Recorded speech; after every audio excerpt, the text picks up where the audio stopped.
on a blood-stained battlefield where a fierce struggle had just unfolded. Smoke and dust mingled with the thick, metallic stench of blood in the air. On a jagged mountain peak, a somber voice rose as if blending into the wind whistling through the rocks. "So this is how it ends. I'm sorry, everyone. I was too weak." Those words broke from Evan, a young man with eyes heavy with sorrow. He raised a hand to cover his face, his voice trembling as he continued, "Chris should have been the hero, not me." Seeing Evan tormenting himself, the purple-haired girl standing beside him turned toward him, her eyes sparkling with determination. She grit her teeth, suppressing her emotions, and spoke words of encouragement. "Please don't say that, Hero Evan. We all did our absolute best." Evan sighed softly, replying in a tone full of regret. Of course, if Lord Chris, with his heaven-sent talent, had only studied swordsmanship a bit earlier, perhaps back then he would have surpassed the 9th star and become a legendary 10th-star hero. The man called Chris sat silently at that moment, his empty gaze fixed on the two talking, but they didn't seem to feel his presence at all, perhaps because he was already dead. Nothing more than a fading shadow in memory. Evan continued, his voice heavy. "If only that had happened, wouldn't the two of us have been able to stop the apocalypse?" Looking back at Chris's past, a man once hailed as great, it all began with an insane talent that allowed him to learn anything in the blink of an eye. Thanks to that, he left a glorious legacy and was granted the title of the Great Outsider's Journey. It all originated from a day when he was 20 years old, the moment he fled from his crude raw stone family, carrying dreams of success through dark alleys filled with danger. Then, on a day like any other ordinary day, as Chris was diligently working, a world-shaking sound suddenly echoed across the sky. He looked up, his eyes wide with shock. High above, a mighty legion of knights, riding pitch-black warhorses, appeared under the leadership of the cruel Demon King, sweeping in to invade the Magic Empire. That event was later recorded in history books with a haunting name, the Era of Destruction. In a remote little town, crowds gathered around a bulletin board. On the weathered wooden plank, a paper had been posted, the scribbled handwriting clearly stating, "Recruiting members to accompany the hero." Seeing the notice, a young man's eyes lit up as he cheered internally. "This is it. This is a once-in-a-lifetime opportunity. I will definitely climb to the peak and enjoy wealth and glory after the war ends." But life is not like a dream. In the end, they still failed, and eventually, the Light Domain fell into the Demon King's hands for a massacre. Blood flowed like rivers, and corpses piled up like mountains. Returning to Evan's conversation, he continued in a voice full of lingering pain, "If possible, I wish I could turn back time so that Lord Chris would be chosen as the hero." Hearing those words, the young man now named Chris fell into thought. A hero, huh? Even if I could turn back time, I wouldn't want to do this all over again. One lifetime of suffering is more than enough. Besides, dreaming is meaningless now that this world is about to end. In the sky, a glowing red energy sphere erupted, radiating a terrifying source of power. Violent lightning strikes rained down on the city below, tearing through space with deafening explosions. The three of them, Evan, the purple-haired girl, and Chris, could only stand frozen, helplessly watching the scene of destruction. In Chris's mind, the thought flashed, "This really is the end." He closed his eyes tight, whispering to himself, "In the next life, whether it exists or not, I only hope to be born as the son of a wealthy family, living a life of leisure."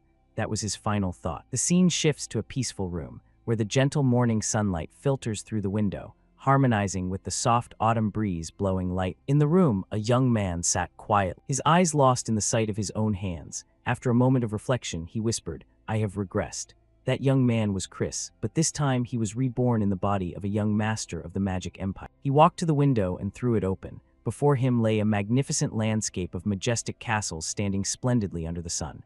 Chris murmured softly, "The aesthetic here is definitely the Dark Demon clan. True to its ominous name, this was one of the 12 pillar families of the Magic Empire. From what I can determine, I have regressed 15 years into the past, 15 years before the Era of Destruction began."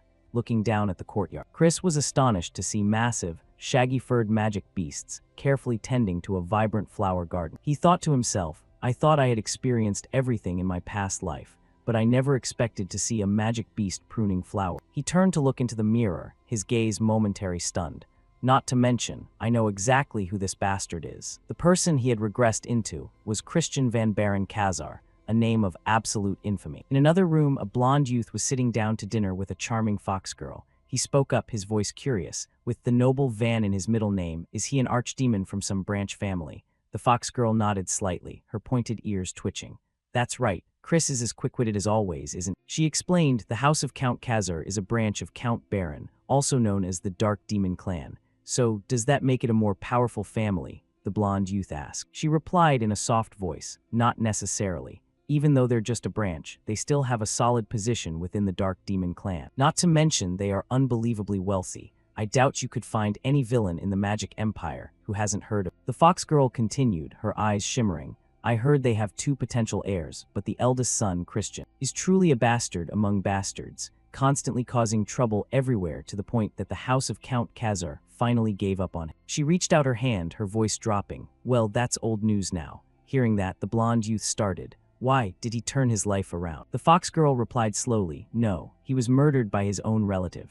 The scene shifts back to Chris. His face was dark and sweat poured down his forehead. He slammed his hand against the mirror, screaming internally, damn it. I only wanted to be the son of a normal, wealthy family. Why did I regress to this place? Why him? Why this goddamn predestined fate? Chris gave a cold internal laugh. Haha, what do I do now? Think, Chris, think. 3 days ago, he had awakened in this body, with a name that was an eerie coincidence. And in 2 years, Christian will die, discarded by the house of Count Khazar, a family that values honor above all else. This guy is definitely a useless incompetent, he told himself. So, if I just live quietly and avoid trouble, maybe I can escape death. Thinking of this, Chris stopped and fell into silence for a moment, before slapping his hand against his forehead. His expression sank. No way that's going to happen. The main reason is Ragnarok, the apocalypse. The Slaughter Demon King initiated the war to sacrifice humanity and complete Ragnarok. By the time they realized this, it was too late. Both the Light Domain and the Magic Empire were swallowed by annihilation. So if I want to survive, I have to stop the apocalypse, Chris told himself. The Slaughter Demon King is one thing,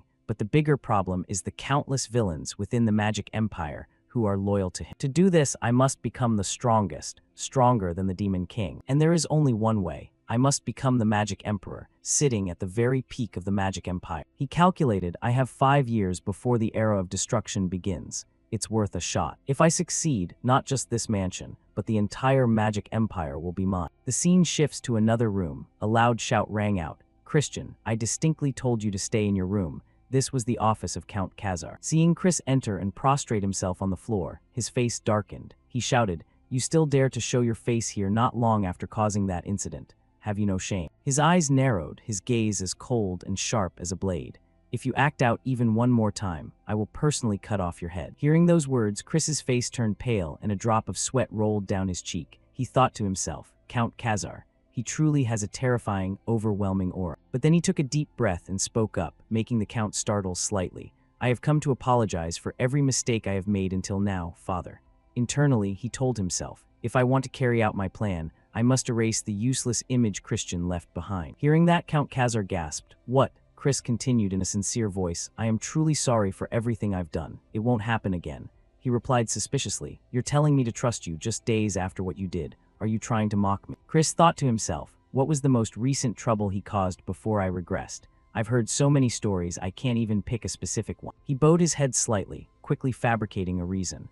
The fact that you lost faith in me is my fault. But 3 days ago, didn't I say that I had lost part of my memory? To recover those memories, I reflected on my past actions and realized how wrongly I had lived. My heart beats for that truth. After hearing these words, Count Khazar's expression remained unchanged. He replied coldly, I've heard your excuses countless times already. Seeing this, Chris immediately followed up. That's right, verbal excuses mean nothing. So from now on, I will prove it to you through my actions. He declared boldly, Please send me to the punishment cave. I will stay there for a month and show you a different man. The scene shifts to a gloomy forest where the so-called punishment cave is located. Amidst the thick fog and pitch-black trees, a magnificent building appears like a misplaced jewel in the wilderness. This was a prison specifically for high-ranking demons, a place that not only lacked light, but also tortured all 5 senses, causing the mind of any weakling to wither after just a few days. But for the current Chris, this place was perfect. I need a place to avoid the eyes of others, he thought, his eyes gleaming with resolve. Returning to the conversation, hearing Chris's words, Count Khazar spoke up, his voice full of doubt. You plan to lock yourself in the punishment cave for a month. I don't think you'd last half a day there. Chris replied in a firm voice without a hint of hesitation. I fully understand the hardships of that place, but I believe this is the best way for you to trust me, Father. Hearing that, Count Khazar narrowed his eyes slightly, his cold gaze sweeping over his son. Do you know how many conversations like this we've had? Each time, you only leave me more disappointed. He took a step forward, his voice dropping low. But fine, I will listen to you and give you one final chance. However, if after a month nothing has changed, I will expel you from the family. Hearing those words, Chris gave a slight start. his hands clenching so hard his knuckles turned white. He thought to himself, expulsion is synonymous with a death sentence. There's a long list of enemies lurking for Christian's life. Once I lose the protection of the family, I could end up meeting my ancestors at any moment. After a moment of reflection, he nodded slightly, his voice steady. I understand. But if I prove that I have changed, please accept my request, Father. Count Khazar narrowed his eyes, his voice tinged with surprise. Your voice sounds confident, as if you're certain you'll leave that place safe and sound. He sighed softly and continued, very well. If you prove you have changed, I will grant you any request. Having said that, he turned to leave, not forgetting to leave a cold remark. But don't think for a second I believe it will happen. Immediately after, Chris returned to his room, relaxing in the final moments before setting out for the punishment cave. Suddenly the door swung open and Butler Cox entered, his voice respectful. Young master, the punishment cave has been prepared. Chris gave a slight nod. I know. The two of them immediately packed their belongings and began the journey. They walked through the vast corridors of the family estate, where the light from the magic lamps cast flickering shadows on the stone walls, creating eerie shapes. Along the way, the servants began to whisper and gossip about Chris. One maid spoke up, her voice full of mockery. Have you heard? That useless guy volunteered to go into the punishment cave. The other girl replied, her eyes wide. Huh, what is he trying to do? Remember the recent accident when he insulted the young lady of the Poison Demon clan? Chris gave a slight start when he heard this. The maid continued, her voice growing lower. You mean the one where the Count himself had to personally apologize? The other girl nodded. That's right. How embarrassing, having to lose face before a rival family. Looking at Chris's back, they burst into laughter. Haha, when is that good-for-nothing ever going to grow up? I bet never. Another added, how long do you think you'll last in that cave? The girl sneered, haha, I'd say 2 days at most. Hearing these words, Chris said nothing, only allowing a sinister smile to play on his lips, his eyes flashing with a sharp coldness. They continued moving through the corridor, completely unaware of a mysterious figure silently following them ever since they left the room. After a while, Chris and Cox stopped before the massive door of the punishment cave. Cox spoke up, we have arrived, young Master Christian. Chris looked up at the tall door before him, carved with ancient magical patterns. He glanced around, thinking to himself, using knights for guards, huh? Definitely the Magic Empire's style. Well, as long as it keeps everything away from this cave. Thinking this, he rubbed his neck, preparing to enter, when a shout echoed from a distance. Brother. Chris turned his head and recognized a familiar face, Thurn van Baron Khazar, Christian's younger biological brother, a model student of the family. Before he could react, Thurn had his sword tip pressed close to his face. Although Chris's gaze did not waver, he was startled internally. That was a close one. Then he spoke up, his voice calm. Do you have business with me? It doesn't look like you're here to say goodbye. Thurn replied, his voice as cold as ice. I know you certainly understand that you are the disgrace of this family. He narrowed his eyes and continued. I don't know what schemes you're calculating, but if you continue to stain the family's honor, I will personally kill you. Do you understand? This is my final warning. Hearing that, Chris was slightly taken aback, thinking to himself, I see. It might have been this kid who killed Christian. I met Thurn during the era of destruction. He was an infamous demon known for curse magic. So he was quite cute when he was little, huh? Looks like he's been training very hard. But then his expression sank. His voice boomed, get out of the way. Internally, he told himself, he's nothing but a brat compared to one who witnessed the worst moments of the era of destruction. Hearing the shout, Thurn narrowed his eyes. What did you just say? Chris replied curtly. I understand, now leave. Having said that, he turned his back and stepped into the punishment cave. Thurn shouted after him, I'm serious, if you, but before he could finish, the door slammed shut, causing him to punch the door in anger, roaring, what was with that attitude? The scene shifts to the inside of the punishment cave. Chris walked forward. His eyes scanned the surroundings, but everything was just a pitch-black shroud. He narrowed his eyes slightly. He couldn't see or hear a thing. Only a vague sensation remained at his fingertip. He thought to himself, they do this on purpose so the prisoner can feel the items they brought. Otherwise, they'd starve to death.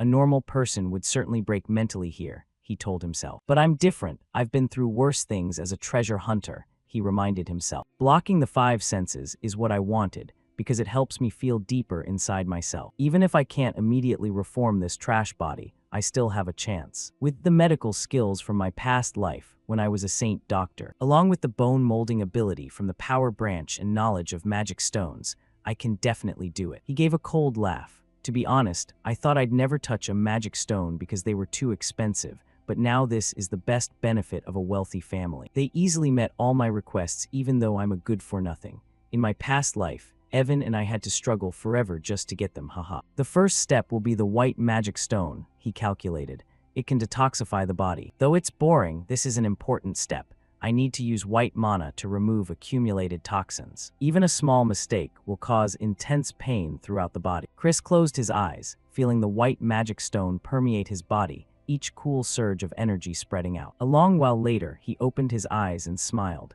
This is just child's play to me. The scene shifts to Count Kazar's office. The light from the magic lamp hanging from the ceiling cast a glow on his stern face. He spoke in a low voice. Cox, how is Christian? Butler Cox bowed and replied. He entered the punishment cave obediently, sir. But I worry that place will destroy him to the point he can't even call for help.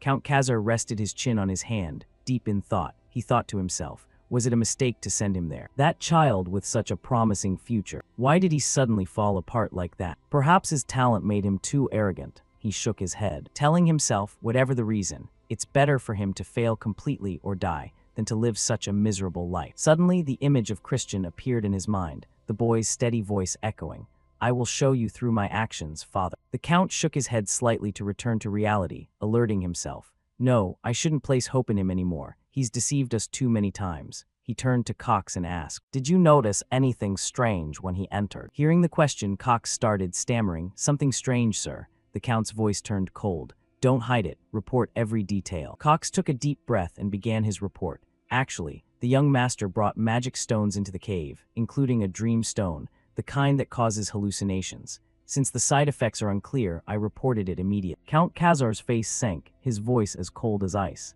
In that case, just let him die. Time passed in the blink of an eye, and as the month came to an end, Count Kazar stood before the massive gates of the punishment cave, his eyes filled with a heavy sadness. In his mind, he envisioned Christian emerging with a haggard face and a broken body, thinking to himself that the boy must surely be exhausted by now. But suddenly, the doors burst open. A youthful figure appeared, causing the Count to startle in surprise. Completely contrary to his expectations, Christian stepped out looking refreshed, his eyes shining brightly as he smiled and exclaimed, Father, you've arrived. I've been waiting for you. Noticing the stunned expression on the Count's face, Christian continued, Are you really that surprised? I promised I would return as a different person, didn't I? The Count frowned slightly, observing the sheer determination in Christian's gaze. Those eyes had never looked at him that way since the boy was small. He finally spoke, so you actually endured it, to which Christian laughed loudly. Haha, is that a compliment? The Count immediately cut short the boy's joy, his voice stern. Don't get ahead of yourself. This was just a small matter, and I still don't trust you.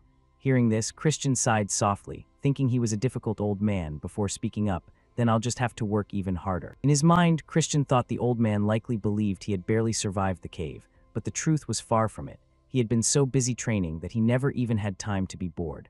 First, he had cultivated an optimal body to master swordsmanship, noting that thanks to the white mana stone, every cell in his body felt alive after each session. Furthermore, the dream stone was the factor that truly changed the game. The butler had tried to stop him from taking that addictive magic stone, but luckily, he had remained stubborn to the end. Thanks to the hallucinations it provided, he had pushed past his limits. Beyond that, he had even created 2 magic cores, chuckling to himself that while people say not to boast, he was currently only the strongest in theory. Christian looked at the shimmering aura on his hand, thinking that despite being only a 1-star aura, he was still a true genius. Naturally, he used his dark core to conceal this light. If the demons discovered it, they would cause an uproar. Just when it seemed the matter was settled, a dark stone suddenly floated before him. Christian wore a sinister smile, wondering who had given him the dream stone. It was all a chaotic mess. He wants to use this to make me lose control and collapse. Fine, I'll play your game to the end and use you as a sacrifice for my own leap forward. Thinking of this, Christian spoke up.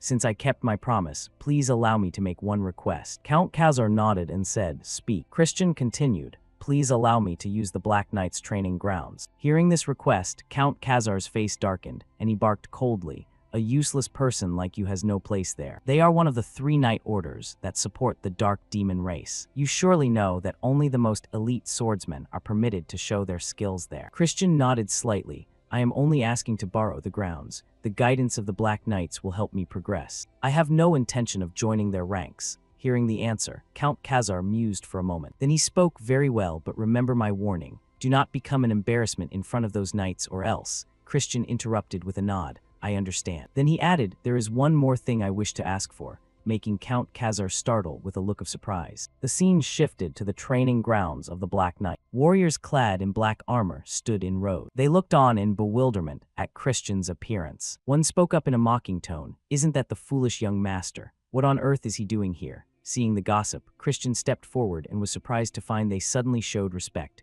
realizing that in a magic empire, strength mattered more than status. Christian told himself there was actually another reason he wanted to be here. His second request had been for entry into the library, which had made Count Khazar question him, the library, adding that he would provide the key only if Christian secured a recommendation from Vice Commissioner Melon. That was the repository for all the dark magic books of the Khazar Count family. To learn dark magic, Christian needed access. After receiving approval, he had nodded, "I understand." Then the Count had said coldly, "I suppose you've forgotten that you once sold high-level magic books on the black market for the price of ashes." Hearing that, sweat rolled down Christian's forehead as he wondered just how the previous owner of this body had lived. He truly was a perfect, useless failure. Returning to the present, Christian walked along holding his sword, telling himself that his top priority was still gaining the recognition of the vice commander. Suddenly, a group appeared in front of him, making Christian knit his brows slightly. It was Thurn, his younger brother, who spoke in a cold voice. "This is not a place where someone like you can just wander in as you please." Christian sighed softly, resting his sword on his shoulder and thinking to himself how annoying this was. Then he flashed a smile, realizing that this could actually be a good opportunity. Thurn stepped closer to Christian, his voice icy as he said, "This is my final warning. Turn back now. I assume you don't want to throw away the life you just escaped with from the punishment cave, do you?" Hearing those words, Christian sighed with a look of boredom. "Thurn, can you really take responsibility for those words? Father is the one who permitted me to enter the training grounds." Thurn frowned, his voice full of surprise. "What, Father did?" Suddenly, the sound of decisive footsteps echoed from afar, and a steady voice rang out, "I highly respect the Count's decision. But you aren't very reliable, young Master Christian." The speaker was Vice Commander Melon, a woman with long black hair and an overwhelming presence. Her presence made Christian narrow his eyes and turn around, noting the dark energy radiating from Melon was clearly at the 4-star level. "It seems they want to intimidate me from the start," Christian thought, "but I've been used to this for a long time." He bowed slightly and said calmly, "Greetings, Vice Commander." Seeing that Christian did not flinch before her dark energy, Melon frowned, wondering how he could withstand it. While she was dazed, Christian spoke up, "If even the Vice Commander has to intervene, I suppose there's no other choice. I will prove that I am worthy of being on these grounds." Melon replied with a hint of suspicion, "You say you'll prove it." Christian pointed toward Thurn and said, "What if I fight one of the demons here and win?" Hearing that, Melon scoffed, "You're joking, young Master Christian." Christian turned his head, his voice serious, "I am not joking. Instead, I want you to restrain the spread of dark energy. As you know, due to my past lifestyle, my ability to use dark energy is far from its true potential. If possible, I want a hand-to-hand fight." Hearing those words, Melon frowned, thinking that even if it was a fair fight, they couldn't let the air get hurt, making things complicated. Then she asked, "You actually think you can win a fist fight, young master?" Christian replied nonchalantly, "We'll have to see about that, won't we? Now, who should I choose as my opponent?" He gestured toward Thurn. Thurn would be fine, seeing Christian's hand pointing at him. Thurn's face darkened as he growled, "How dare you?" A voice called out from behind, trying to intervene, "I think you should choose a more suitable opponent. You know young Master Thurn's level is 2 stars, don't you?" Christian thought to himself that 2 stars was a level no ordinary 13-year-old could reach unless they were naturally gifted. Otherwise, whether 13 or 23, they wouldn't touch that level of power, but I am no ordinary piece of trash. He shook his head and said, "No, if I'm going to prove myself, I must choose someone stronger than me. I think fighting Thurn is best." Having said that, he looked at Thurn. "What do you say now, Thurn? Do you feel like it? You aren't afraid of your own brother, are you?" Hearing that, Thurn's expression grew even darker as he grit his teeth. "I accept your challenge." Immediately, the two stood facing each other, surrounded by the knights on the field. Shouts erupted from the crowd, with one person yelling, "Young Master Thurn, take this chance to crush that bastard," while another added, "If you let him off easy, we're in for special training today." Christian cracked his knuckles to warm up and turned to Melon. "How do we decide the winner? Do we fight until one surrenders?" Hearing that, Melon's face went dark, thinking he was someone who didn't know his place, and she replied, "That would be too boring. Let's fight until one is incapacitated," adding to herself that it would be great if Thurn broke a limb or two. Christian pointed at Thurn. "Hey, did you hear the rules? They say you have to fight seriously." Thurn roared, "You insolent fool. I'll make sure you can never open that mouth again." And as soon as he finished speaking, Christian lunged forward, delivering a powerful punch to Thurn's jaw. The unexpected blow sent Thurn staggering,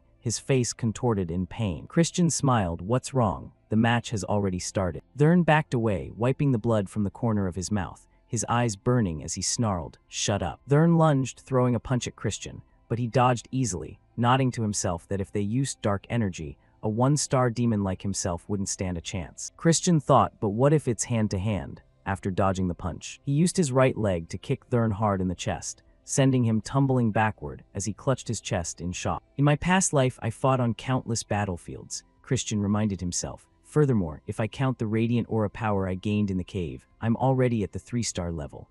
The surrounding crowd buzzed, with one person gasping, "What did I just witness?" Thurn struggled to stand, clutching his stomach with blood dripping from his mouth. Christian taunted him, "Don't tell me you're crying. Want me to blow on it for you?" Thurn lined on his thighs, panting. "What kind of trick did you use?" Christian shrugged, thinking it was refreshing to see him in this state, then said, "Tricks. There's no such thing. You're just a little weak." Hearing this, Thurn's face turned to pure rage as he barked, "Fine then." Thick, dark aura began to radiate from his hands. He roared, "I'll kill you right now," as a punch filled with dark energy swung forward. But Christian dodged it easily, smiling. "Oh, you're pretty fast," nodding to himself that this was the real spirit of a fight. Thurn threw a flurry of punches, but Christian slipped left and right, dodging with a calm expression. Then he reached out and blocked one of Thurn's punches. This caused the boy's dark energy to drop unexpectedly before he could think. Thurn took an uppercut from Christian full on. His head snapped back, spitting blood, and he collapsed to the ground. That punch left the surrounding knights agape,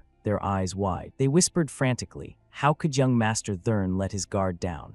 While another replied, "Maybe he's restraining his dark energy to avoid hurting him." Ignoring these words, Christian approached Thurn. Even Melon was stunned by his performance, wondering how Thurn could have lost otherwise. Seeing everyone in shock, Christian turned to Melon. "What do you think? Is that proof enough?" Melon nodded slightly. "Very well." Christian smiled and thanked. In his heart, he told himself that it was a success. "This way I will devour all swordsmanship and magic."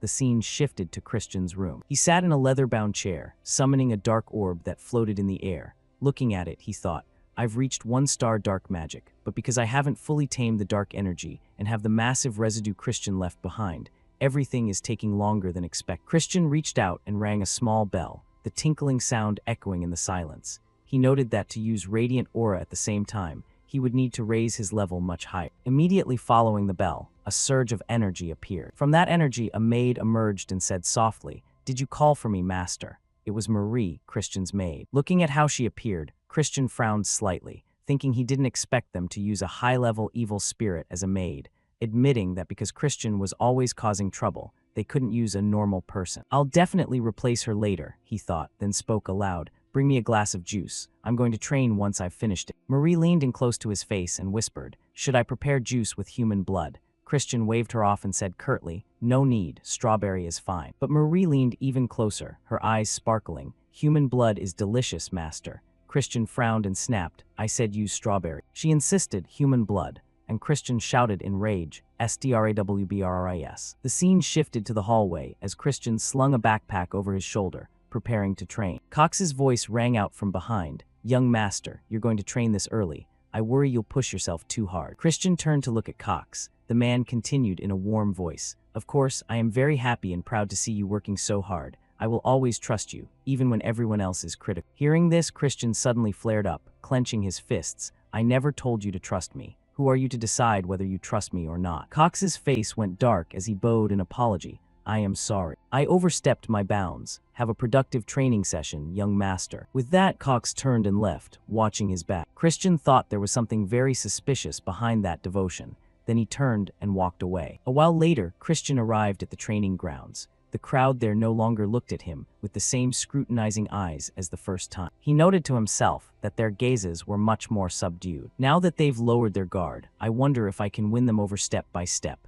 Thinking this, he threw his backpack to the ground. He gripped his sword and delivered several slashes into the air to warm up, his movements as decisive as a true warrior's. This action was noticed by a soldier. He hurried into Melon's tent to report to the vice commander. "Young Master Christian has come to the training field again today, ma'am." Hearing this, Melon sat in pensive silence, her expression filled with thought. What is he calculating? What was that duel about the other day? The young master's movements were indeed impressive, but I didn't expect him to deactivate Thurn's dark energy at such a precise moment.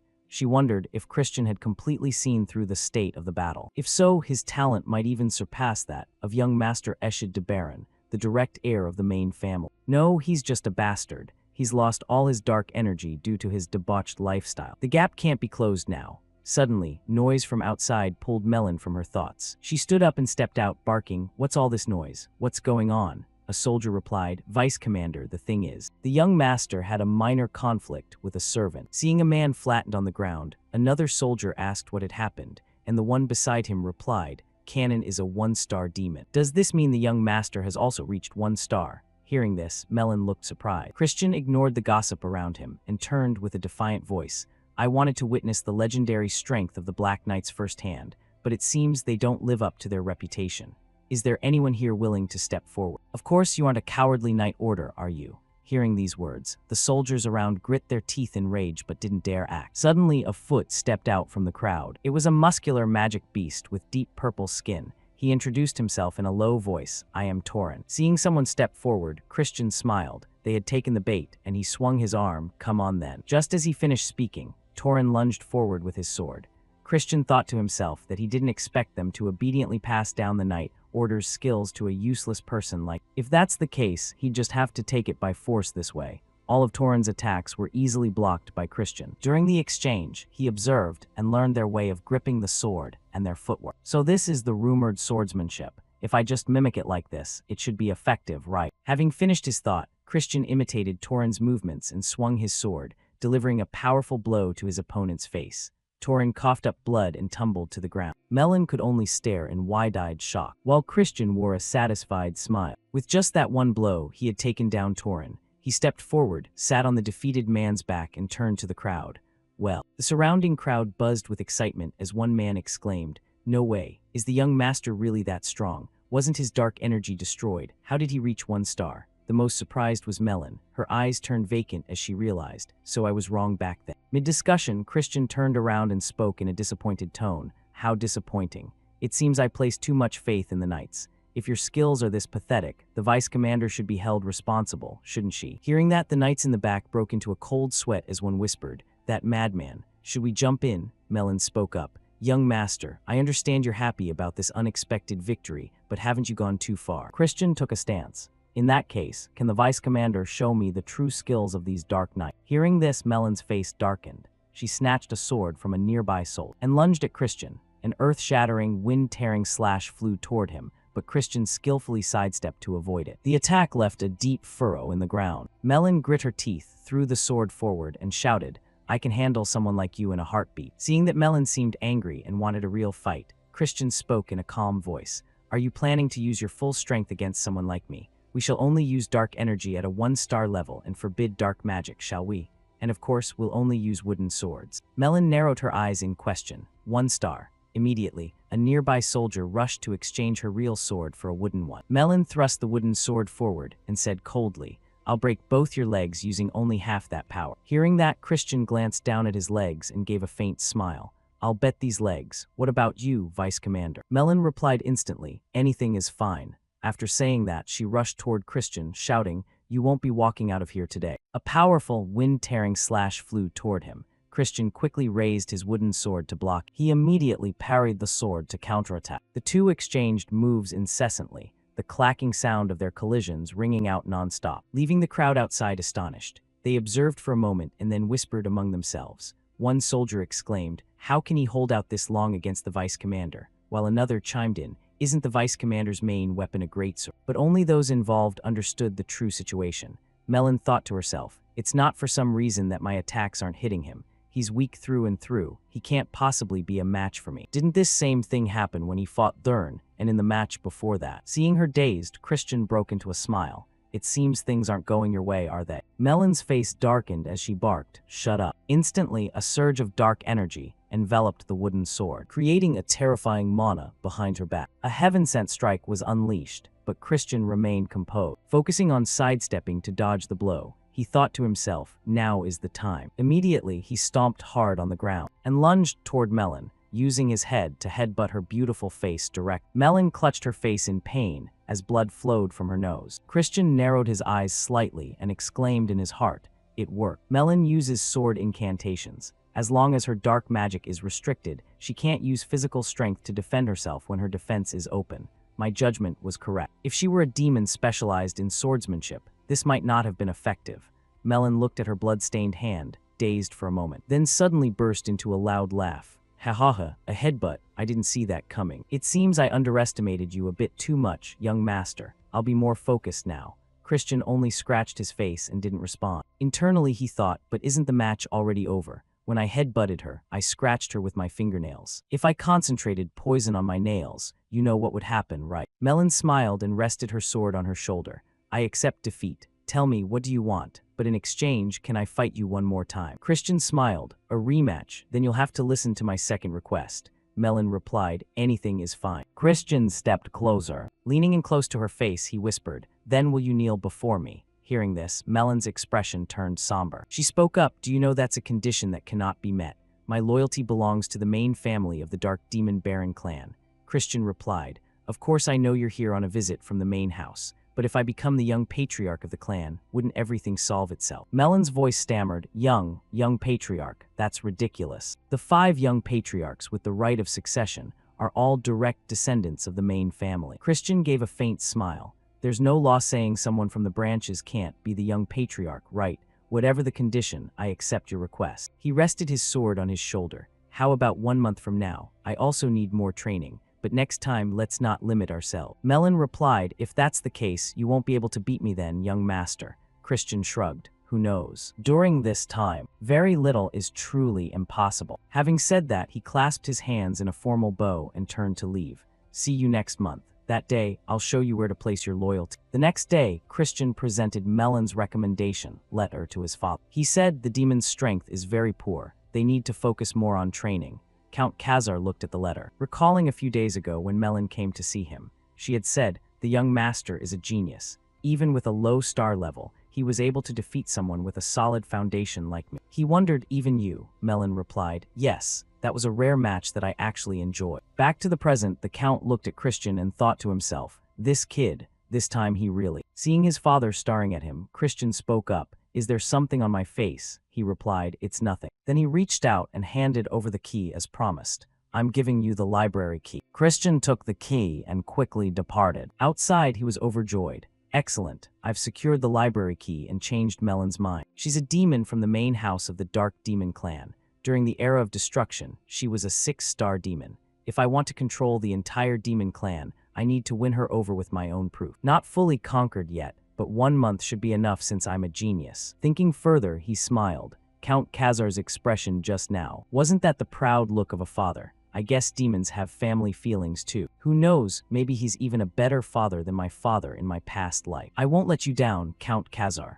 Saying this, he opened the door and entered the library. The scene before him made him let out a gasp of shock. Walking around, he told himself, blood magic, summoning research, curses, all things forbidden in the light domain. He casually picked a book off the shelf. Just as he pulled it out, a pair of eyes appeared behind the shelf, making him jump and shout. Who's there? It turned out to be Marie. She laughed loudly. Ha ha ha, what other reason could there be? I am the librarian here, after all. She looked cute and winked. Don't tell me you want to monopolize me as your personal maid. Christian's face darkened. Shut up. Marie looked sad. Oh dear. Your words are so blunt. My heart is pounding. Christian felt like he was going crazy. He shouted, shut your mouth right now. But Marie only laughed harder. Looking at the book Christian had chosen, Marie said with interest, young master, the book you chose contains a 4-star dark magic called the Binding Seal. With your current level, I'm afraid you won't be able to comprehend it. Hearing this, Christian snapped the book shut, crossed his arms, and puffed out his nose confidently.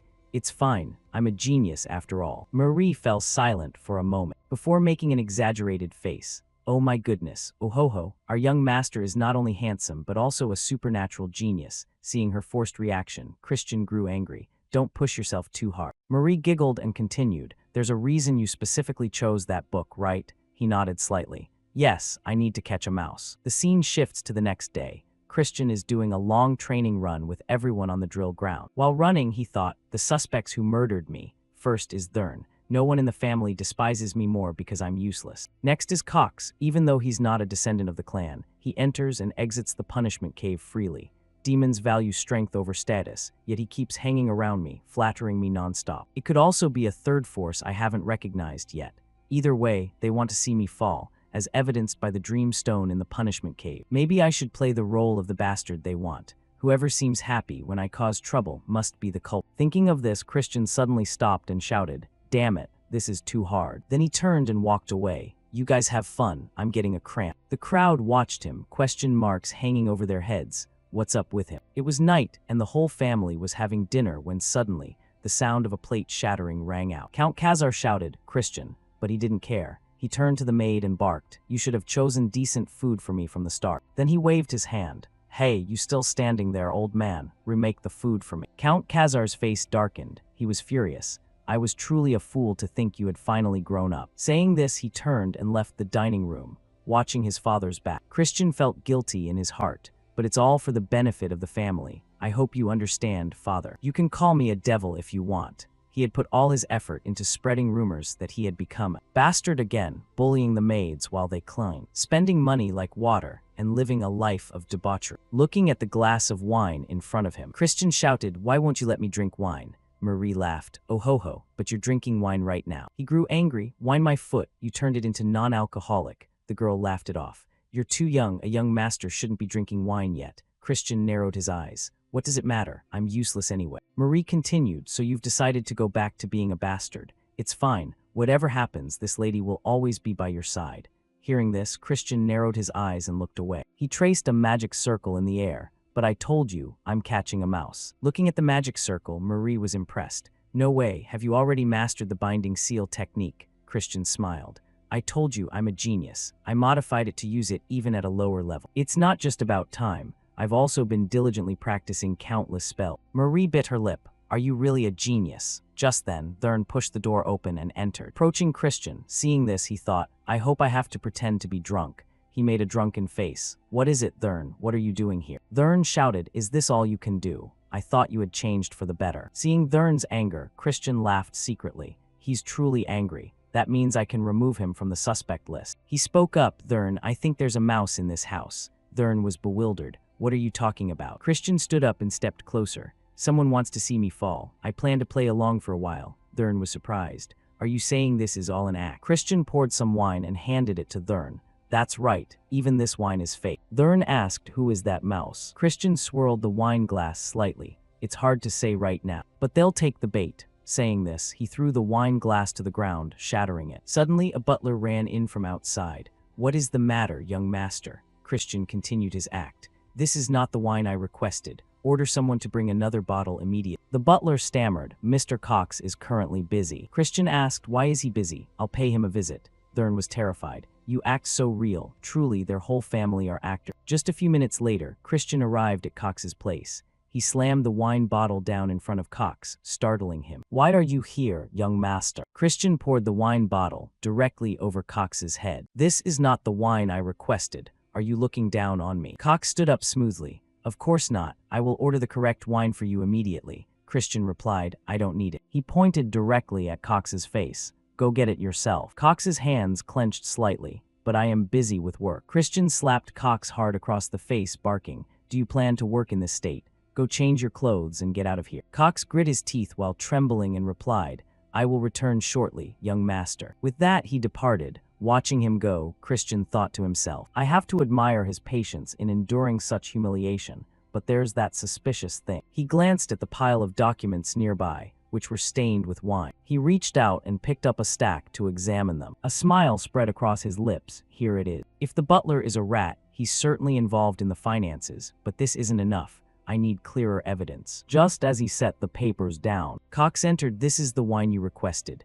Christian said nonchalantly, "Thanks, you're not mad at me, are you?" And Cox replied, "Of course not. How could I ever be angry with you?" Christian laughed. "Good. Haha, I don't know if you realize it, but you're my favorite person." And Cox nodded. "I am very grateful. By the way, young master, I have a message for you." Christian started, "What is it?" Cox continued, "Your friends wish to meet you secretly at the old place." Christian thought, "Friends? Hardly," while Cox added, "Even though I don't want you associating with them, I have no right to judge your friends." Christian smirked, "Perhaps I'll meet them." Cox replied, "Very well, as you wish." Seeing this, Christian smiled secretly, nodding that everything was progressing better than expected. The next day at a tavern, Christian met his old, wicked friends. They laughed as they drank. "Christian, I heard rumors that your personality has changed recently. But I don't believe it. After all, we know you quite well, don't we? He suddenly noticed the small waitress in the shop and felt a surge of disgust. Forcing a girl this young to serve wine was the work of pure scum. The two men raised their glasses and urged him,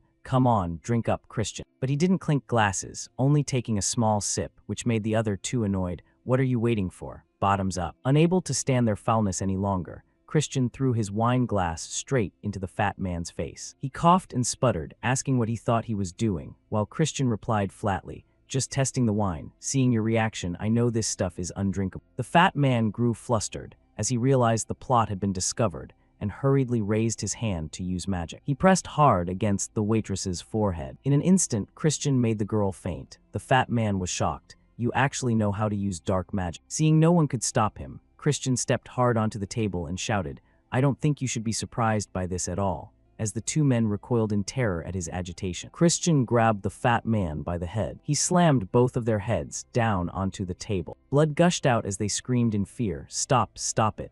The fat man trembled. "Why are you hitting me? Just calm down." Christian withdrew his hands. "It seems you still haven't realized your mistake. In that case, just die." He drew a dagger, his eyes filled with murderous intent. After a period of being tormented, the two of them begged in terror, "Spare me, young master." They confessed truthfully. "We were forced to drug you and plant fake evidence to frame you. He threatened to expose our drug trade, so I had no choice." Christian stepped closer. "Who gave you the orders?" And the thin man stammered, not daring to speak. He slammed the dagger onto the table in warning. "Speak up, or I'll cut it off." Terrified, the thin man confessed everything. "Please spare my life. I'll do whatever you command." Christian wasn't quite convinced. "Really? You'll do anything?" Both replied in unison, "Yes, we swear." And he barked, "I can't hear you." So the two shrieked through their tears, "We swear." Hearing this, Christian was satisfied. "Fine, I shall remember those words. You must be loyal to me until death." With those words, his magic surged forward to sign a slave contract with both of them. Afterward, they foamed at the mouth and fell unconscious. On this side, Cox ran in to report to Christian's father, "Sir, something has happened." And he asked, "What is it?" Cox hurriedly said, "The young master has committed a murder," and Ridden lost his composure, standing up abruptly. Cox followed up with information that the young master got drunk last night, killed his companions, and threw them into the river. "This won't be easy to resolve. What should we do, sir?" Hearing his son had committed murder and hidden the bodies, Ridden hurried out in horror. He didn't forget to order that Christian be taken to the demon court. "I will request the right to judge him personally," he said, his gaze turning terrifyingly dark. Cox saw the plan was about to succeed and couldn't suppress a satisfied smile. At the demon court, Christian was brought in as the culprit, but he insisted he was innocent. The judge didn't believe him. "Do you think I'm a child? The witnesses are standing right there." While Christian denied it, stating it was fundamentally impossible. He looked up at the two men and affirmed, "I believe there has been a misunderstanding here." At that moment, the waitress from the night before walked in. Christian smiled, turning the tables. "The servant girl is still alive and well, you see." The other two were stunned to see her alive. The girl removed her cloak and testified that the young master had taken her home after she fell unconscious and even gave her money for rent. But those two over there are the villains. They drugged the young master's wine. Everyone in the court was confused about what was happening. Christian didn't waste any time and acted immediately. The two men suddenly lost their wits and admitted, "Yes, it's true. We filed a false report. It was all under orders from Butler Cox to frame the young master." Cox denied it. "What the hell are you talking about?" and turned to the judge. "Sir, they are slandering me. The young master and his friends are blaming me." This isn't a funny joke. Seeing Cox react exactly as anticipated, Christian sighed. "I knew you'd react this way." He requested of the judge, "Father, since I am also a victim, may I make a request?"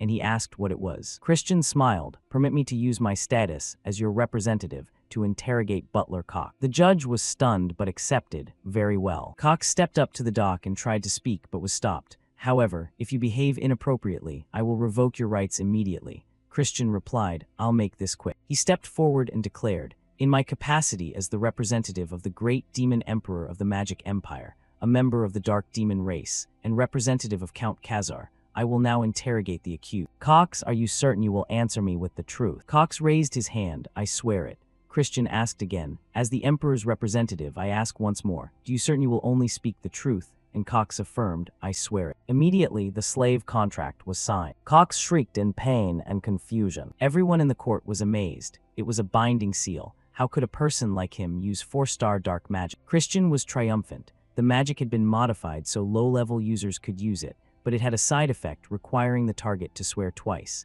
You walked right into the trap, Cox. Cox was furious, but unable to say anything. Christian asked, "Didn't you just swear to only tell the truth? Now, why did you order those two to frame me?" The seal made Cox's head feel like it was being struck by a hammer, forcing him to tell the truth. "I received orders from someone else. He knew about my corruption and threatened me. He's been making me sabotage the young master since he was a child."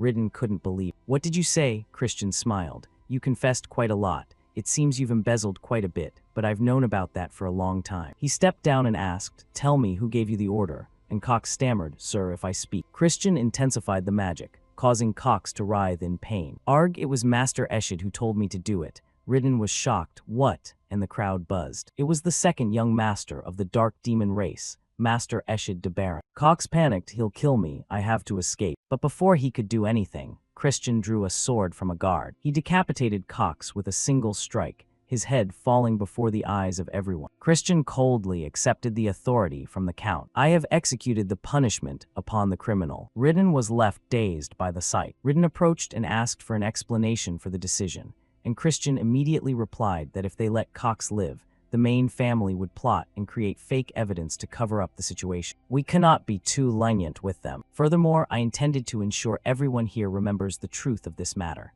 Hearing this, everyone was surprised. Christian's eyes held a serious look without a hint of jest. "Eshid attempted to destroy me." He continued speaking while Khazar simply frowned, breaking into a sweat. Afterwards, he opened a magic portal and ordered, "Follow me." The two stepped through into a training hall. Christian asked where they were, and he replied that it was a secret training area since there were too many eyes in the courtroom. He then asked seriously if Christian's words meant Eshid would cause more trouble due to the succession conflict. "A family's power and prestige are tied to the successor they back. Your decision was correct, but I feel you acted too hastily. With the current situation, we must back the eldest daughter. The eldest son is not an option as he is a bloodthirsty madman." Christian looked away and smiled. "There is another choice. I will become the successor." His father immediately objected. "That's absurd." He didn't care and analyzed. A person from a branch family can be recognized as a successor if they are capable. That is just a formality. It's never enforced. How could you not know? So why do you think Eshid tried to sabotage me? Khazar stated clearly, "You might have been more talented than Eshid when you were small, but currently you are far behind him." Christian didn't back down. "I will catch up quickly, but to do so, I need your help, Father. Please use your authority to nominate me for the Dark Holy Rite in 2 months." Ridden questioned, "You must reach 2 stars to participate in the rite. You've only just reached 1 star, haven't you?" Christian didn't give up. "I will reach 2 stars in 2 months. Hearing his son say this, he was stunned. "What?" Christian smiled broadly and pleaded, "So please help me, Father." After resolving the matter and returning to the mansion, the servants gossiped. "The young master has changed completely." A maid said, "I heard the Count is personally training him lately." And a manservant added, "You mean the training that even veteran knights struggle with? I wonder how long he'll last." At the training grounds, Christian sliced a monster in half with a single stroke. His gaze was sharp, bound by mud swordsmanship, finished by black scythe swordsmanship. Once finished, he turned and asked, "Right, Father?" Ridden was surprised. He had only just started teaching the boy the black scythe style today, yet he grasped it immediately. Christian grew impatient. "But do I really have to do it this way? Keep them separate like that?" And he asked in confusion, "What?" Christian lunged forward with his sword. "I feel there's a more effective way." He appeared beneath the monster's feet. With one powerful slash, he destroyed it. Ridden was amazed. "That was mud swordsmanship. How did you do it?" Christian sighed. "The mushroom man's limbs were hard enough to block the mud style. So I used extreme sword style, enveloped in black scythe sword kai." The sword flashed with magic, leaving him stunned. A 1-star shouldn't be able to do that, he thought, while outwardly maintaining his composure. That is formidable power, but using 2 techniques at once makes casting curses more difficult. Christian denied it. "Actually, it's quite easy. It's not inconvenient at all." He secretly gasped in awe. 15 days later, Christian lay exhausted on the training field. Dripping with sweat, he thought, "Damn, running is exhausting, but I can't be careless. Physical strength is the key to raising my cultivation level." While he rested, a voice rang out, "Are you spent already? The match isn't far off, you know. I'm eagerly awaiting the appointed day." It was Melon. Christian noted her constant powerful presence, then stood up to resume training. Yeah, I'm doing my best not to disappoint you." Melon expressed disdain. "I know your progress is amazing, but you're still only 1 star. If you don't meet my expectations, don't dream of making me kneel." Christian said confidently, "Yeah, I believe that could happen. Regardless, I'll learn something from the fight, so it won't be in vain. Seeing him talk big, Melon left satisfied. Still full of life, I see. I hope you surpass your limits and satisfy me. He watched her go, judging Melon to be a high-tier 4-star. Within 1 star, there are low, mid, and high tiers. As a high-tier 1-star, I'm still far behind. But I come from a wealthy family, a wallet warrior. He tightened his belt and smiled wickedly. Finally, the day of the match arrived. Christian asked Marie, "Marie, have you finished preparing the luggage?" And Marie replied, "Of course. Our first trip together, I've dressed to impress." Seeing this, he gasped, "I never said you were coming along." Marie assumed, "I see, you're worried about me getting sunstroke." "Don't worry, serving the young master is my honor." Christian was helpless. How could a high-level Bensi get sunstroke? Previously, he had asked his father if he could change his servant to a human, but Ridden refused. Impossible. You've signed a master-servant contract with Marie. A high-level Bensi cannot be managed without a contract. Christian had been annoyed. "Can't you just teach me how to cancel it?" He pointed out, "I believe that requires a deep kiss with Marie. To be fair, you were dead drunk when you signed the pact."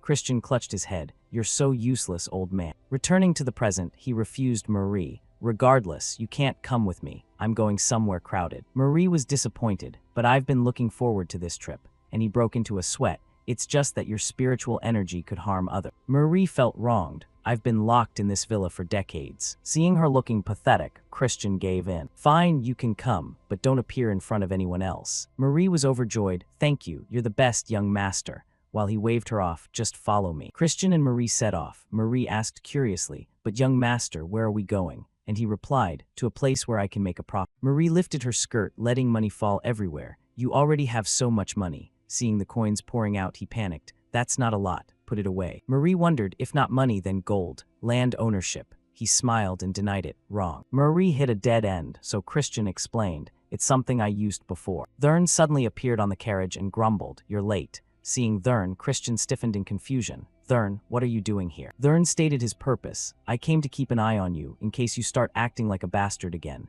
Hearing this, Christian affirmed, "I won't, don't worry." He acted as arrogant as a king. "Anyway, I'm just on my way to the casino."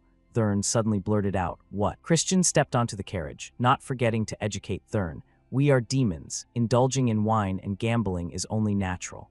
Gambling is even encouraged by the demon emperor, and there's a reason it's legal." Thurn didn't back down and decided, "Fine then, I'll follow you there." Christian was surprised and then brazenly hopped onto the carriage, proudly saying, "Thurn, could it be that you're worried about your beloved older brother?" Having his true feelings exposed, Thurn was startled and denied it.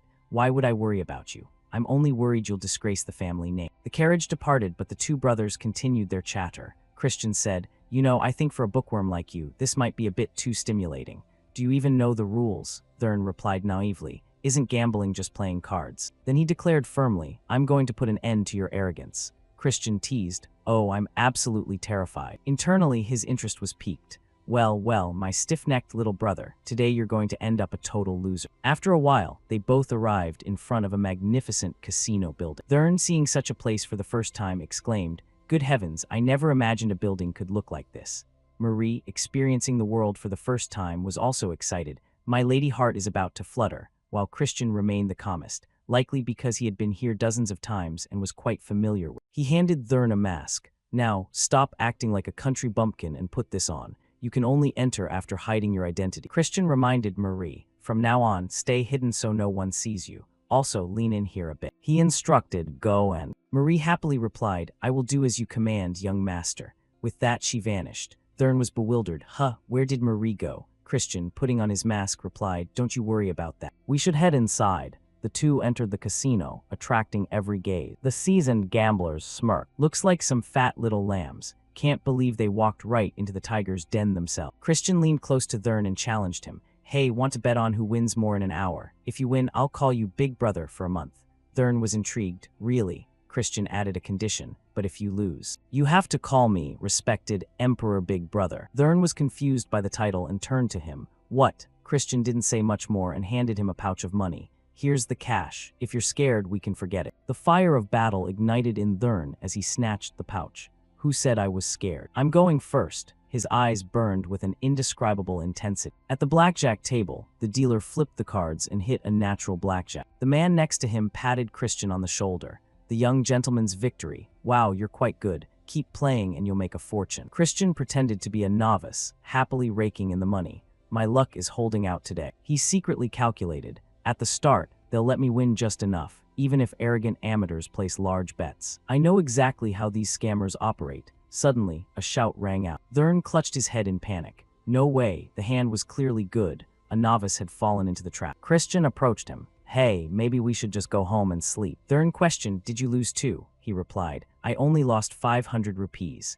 Thurn wouldn't be outdone. I only lost 1,000 rupees. Seeing the two brothers talking, the others secretly began to calculate. Christian was satisfied. Good, now everyone sees Thurn as a novice. A scammer is bound to lure him in. He asked, so you're playing on? Thurn snatched the money pouch. I'm going to win. Give me the money. Christian gave a devious smile. Remember, I tried to stop you. While his mouth said that, he thought to himself, forget stopping you. I hope you lose everything and become the perfect bait, my dear little brother. Time passed, and the people in the casino conspired with one another. They performed many tricks right in front of him. Christian thought, perfect, finally. Marie returned and whispered, Master, I've found the ones you mentioned. He praised her, well done. Over on the other side, Thurn shouted in agony, I lost my 10,000 rupees. Marie was cheerful. I'm quite great, aren't I? Christian gave a thumbs up. Yeah, you're great. The two left the casino for another location. Marie said, it's here, young master. He ordered, open the door. Marie. The door opened, and the people inside turned around in shock and lunged forward. Who are you? Christian didn't hesitate. He removed his mask.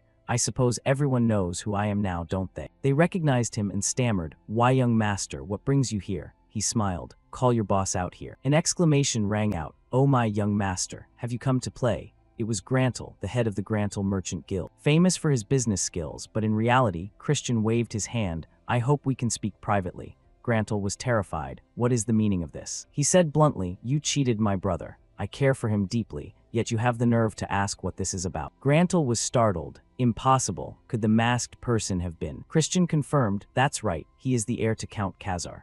Grantle waved his hands. Young master, I assure you I only run the casino. What other people do has nothing to do with me. Before he could finish his excuses, Marie transformed, scaring Grantle, who shouted, do you want to die? He knelt down in fear, kowtowing and apologizing. I apologize. If I had known he was the Count's son, I never would have dared. Please have mercy. Christian asked, those aren't just empty words, are they? Grantle insisted. Of course not. I will compensate you. How much is enough? He replied indifferently, 1 million. Grantle was shocked. What? He stammered. Young master, we don't have that kind of money on hand. Chris lowered the price, then 200,000. Grantle wailed, is that enough? That is our entire fortune. Christian's gaze turned threatening. You must give me one more thing. Grantle was helpless. What is it? After forcing Grantle to pay up, he used the money to buy up all the weapons. Marie was astonished. I never imagined you. Use the 200,000 rupees you extracted to buy combat equipment. What a supernatural plan, young master. Christian stroked his hair arrogantly. Of course it's supernatural. Marie noticed the sword at his hip. But the sword they gave you is grenade, she questioned. Isn't that the holy sword that the hero of the past obtained by sacrificing his soul? I heard many demons covet it because the hero used it after he fell. But now it's completely rusted. Chris replied casually, it's fine. Everything is going according to plan. Not wanting to hear her chatter further, he handed her something. That's enough, take this. You were staring at it earlier, weren't you? In Marie's hand was an exquisite necklace. She was moved. Before death and even after death. This is the first time I've received a gift like this. Thank you, sir, truly. Christian turned away and waved. All right, let's go home. Marie smiled brightly. Yes, master. I will put my whole heart into it as a way of saying thanks. From now on, I will make the blood water even tastier. He refused. I told you I don't drink that. Are you repaying my kindness with hostility? Marie was confused. But all this time, it's been in the strawberry juice you drink, master. Christian was helpless. Could you please not make such horrific jokes? He brushed off a thought. Wait, I feel like I've forgotten something. Marie wondered as well. I'm sure you'll remember later. Back at the casino, Thurn was still sitting there trembling, with only a single rupee left in his hand. Early in the morning, Thurn was already shouting loudly. The young boy ran over, yanking the blankets off the soundly sleeping Christian. Thurn interrogated him. Why did you abandon me? I was almost sold as a slave. Luckily, someone recognized. Christian gave a long yawn. I'm sorry. I knew Grantle would help you out. Seeing his nonchalant face, Thurn roared, how can you even call that an apology? At this point, Christian reminded him, by the way, don't you notice something's up? You lost. You have to keep your promise. Come here and call me respected Emperor Big Brother. Hearing this, Thurn's face turned pale and sweat poured down. He gripped the blanket in his hands, moving from anger to resignation. Big brother Christian picked his nose. Say it again. Thurn, driven to madness, tore the blanket and shouted, "Respected Emperor Big Brother." Christian flicked away a booger and smiled. "Well done. Remember to always respect your brother." Thurn was so angry he nearly coughed up blood. He left, but not without a threat. "One day I will have my revenge. Just you wait." Christian rested his chin on his hand, watching Thurn leave, thinking that if that kid killed him in the future, it would be entirely his own fault. Eshid, son of Langam, the future head of the Dark Demon clan, the strongest young master. I feel nothing for him since I'm not the real Christian, but if I want to become the clan leader, I will definitely have to face him. He clenched his fist with determination. "Just wait, I will help you settle this grudge." Thinking this, he pondered back and forth. To do that, I first have to win over Melon. Christian noticed the sword lying on the pile of luggage. After changing his clothes, he walked over and picked up the sword from the floor, grunting. There was a time when countless people tried their hand at it. This sword was once considered a mere display piece because no one could hold it. Curious, he gripped it tightly, wanting to test it for himself. As soon as he touched it, the sword radiated a surge of resisting power, causing a dull pain in his hand. He nodded as expected. It rejects dark energy. Makes sense. It's a creation that utilizes holy light power. He took repair tools from the box. "You're just a sword after all. I'm going to fix that habit of yours of rejecting dark energy." Christian gripped the hammer and struck down hard. Every stroke carried a massive amount of energy, but it was the hammer that shattered, not the sword. He looked at the tools. "Hurts, does it?" He grabbed another hammer. He gave a cruel smile. "Brace yourself." He gripped another hammer in his left hand. He threatened, "I'll be doing this all night." The sword seemed to tremble with fear. A few days later, at the secret training grounds, his father asked, "Christian, are you ready?" He replied, "Yes, sir."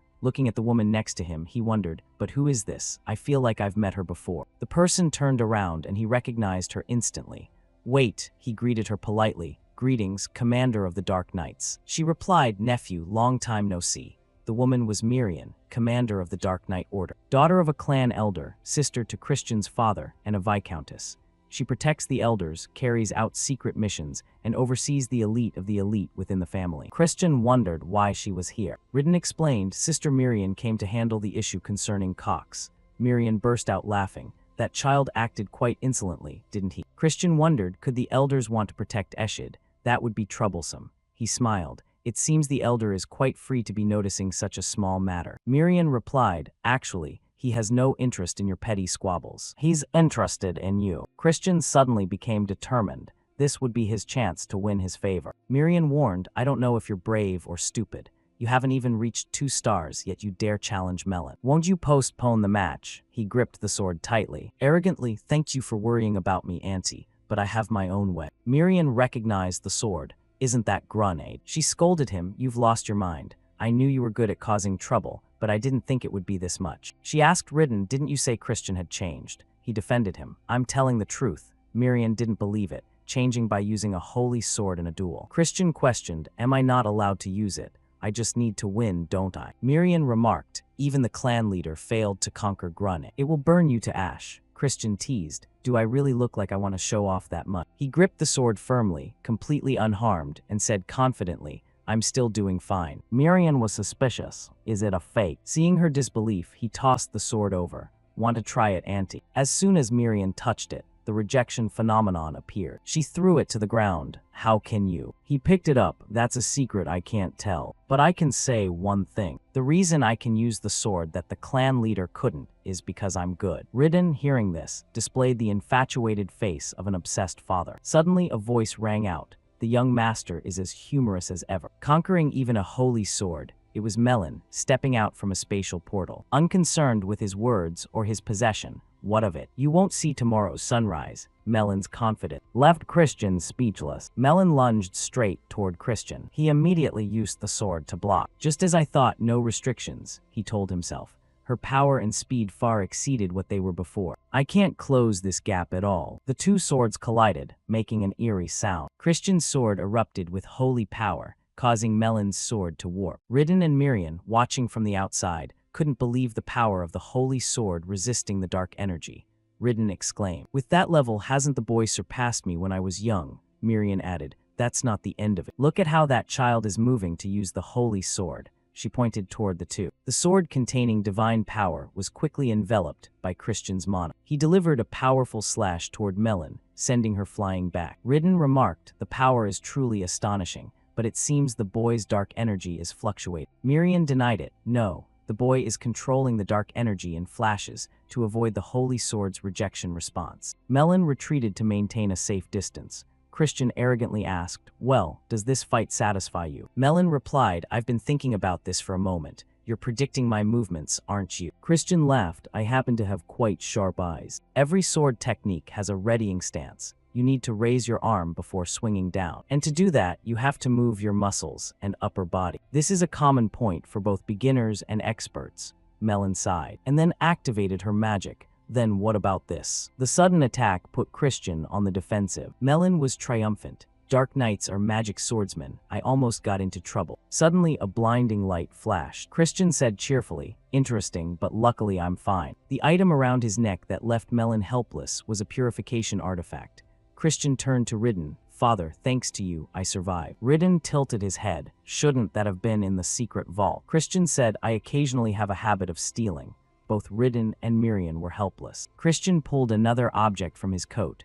Good equipment is also a skill. He threw it out. The object exploded, giving Melon no time to dodge. He warned her that dodging would be completely useless anyway. He followed up by throwing another red orb. It exploded violently. Christian felt at ease, thinking, "I have this treasure thanks to Grantel's money." "It's quite effective," he noted, not underestimating his opponent. He shouted, "I know you're still alive. Come out now." A sword lunged out from the sea of fire. Christian nonchalantly delivered a slap. He parried Melon's blade. Her sword shattered into pieces, leaving her exposed before him. Ridden boasted proudly to Miriam, "Look at this, sister. I told you the boy was a genius."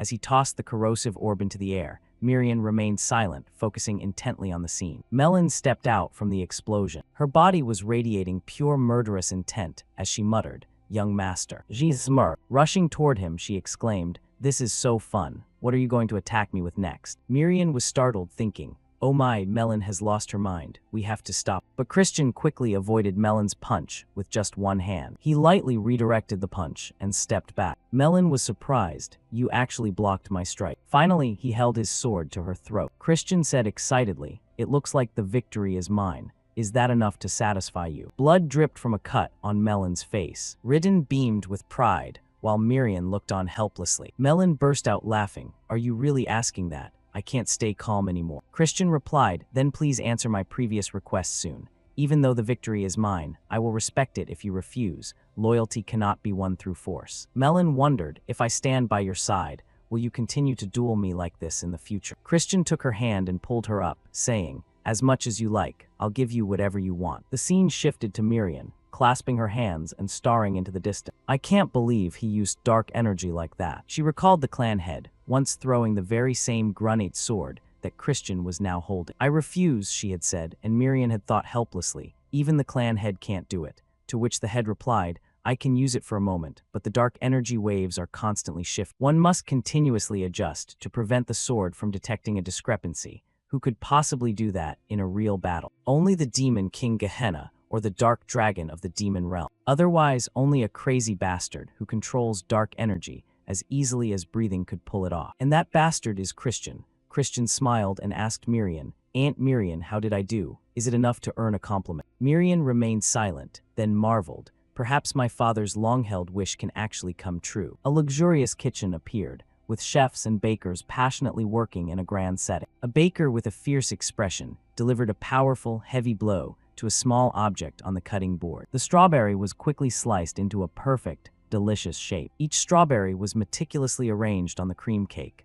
making anyone who saw it want to dive right in. Christian was stunned, unable to believe the man was making a strawberry cake. Marie chuckled, "Ho ho ho, don't mind his looks, his skills are top tier." After finishing, the baker approached Christian and asked in a slightly lisping voice, "Young master, what brings you to the kitchen?" Christian stood with his hands on his hips to make some cookies. Marie wondered, "You're making cookies?" And he replied confidently, "To give to someone." Hearing this, Marie leaned against Christian and wailed, "Is it for another woman, not me?" And Christian shouted, "Good grief, it's not what you think. Well, it is for a woman." The baker politely offered, "Perhaps I could help you with the cookies, sir." but he refused. No thanks, it's important that I make them with my own hands. Christian closed his eyes proudly. They might not look like much, but these cookies are. Before he could finish, a bright red liquid splattered across his face. It came from the mortar of two fierce-looking bakers who were frantically pounding what had once been strawberries. Christian panicked. Are you sure they didn't put human blood in the strawberry juice? And Marie only responded with a haha. Once the work was done, Christian brought a gift box to Miriam, who was preparing her horse to depart, and called out, Aunt Miriam. Miriam stopped and asked Christian, what is it? He gave a polite smile. I heard you were leaving, so I came to say goodbye. Miriam praised him. I appreciate that. You must still be tired after yesterday's match. Christian handed her the box. I'm fine. I have a gift for you. Miriam opened the box to find beautiful cookies of various shapes and colors neatly arranged. She was surprised. Are these cookies? Her eyes lit up, but her voice remained serious. You didn't need to go to such trouble. Christian said happily. I was very glad to meet you again and wanted to make some. Ridden stood beside Miriam, rubbing his chin, realizing that's when the boy had asked, Aunt Miriam, what do you like to eat? He thought, aha, so that was the reason. He certainly knows how to win people over. While Miriam looked at the cookie box hesitantly, Christian said, please try one, I made them myself. Miriam asked, really, you made them? She put a piece in her mouth, and from the very first bite, she was stunned by how delicious it was, though she quickly regained her composure. Ah, it's quite good. Christian smiled. I'm so glad you like them. Miriam said, I must give you something in return for such a wonderful gift. Do you have a wish? Christian's eyes turned sharp as he said, if possible, please be a real aunt to me. Miriam grew serious. Since we share the same blood, your words must have a deeper meaning. I heard from Ridden that you're training for the Dark Holy Rite, aren't you? Christian smiled and nodded. Miriam continued, I see. So you want me to support you in the upcoming succession war. She bowed her head and sighed, but unfortunately, I cannot grant that wish. She explained, as you know, those of the main branch must be impartial toward all candidates. That is the law. Christian replied, no, I'm just making a sincere request. I simply want us to be closer. Miriam asked, that's absurd. Do you really have no other motive? And Christian said calmly, of course, though if you were to support me and help me in secret, I certainly wouldn't refuse. He looked at Miriam with glistening eyes. She said while eating a cookie, I don't hate your honesty, a nephew who makes delicious cookies just for me. I can't help but cheer for you. Christian smiled radiantly. Thank you, Auntie. Miriam asked, but in return, can I have more delicious cookies next time? And he replied, that depends entirely on you, ma'am. The two didn't notice Ridden nearby, wiping away tears of emotion. Christian teasingly blew a finger heart. If you make me sad, I might get moody and stop making this flavor. The childish gesture made Miriam laugh, but she suddenly asked, Christian, what do you think about joining the Black Shadow Order? He hesitated about that, and Miriam tried to persuade him. You stood out in your match with Melon. You could surpass the elders, but your opponents won't be easily defeated. I worry your talent will wither before it blooms. Christian replied firmly, if I fail to follow my own path. I'd rather be dead, he declared confidently. I understand your concern, but I don't think I'll lose. Miriam looked at him, thinking it was an irrational level of confidence. But with this child he might actually succeed. She said, I understand. Since you are a demon anyway, I cannot stop you from walking a path of blood. She climbed onto her horse and emphasized, be wary of the young ladies. Ridden spoke up, be wary of Julian, not Eshin. Isn't she the most elegant one? Miriam gripped the reins tightly. You'll understand soon enough. Christian smiled, thank you very much. I'll keep that in mind. Miriam turned away and gave a light smile. Until we meet again, my nephew. After she left, Christian went to his room and lay back on his bed. The space was unusually quiet. He thought about how both his father and aunt were very strong, reaching the 6-star level. But I haven't heard much about them in the last Great War. How many powerful warriors are there in the Magic Empire? Surely enough to easily overwhelm the Kingdom of Light. He recalled his past life, where the Kingdom of Light withered in the fires of the Great War. I don't want the past to repeat itself. Christian's palm tightened with rising resolve. I must get even stronger and faster. A month later, his father called for him. Did you call for me, father? Ridden rubbed his brow. Yes, I have something to say. But before he could speak, his eyes went wide in surprise. Standing there was Christian, looking completely different and poised. Wait, have you reached 2 stars already? Ridden looked on with a cold gaze, thinking how he had achieved such growth in just 1 month. He shrugged slightly and asked, I don't understand why you're surprised. I kept my promise to you, didn't I? One side was questioning, while the other was furious. Ridden placed a letter in front of him. I received news from the main family. He sighed, his face falling. I submitted your name and Thurns as candidates for the Dark Holy Rite, but they only accepted Thurn. The reason hit Christian like a punch to the heart. your extravagant spending, and your philandering ways have destroyed everything, destroying property while drunk, even stealing. It's all the truth." Christian heard this, and his soul seemed to drift away. He fainted on the spot. Ridden barked in rage, "They dare to look down on my son." Christian woke up and asked if Viscount Langham had made this decision after Eschid's misconduct. The Viscount didn't have much of a voice left either. Suddenly, both of them blurted out, "Loin de Baron." He was of the direct bloodline of the main family, the rising star of the dark holy rite, the ceremony where candidates absorb pure darkness from the negative dimension. Because the amount of darkness is limited, they participate in a semi-official life and death match to determine rank. The higher-ranked individual claims more darkness. This rite decides who will be the young master candidate to inherit the family. If Loin won and monopolized the darkness, achieving Christian's goal would be even more difficult. Ridden stood up and approached. "Don't worry, I'll talk to them. If that fails, I'll ask Miriam for help." Christian said, "No need, I'll handle it myself." Ridden placed a hand on his shoulder. "I know you have talent and have changed, but you can let the adults handle this." Christian looked at his father tenderly. "I appreciate your kindness, father." But then his face suddenly contorted into a sinister look. "But I have my own way, clearly not a good one." He asked, "Are any of Count Turamin's children from the branch families participating?"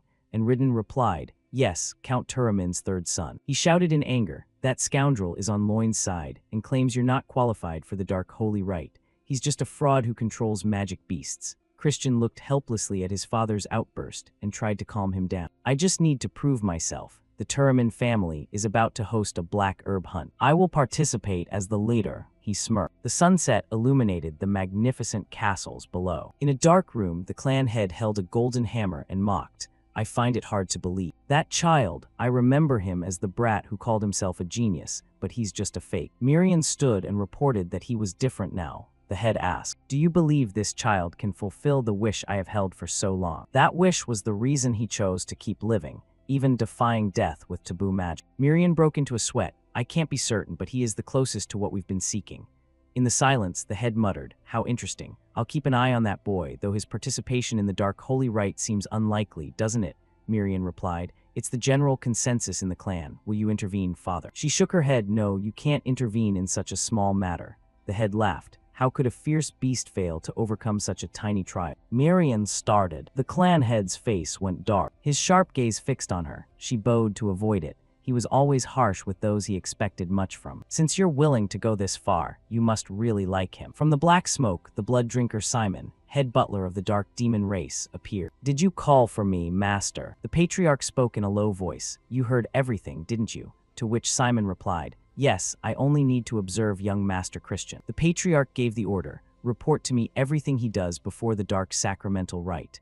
Simon bowed his head and said, "Understood, but may I have a little fun while tracking him?" Marian looked visibly annoyed, but the patriarch accepted, "Just don't overdo it." Simon broke into a sinister smile, his fangs flashing, and then vanished into a cloud of black smoke. Miriam closed her eyes and thought, "I hope that child makes it through safe." Sunset fell over the peaceful village. Christian thought, "Thanks to my talent, I reached 2 stars quickly, but despite extensive training, my dark energy still isn't enough to reach 3 stars. I need dark medicine to accumulate a large amount of energy in a short time." It's ironic that the Turamin family, who organizes the dark medicine hunts, has become my enemy. To catch the demon beast Karajov and obtain the dark medicine, a special condition must be met. Wheels rolled along the long road. Grantel ran out and asked, "Young master, what brings you here today? How have you been lately?" As Christian stepped down from the carriage with Marie. "Wait, you didn't come empty-handed, did you?" Grantel held up a bag and said, "Of course not." Christian snatched it and threw it to the ground, gold coins clinking as they scattered. He said contemptuously, "Such a mediocre gift. It seems you don't know your place." Christian placed a hand on Grantel's shoulder and said, "I heard you're involved in all sorts of illegal activity." Someone ran up and shouted, "Does tax evasion at the casino bring in profits? What about the items you swindled from the merchant guild? What do you want me to do, young master?" Those who were harassing the nearby civilians released them when they heard it was Christian. "I'll let it slide this time, but stop these over-the-line activities immediately, understood?" Grantel nodded and said, "Yes, yes." Christian put his arm around his shoulder and said, "Get me some dark medicine." Grantel trembled, sweat pouring down. "Dark medicine. The black market price has skyrocketed recently." Christian turned to Marie and asked, "Are you ready?" Marie transformed into a monster with razor-sharp fangs. "My torture skills are top-notch." Grantel knelt down in panic and said, I'll get it right away. Isn't everything easier when we cooperate? Christian winked and said, by the way, get me a knife sharp enough to cut through armor. Grantel looked bewildered, not understanding what he intended to do. After finishing the business, Christian left, leaving Grantel behind. Grantel cursed while weeping, you absolute bastard. Marie asked, are you going home, young master? To which he replied, no, I have one more place to go. He noticed something in the distance. Hey driver, can you stop here? The carriage screeched to a halt, and Christian walked into a shop. Welcome. He looked at the menu and said, I'll take this one. A pink potion bottle was placed on the counter. Marie whispered, do you need an aphrodisiac? Marie inside the shop kept looking at Christian with suspicious eye, which made him break into a cold sweat, his face turning pale. Suddenly he turned around angrily. Hee master, could it be? Marie laughed shyly. All right, I understand, hee. Christian snapped, I said it's not like that. Marie's face went dark. It's not for me, it's for someone else. He gave a small nod, perhaps for the count. The shopkeeper couldn't believe what he was hearing. Christian spoke sternly. Considering my father's age, he needs better care. He pointed directly at the shopkeeper and said, for the sake of the count's honor, you must keep this an absolute secret. The shopkeeper nodded and said, yes, I will be careful. The scene shifts to Thurn walking with his father toward Christian. The father patted Thurn's back, making him tremble. Thurn mentioned the title, my respected Emperor Big Brother. I heard hunting for dark medicine is very dangerous. Please be careful not to get hurt. Christian winked mockingly. Oh, are you worried about me now? Thurn blushed and said, I'm only worried because we won't get to duel properly. Ridden cut in, now, don't you two start bickering. Go and make those Turaman bastards shut their arrogant mouths. Christian smiled brightly. I'll bring back good news, but what's with this emperor thing? He patted Thurn's shoulder and said, you don't need to know, father. At the Turaman Count's estate, with a picturesque view of rustling leaves under a sunny blue sky, a devious servant blocked the door. I'll say it again, you are not allowed into the Count's villa. Christian and his teammates grew angry. How dare you say that after making us wait? Do you know who he is? Christian listened as the butler said, young master Owa gave the order. He has no time for a bastard Lola. Killing intent erupted from Christian as he growled. So you mean I have to find my own place to stay? The butler trembled, sweat pouring down. Exactly. A teammate prepared to charge. Young master, I'll bring you his head. But Christian stopped him and stepped closer to the butler. What about the lodging fee? Can I send the bill to Count Turaman? The butler gave a forced laugh. Under the sunlight, the fountain reflected the magnificent palace like a mirror. Christian led everyone into a grand hotel. The butler asked, how much does this place cost? He replied generously, 100,000 rupees. It's rare to get to spend someone else's money. My luggage is already in the lobby. Everyone has 1 hour to settle in before we go out for drinks. His luggage emitted a brilliant blue light. Marie suddenly flew out. Master, this villa is incredible. She was enchanted. It's perfect for serving you. Christian was helpless. Why are you here? Marie skipped around. I hid in the luggage. I promise to be your maid forever. Master is so adorably embarrassed. He sighed at her expression. I bet you missed this woman. Alwa, the third son of Count Turaman, received the bill and was furious. What is this? Christian smirked. You told me to find my own place to sleep. I just did as I was told. What's wrong? Alwa roared, I don't stay at ordinary hotels, so I just bought a villa and transferred the ownership.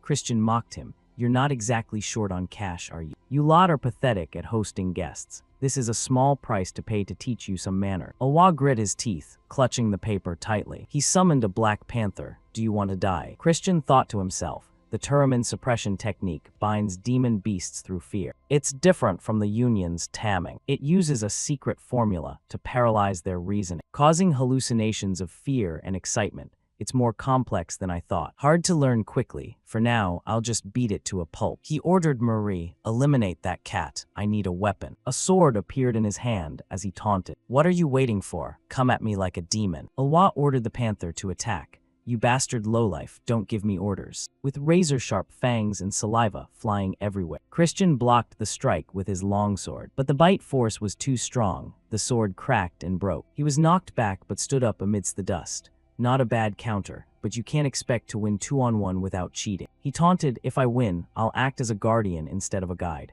This much is needed to cover expenses, you cheapskate. Alwa was livid and charged on the panther. You arrogant brat. I'll make you kneel. His eyes turned blood red. The panther lunged with its claws, but as it pounced, Christian had already vanished. Alwa looked around, bewildered. Where did he go? Christian appeared behind him and struck the back of his neck with a rod. Ulwa screamed in agony from the blow. He stopped and asked, "Does it hurt?" "Don't be a crybaby. I won't go easy on you just because you're weeping." The two sides faced off, one like a god of death, the other blinded by hatred. The Black Panther knelt down warily, trembling. Ulwa screamed, "You bastard. How dare you do that to my Choco?" Christian laughed. "I only used a 2-star illusion spell. It seems your pathetic suppression technique couldn't overcome it." Ulwa summoned a magic circle, calling forth a massive black horse. Christian smirked. "Do you know the defining characteristic of trash?" Before he could finish, he unleashed a powerful strike that flew past Ulwa's head, knocking him down instantly. The black horse shook its head in fear. Christian asked, "We don't have time to wait for a transformation. You know that." He walked into the casino. "Young master, are you sure? There's still plenty of time. We should rest." Christian was annoyed. What's wrong with an incompetent person doing incompetent things? He turned to Marie. "Right." Marie brought a glass of ginger water. "Everything is fine, as long as the young master doesn't drink alcohol." He started to cry. "Damn it, I want wine. I don't like ginger water." A Turamin family servant cut in. "Why did young Master Ulwa tell us to track this bastard?" Christian taunted. "Why don't you join in?" "Master, they won't be awake until tomorrow. I've beaten him half to death. I'll keep it a secret. What do you think?" The two growled. "Don't you worry about it." Christian laughed. "Then feel free to keep watching." Sunset fell and he was still playing cards. He threw the cards away. "Drink my share of the wine. I won't back down this time." Night came and they hadn't stopped. The two butlers looked at him, as if they wanted to eat him alive. Christian was drunk, passing out with a card on his head. When he woke up, it was as if he had never been drunk. Clean up and let's go. He thought those pets were a nuisance. "It's dark, I should take action." He said, "Marie, I need to get somewhere fast. Don't follow me." Marie looked sad. "Is it because of that aphrodisiac from earlier?" Christian was startled. "What?" Marie whispered. "I knew it. It wasn't for the Count, but for the young master's own use. It's so sad that I can't go to bed with you, but I support your nighttime activities." Darkness enveloped the mountains and forests. Christian, wearing a hood, sneaked along the path.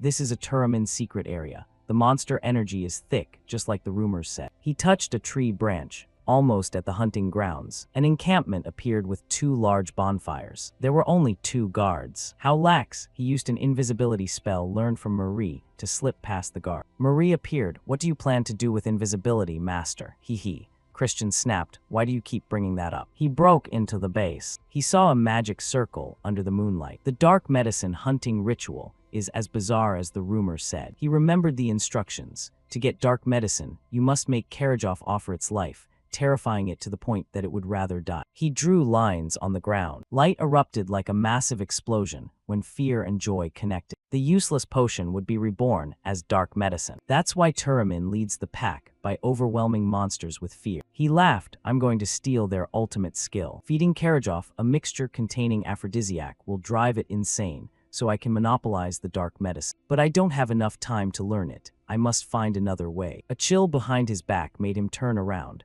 but he only saw the endless night. He walked toward it, hearing the rustle of leaves. A dark shadow led to a massive cave. A terrifying demonic intent poured out. "Don't tell me this is a Gehenna Rift, the dangerous demon realm." The magic circle inside glowed brilliant. He stopped. "Wait, what if I lure Karajoff here?" He took out the potion. Now for something to lure it. "Perfect, I can't wait any longer." Christian stepped deeper into the cave, unaware that a black and red shadow with claws was watching. It was Simon. Who would have thought the kid would be so interesting? Beating that Turamin fellow half to death, and making the Watchers drop their guard with a show of incompetence. Every one of his actions is within my sight. Simon laughed, his fangs gleaming. "This makes me want to play an even bigger prank on." He stepped onto the magic circle. He reached into the rep. Gray matter flowed down, creating a demonic scene. A voice echoed, "What is your wish?" Simon licked his lips and reached his hand toward the rip. The next day, during the point hunting hour, the person planting the flag in the ground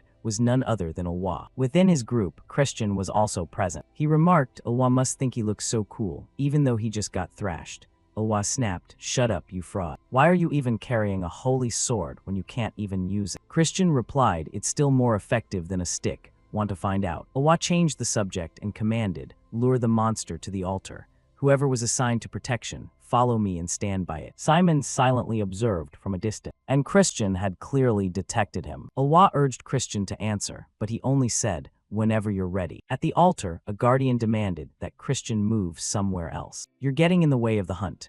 Christian said coldly. Stay right there if you like, but don't come crying for help when things go south. The words infuriated the other person, but Alwa cut in. Don't wear yourselves out before we even start. You useless brat, just go guard the flag. Christian declared, I'll protect this flag with my life, then sat under a tree muttering, I want to see them try their best, and then accidentally fall into my trap. He had already prepared his dagger and the aphrodisiac pill. The other group began searching the surrounding area. Hearing a noise, Christian knew the monster was approaching. Finally, a Karajoff appeared, a level 4 magic demon. Christian asked, why does it look so goofy? Its appearance was strangely cute. The others asked Alwa if he was ready. It was time. The beastman in the group urged, use your subjugation skill now. Alwa raised his hand and began chanting. While the Karajoff slammed its beak into the ground, his teammates cast slowing spells. They supported Alwa so he could close in with his subjugation skill. Suddenly, the look in the Karajoff's eyes changed. It roared and turned toward Alwa. Panicking, he raised his hands to resist, but he was knocked down by a powerful slap. Everyone realized the venom came from its small, feathered tentacle. They scrambled into a defensive formation around Alwa, but Christian shook his head, thinking it was futile. It's lost control because of the aphrodisiac I gave it. Alwa covered his nose. Luckily, they had taken the antidote beforehand,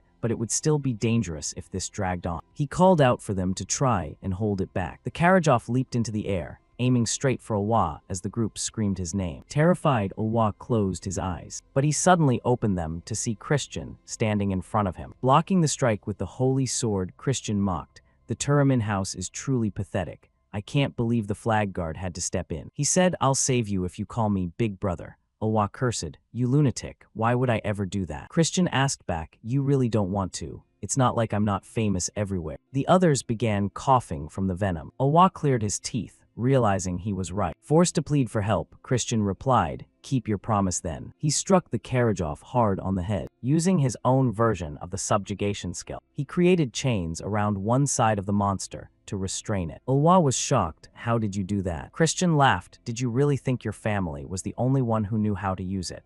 To me, an intermediate subjugation skill is nothing. He spun around and grabbed the chain. Pulling hard like reins, he jumped onto the Karajoff's back. It shrieked and ran wildly. Alwa shouted, wait, there's a rift up ahead, he tried to warn. But Christian smiled. I've known about that since last night. He charged straight toward it. The Karajoff panicked. Christian said, I bet this is the first time you felt malice from Gehenna. Go ahead and be afraid. Its bright red eyes turned a vivid gold. Christian tightened his grip on the dagger. He stabbed through the monster's hide, killing it instantly. The rest of the group ran over. Are you okay? This cave is dangerous. We need to get out fast. Christian replied, don't be so weak, as he extracted the core from inside the monster. Alwa's group was stunned. It turned out to be an inner core, not dark medicine. Alwa began to get annoyed, and the beastman under his command questioned Christian. What are you going to do about this? If you hadn't interfered, none of this would have happened. But Alwa cut him off. Enough. Leave him alone. He turned to Christian. Thank you. Thank you for saving my subordinates. He helped them finish the task without anyone being seriously injured. Christian was surprised that Alwa admitted it, thinking to himself, now I feel a bit bad. Even worse knowing I switched that aphrodisiac pill. Regardless, he still had to do what needed to be done, telling Alwa, now call me Big Brother like you promised. Are you planning to go back on your word? Alwa fired back. I never promised that.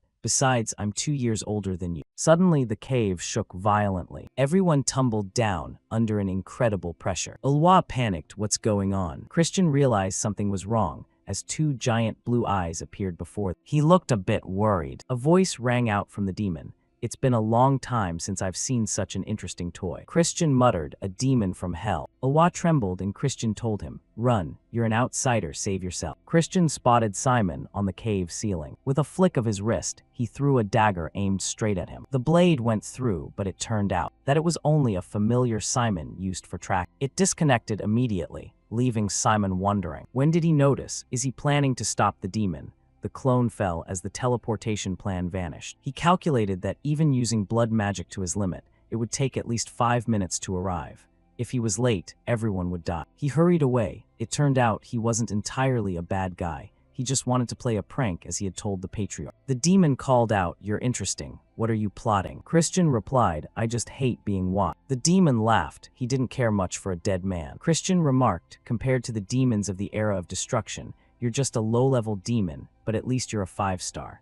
Not something I can easily deal with right now. He raised a finger. It's not all bad news, though. I've used a spell to put everyone to sleep, just like I did with the barmaid. Awa's subordinates gradually lost consciousness. Awa screamed, "What are you doing? We need to fight together." Christian praised, "You have good magic resistance." Then he punched Awa straight in the stomach. "Go to sleep." The demon asked, "Are you planning to offer them to me? Sacrifice them and I'll spare your life and grant you a blessing." Christian snapped, "Stop barking. My principle is never to bargain with demons." He drew the holy sword. The demon realized it was a good idea, but it said a holy sword you can't use is just trash, and fired a spell at Christian. He blocked it with the sword but lacked the strength. He was slammed into the cave wall, falling unconscious. The demon grabbed his arm and lifted him up. "Last chance, sacrifice them to be released." Christian spat in its face. "What makes you think I can't use a holy sword?" He broke free, grabbed its leg, and tucked his body as it hit the ground. He activated a different energy core. The tip of the holy sword regrew out of pure light. The demon grew anxious. "How can someone like you use the power of light?" Christian asked, "Do you finally see that your life is in danger?" The demon replied, "This won't stop me," as it created a massive red orb. Christian steadied himself and widened his stance. He shouted as he unleashed the Death Sea Shattering Light technique. He swung the sword, sending a massive golden wave crashing into the demon. It shrieked, "Impossible." Taking the hit, it collapsed to the floor. It seemed Christian had killed it. His eyes were weary.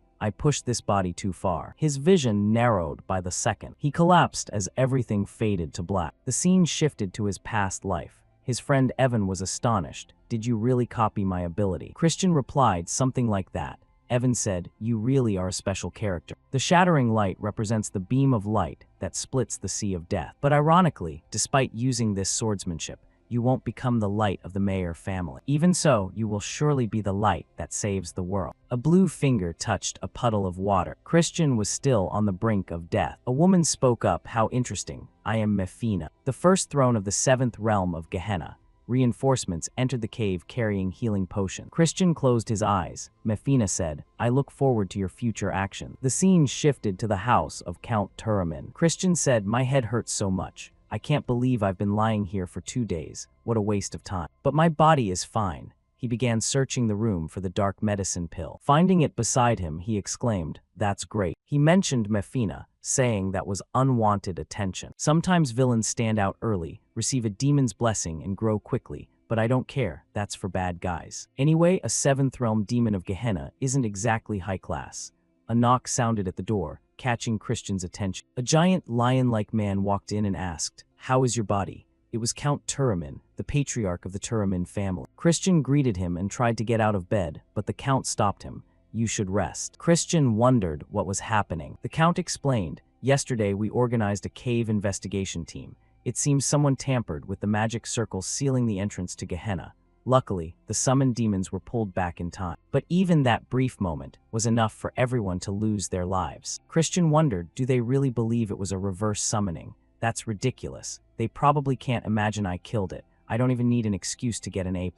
The Count said, "I want to start with an apology. I'm sorry for treating you poorly based solely on rumors that you were useless." He bowed his head, "Thank you. You are a benefactor to the House of Turamin. I am grateful to you." Christian replied, "It wasn't like that. As a member of the dark magic family, I only did what needed to be done. Though my conscience hurts, I decided to stir the waters a little." The words seemed to resonate with the Count. He nodded, "You're right. If there's anything I can help with, just say the word.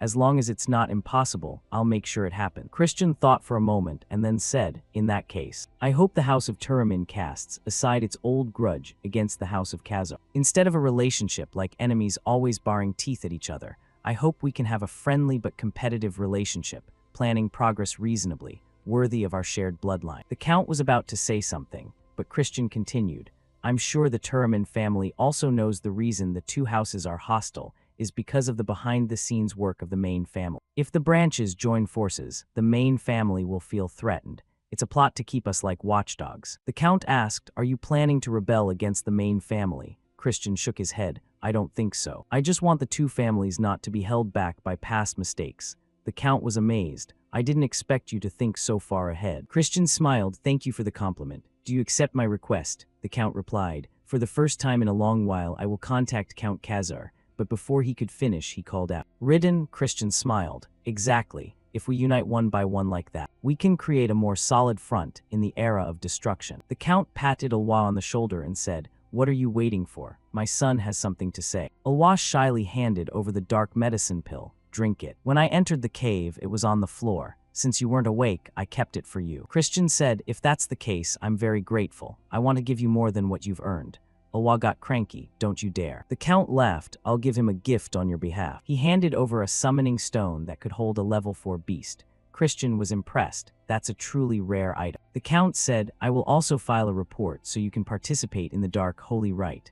I wish you the best of luck." Christian thanked him for the gift and the encouragement. The Count told him to get some rest. When he and Elwa left, Christian smiled and called out, "Come out." A red aura appeared. Simon said, "As expected. It wasn't a coincidence that you detected me." Christian replied, "I smelled blood." Simon introduced himself. "I am the head butler of the dark magic family." Christian wondered if he was merely the patriarch's lackey. "I've heard the name Simon somewhere before, the leader of the Blood Shadow Demon Sect." He explained that the Blood Shadow Demon Sect makes no distinction between the magic empire and the dominion of Apply. They are a psychotic organization, obsessed with massacre and terror. Their leader is an 8-star villain who, by the end of the era of destruction, ascends to 9 stars and becomes the 10th Demon King. I can't even count how many times I nearly died because of him. Simon is the literal flesh and blood of the Demon King. Simon said, "I didn't expect the young master to be so incredible. You even managed to eliminate a demon," while Christian thought, "I'll definitely handle this myself." He asked, "Did you see the light that split the Dead Sea?" After a moment's thought, he denied it, saying, "I have no idea what you're talking about." Simon laughed, "I know you're playing dumb." After entering the cave, the demon's corpse was completely obliterated without leaving a trace. That wasn't a reverse summoning, it completely evaporated. "I'm impressed by your skills, care to explain?" Christian asked, "Why should I reveal my trump card?" Simon reminded him, "This will be reported to the Patriarch." Christian replied, "I'd rather be the Patriarch than some nerd who answers every single question. I want a predator who hides his claws until the very end." Simon was surprised. "You really are interesting." Then Christian asked, "Are you going to apologize?" Simon wondered why, and Christian explained, "Usually, it's hard to distinguish reverse summoning from destruction just by the traces left behind. That's why the Count misunderstood. But you believe the opposite because you were the one who summoned it. A demon summoning that nearly killed a family member. That's the kind of crazy news the Patriarch might hear." Simon said, "I'll take responsibility,"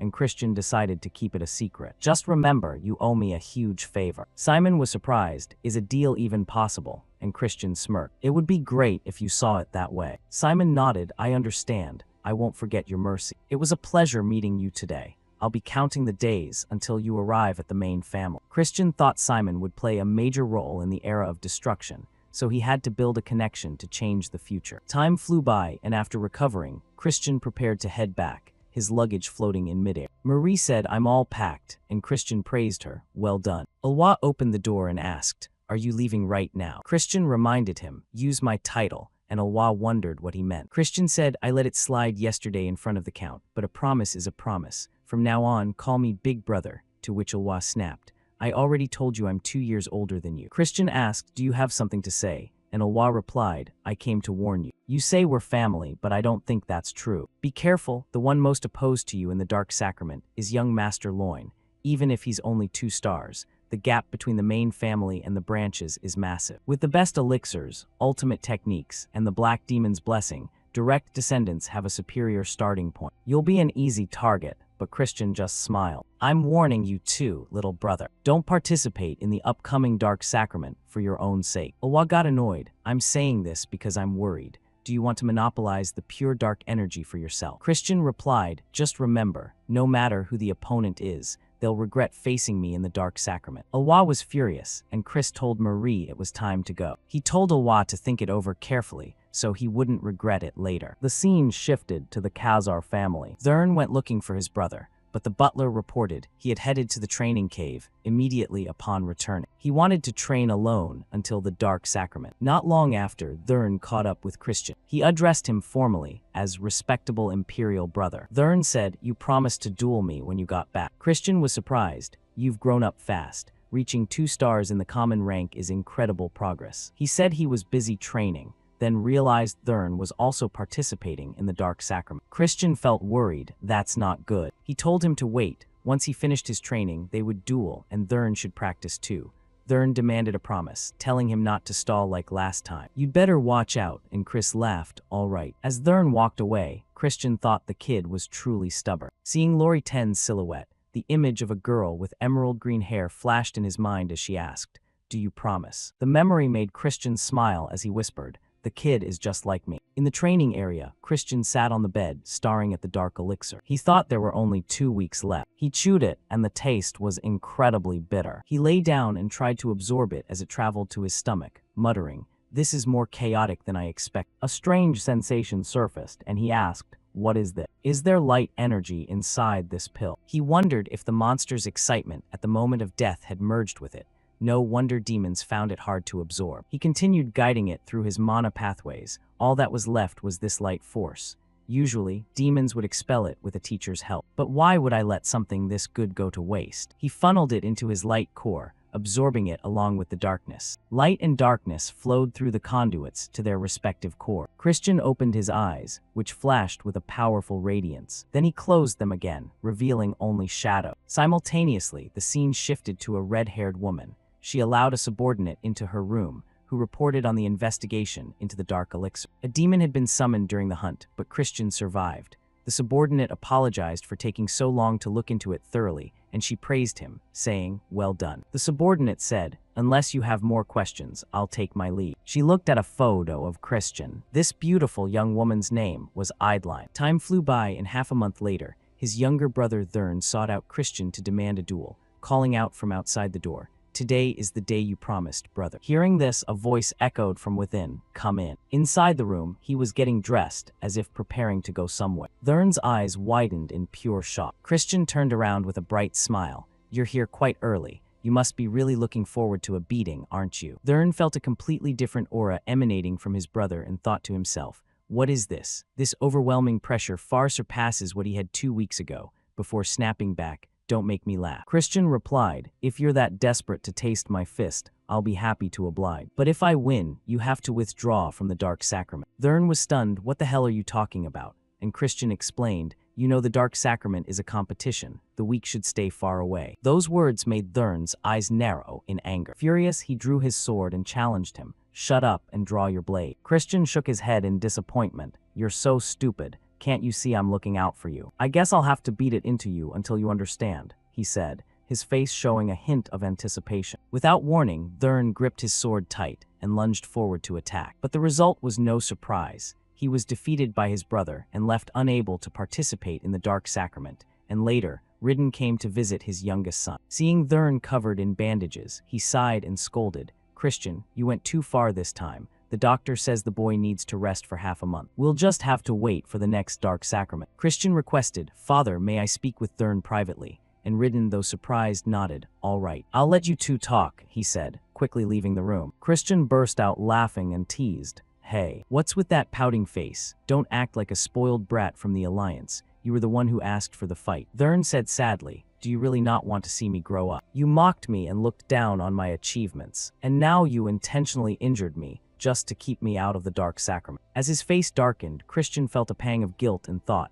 "Sigh, he's going to lose his mind at this rate." So he explained, "We're having a misunderstanding. I did this so you could become even stronger. If you fought me during the ritual, you'd lose your chance to obtain pure dark energy forever. I had to be harsh because you're so stubborn. Most importantly, pure dark energy doesn't even suit you. You are compatible with gray dark energy. I know that just like light energy, dark energy is divided into many types. Pure darkness is the highest attribute, but right below it is gray darkness, which is exceptionally suited for curse magic." Relying on his past life's memories, Christian asked, "You find learning curse magic easier than swordsmanship, don't you?" And Thurn's eyes widened. "How did you know?" Christian couldn't exactly say he had seen it in the future. So he made it up. "I realized it while we were sparring. I fought with everything I had, but if you absorb pure darkness before mastering gray darkness, it will cause problems for your studies later. It's not impossible, but it will slow you down, and I know you want to get strong fast. This is my sincere advice as someone who has always supported your growth." He took out the dark elixir from the previous hunt and handed it over. "This gift is for you." Thurn was shocked. "Isn't this a dark elixir? Why are you giving me something so precious?" Christian waved it off. "Because you're my brother, why else?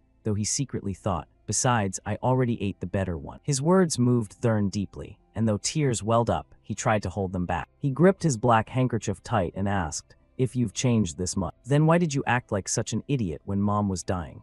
Do you have any idea how much she suffered because you weren't by her side? Christian didn't understand that memory. It wasn't his. He sat down beside Thurn and whispered, back then, I just didn't understand. Time passed and the scene shifted to the main family, where the candidates for the Dark Sacrament had gathered. Stepping down from the carriage, Christian groaned, sigh, I need to stretch. How far did we travel for my whole body to ache like this? Couldn't they have opened a teleportation gate? I can't believe this sect is so petty. He was gritting his teeth before Marie intervened. Young master. A date for just the two of us, okay? Christian rolled his eyes. Oh, my heart is racing, but you're not the one it's looking for. He observed the carriages in the courtyard, thinking about how the main family allowed one companion, so he chose Marie since they were bound by a contract. He noticed several people looking at him and whispering. Marie covered her mouth. Wow, the young master is famous now. Simon appeared and greeted him. Greetings, young master. You've improved so much in just half a month.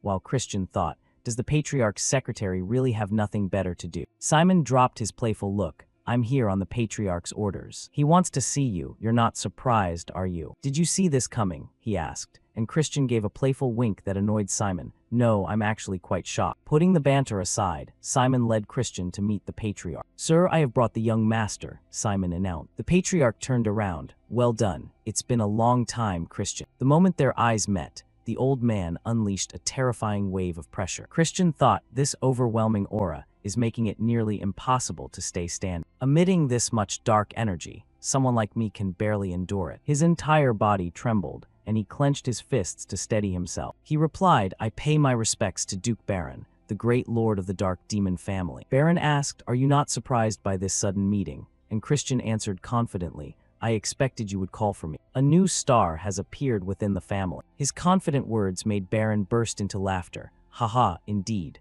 Both Miriam and Simon couldn't stop praising you. But I'm not yet sure what to expect from you. Even if you are a great seed, only time will tell how you will grow. You might just be a sprout that withers the moment it breaks through the soil. Though the words held a hint of contempt, Christian wasn't angry. He nodded and said, you're right, I am still too lacking to meet your expectations. But isn't that what the future is for? Only time will prove if a sprout exceeds expectations to become a great tree, or a monstrosity that overshadows even the oldest giants. I won't disappoint you. Christian's words were thick with hidden meaning, and Baron didn't seem to want to hear more. He waved his hand. I shall hold you to high expectations then. Now you may leave. As Christian left the room, Miriam turned to her father. What do you think of the boy? And Baron spoke honestly. He far exceeds my expectations. But with great talent, his fate becomes all the more arduous. You know it, don't you? The bloody winds are blowing toward the magic empire. But today, this tiny flicker of hope. That child might fulfill the dream I've harbored for so long, he said,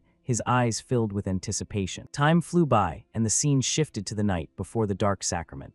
The main family held a welcoming banquet. At the entrance, two servants called out loudly. The eldest son of Count Khazar has arrived, Christian Baron Khazar. Christian walked into the grand hall with confidence. His appearance made several people uncomfortable, whispering, why did the Patriarch meet a fool like him? And who knows, he looks like a bootlicker to me. Christian wasn't deaf and heard the mockery clearly, but he simply told himself, as expected, I'm just too handsome. Sigh, being this good-looking is a burden. Seeing a servant passing by with wine, he said with interest, hey, that's wine, right? He reached out to take a glass. But the girl refused him. You're not old enough, young master. Have some ginger ale instead. She poured a glass and handed it to him. Christian screamed internally, damn these rude demons, I don't want ginger ale. Suddenly, a shout rang out, drawing everyone's attention.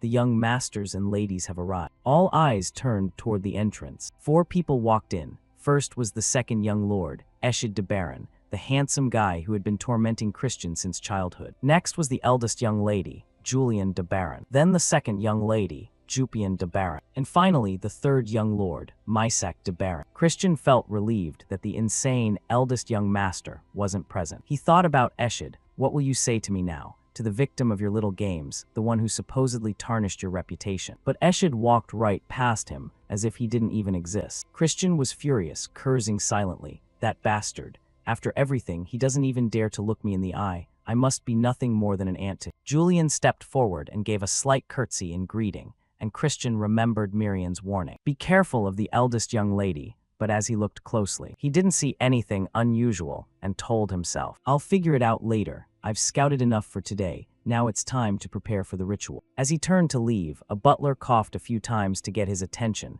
"Greetings, young Master Christian. I am Fora, a summoner serving young Master Loin." Christian snapped back and, "So what?" Fora replied, "I heard that an unworthy individual would be participating in tomorrow's dark sacrament. I worry that someone incompetent might cause an accident and stain the reputation of the dark demon family." Christian understood his intent. "So you're saying I'm incompetent, right?" Fora answered, "You only need to prove otherwise." Christian looked up toward the second floor, where Loin was standing. He cursed under his breath. "If you don't like it, come down here yourself. But I'll say this plainly for the ritual," he said as he tossed his glass aside. "Fine, proving it won't be hard at all. Now show me your little tricks." Fora was flustered. "What? Right here. You don't even have a weapon." But Christian waved him off. "Do you really expect me to use a weapon against someone like you?" Fora roared in anger, "You'll regret this." And Christian smirked. "How could I?" "I think you're the one who's going to regret it," he said, as the confrontation drew the eyes of Julian and Jupian from afar. Time passed quickly, and the guests all around turned pale at the sight before them. Old man Fora was being mercilessly pummeled by several wraiths, able only to curl up and take the beating. In another corner, Christian was being served by 3 wraiths as if he were an emperor. No one could believe it. What did we just witness? The summoner started with evil spirits, but with just a flick of Christian's hand, they turned around and began tearing into their own master. How did he seize control so fast? After enjoying the service, Christian stood up and looked toward Loin.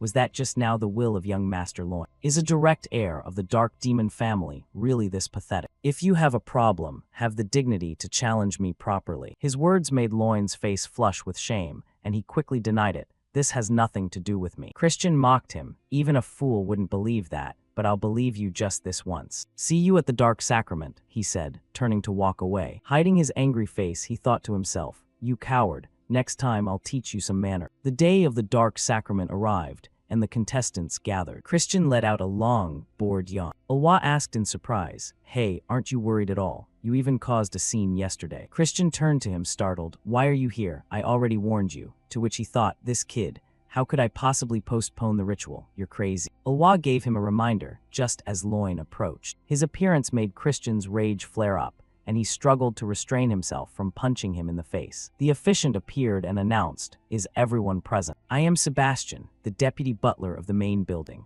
I will now lead you all to the sanctuary of the dark holy rite. He struck his cane firmly against the floor. The grand hall shook, revealing a secret passage leading deep underground. The candidates were astonished. It's underground, Alwa exclaimed, while Christian, sensing something different from his experience, thought, something's not right. This is illusion magic, creating an imaginary space. Ignoring their surprise, Sebastian walked quickly down the stairs. Despite his small stature, he moved with unexpected speed. The group scrambled to follow in a panic. Hurry up, he's leaving us behind. They pushed themselves to catch up, but the journey only became more difficult. Before even reaching the sanctuary, the entire group was exhausted. Drenched in sweat, they wondered, this is so strange. Weren't we just going underground? Why is there such a steep incline here? Noticing the candidates falling behind, Sebastian turned around. Hurry up. The ground won't support you forever. As soon as he spoke, the earth shook, flinging 2 candidates away. The remaining ones were horrified. Sebastian continued, we're late, so I'll be picking up the pace now. He dashed forward like a machine. A moment later, 2 more people were thrown off. Loin thought triumphantly, can't keep up, you losers. You're just vermin who don't deserve to be here. But he froze when he saw Christian running right beside him, perfectly composed and without a single drop of sweat. How is he not even breaking a sweat? Sensing Loin's gaze, Christian teased, is that all you've got? Turns out you're all talk and no talent. A direct heir should be better than this. Didn't they give you enough supplements? He secretly mocked the candidates. These idiots. Their ignorance is only making their bodies suffer. Running full tilt in an illusion is such a waste of energy. No matter how hard I push, my endurance won't drain. As long as I manipulate the incantation, I'm invincible here. Sebastian noticed how easily Christian was moving. Ho ho, that must be young Master Christian, I presume. Time passed. The group reached the sanctuary. Except for Christian, the other 3 were half dead from exhaustion. Alwa couldn't help but ask out of curiosity, how are you completely unscathed? Christian didn't explain the trick, instead scolding him. This is why you need to train your body more instead of always riding magic beasts everywhere. A man with a deathly pale face stepped out. Welcome, everyone. This is the sanctuary where pure dark energy erupts endlessly. We call it the Holy Tabernacle. I am Rihu, the sanctuary manager. Greetings, young masters and ladies. Today you must claim the great pure darkness, just as the third demon king, the annihilator of shadows and progenitor of the dark magic family, once did. Rihu spoke, waving his hand to create 4 white energy streams directed toward 4 doors. He explained, however, that amount is not enough to be shared. The magic beasts inside will verify your worthiness. Christian excitedly raised his hand. So you're saying everything depends on who gets there first, right? Rihu looked at him with admiration. That's right. You're quite sharp, young Master Christian. Someone asked, if something happens between the candidates during the rite, will they be disqualified? Rihu replied, each person takes a different path. You shouldn't even run into each other. But on the rare occasion you do meet, avoid conflict.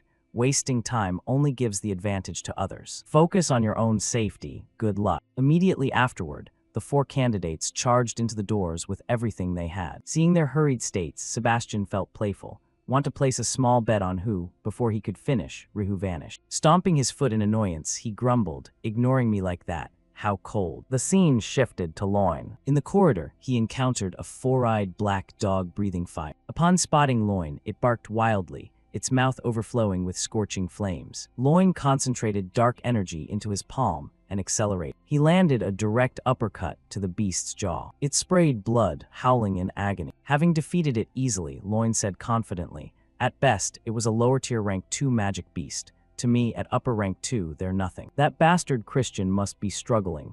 Every path has the same distance and challenges, but I bribed the mage to ensure Christian's path had stronger magic beasts. He'll run into a few ferocious ones and meet a miserable end. Any death during the dark holy rite will be ignored. This is your grave. Not long after, Loin arrived before a massive door. Here it is. The entrance to the sanctuary. I'm definitely the first one here, he said smugly. But Christian's voice rang out from beside him. You're too slow. What took you so long? I thought I'd die of boredom waiting for you. Loin panicked. How did you get here so fast? Christian scratched his head. It wasn't that hard. Impossible. Your path was supposed to have stronger magic beasts. Realizing he had let it slip, he went silent, but Christian heard him clearly and smirked. Oh, I see. No wonder I thought they were stronger than usual. So you're the one behind it. He cracked his knuckles, preparing to pummel Loin, who was also ready to fight to the end. What did you just say? Who do you think you are? Christian provoked him. Come on, it's just the 2 of us here. No need for formalities. Loin clenched his fists, which were shrouded in dark force, and roared, you arrogant brat. Conflict between candidates is forbidden. But I'm going to crush you right now. He lunged forward, throwing a right hook. Christian leaned back slightly, dodging with ease. He recognized the magic combat technique, designed to boost magic power at close range, or to snap an opponent's joint. Loin threw a flurry of punches like a machine, but none connected. He was fuming. You annoying little rat. Loin lunged again, aiming to break Christian's left arm. But it was a trap Christian had intentionally laid. You idiot, he mocked. He grabbed Loin's wrist with his right hand. Twisting it back, he said, don't cry when it starts to hurt. Christian increased the pressure, making Loin scream in pain. Soon after, Owa came running up, panting heavily. Hey, am I late? He stood there stunned, seeing 2 candidates being absolutely wrecked by Christian. Did you do this? Christian chided him. You're too slow. Are you going to pass out on your own, or do I have to knock you out? Not one to be cowardly, Ulwa activated his magic for battle. I'm not just going to sit here. Come at me. But after only a few simple moves, Christian punched Ulwa to the floor.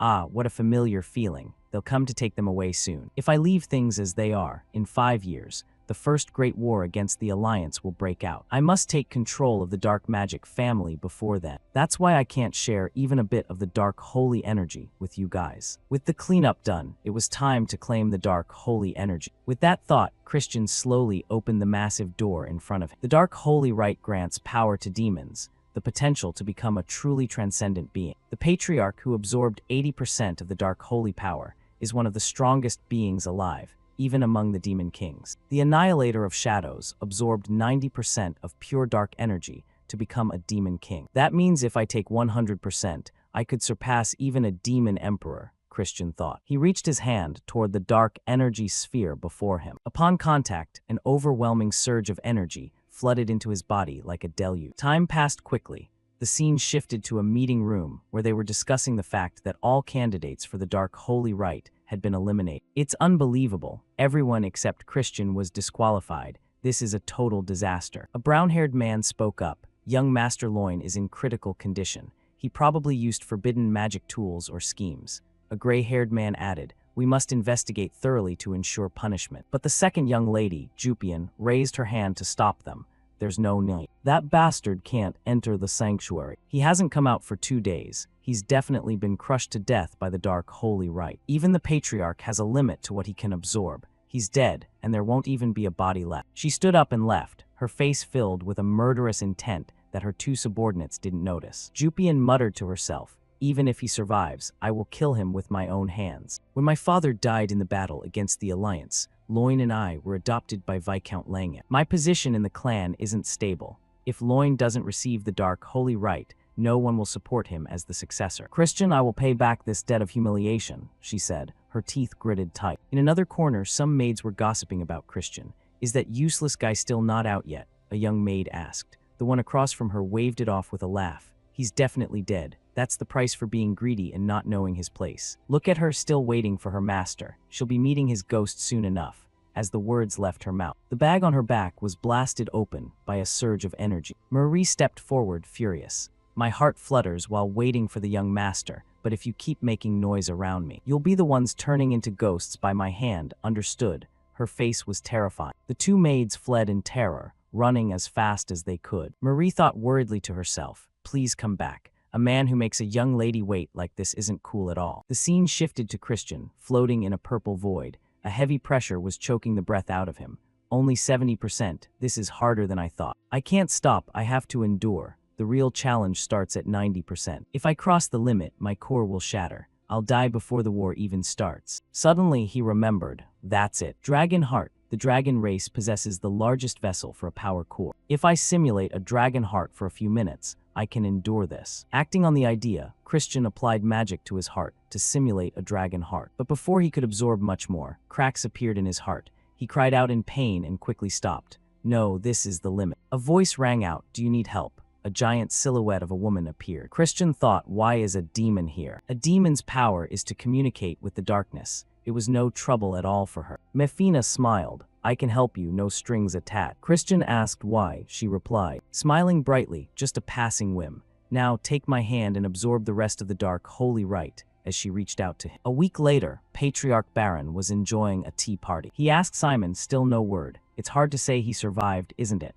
His voice was filled with disappointment. Christian's Miriam scolded. "Such insatiable greed. Why did he gamble like that?" Simon added, "Viscount Langham, the temporary authority, agrees with you. He wants to close the entrance to the sanctuary early. Will you give the order?" Baron sat in silence for a few seconds. "That wicked little brat wants to test this old man. Blood Shadow, do you think that reckless child is still alive?" Simon shrugged. "The chances are near zero, but isn't he interesting?" Baron sighed and gave the order. "Tell him to keep it open for one more day." Simon smiled, "As you command." Miriam felt a deep sense of relief in her heart. Christian's energy core was being overwhelmed by the pure dark energy. As a result, his heart was in agony, and the energy core could explode at any moment. Mefina told him to take her hand before it was too late. Instead of accepting the help, he stubbornly refused. Hearing this, she said he was incredibly foolish, and that he should know humans have limits they aren't allowed to cross. Hearing that, our Christian got angry. He said it seemed she had forgotten something, since they were in a world full of concept. Christian's next move shocked her as he began to glow. His hair turned gray, and his eyes glowed a fierce red. Christian grew red horns and transformed into a demon. His act of demonization astonished her. Honestly, it looked pretty cool. This technique is the ultimate secret of the mysterious family, a forbidden incantation where a human temporarily turns into a demon to release explosive power. Though powerful, it deals fatal damage to the user. Lena had previously died after using this incantation. Perhaps that fox girl had taught Christian everything about the demon families. If he removed the parts of the incantation that amplified dark energy, he could exploit the dark energy of this world and create a vessel to collect the energy without suffering any penalty. Upon creating the vessel, the dark energy began to accumulate slowly and steadily. Because this plan succeeded, with the container, he could collect energy with over 90% purity and seize the entire sacred darkness. Mefina couldn't believe it when Christian created a black crescent moon. It was impossible for a human as insignificant as an insect to transcend human limits, as she had claimed. He confidently declared it was because he is a genius. As he left the space, he told her she could continue living here. "But I'm leaving." As he departed, she said she would see him another time. Hearing that, Christian turned around, and just before the teleportation gate snapped shut, he flipped her the middle finger and told her to get lost. She went silent for a moment before realizing what he meant and burst out laughing. Christian made his escape. He cursed at her, saying he'd go crazy if he ever met that noisy demon again. Christian wondered how much time had passed. According to his internal clock, it had likely been a week, so his family was probably in total chaos. He deactivated his demon transformation and muttered that it was time to start playing some pranks. After a while, a butler burst into the Lord's office to report that Christian had returned. Hearing this, everyone in the room was shocked,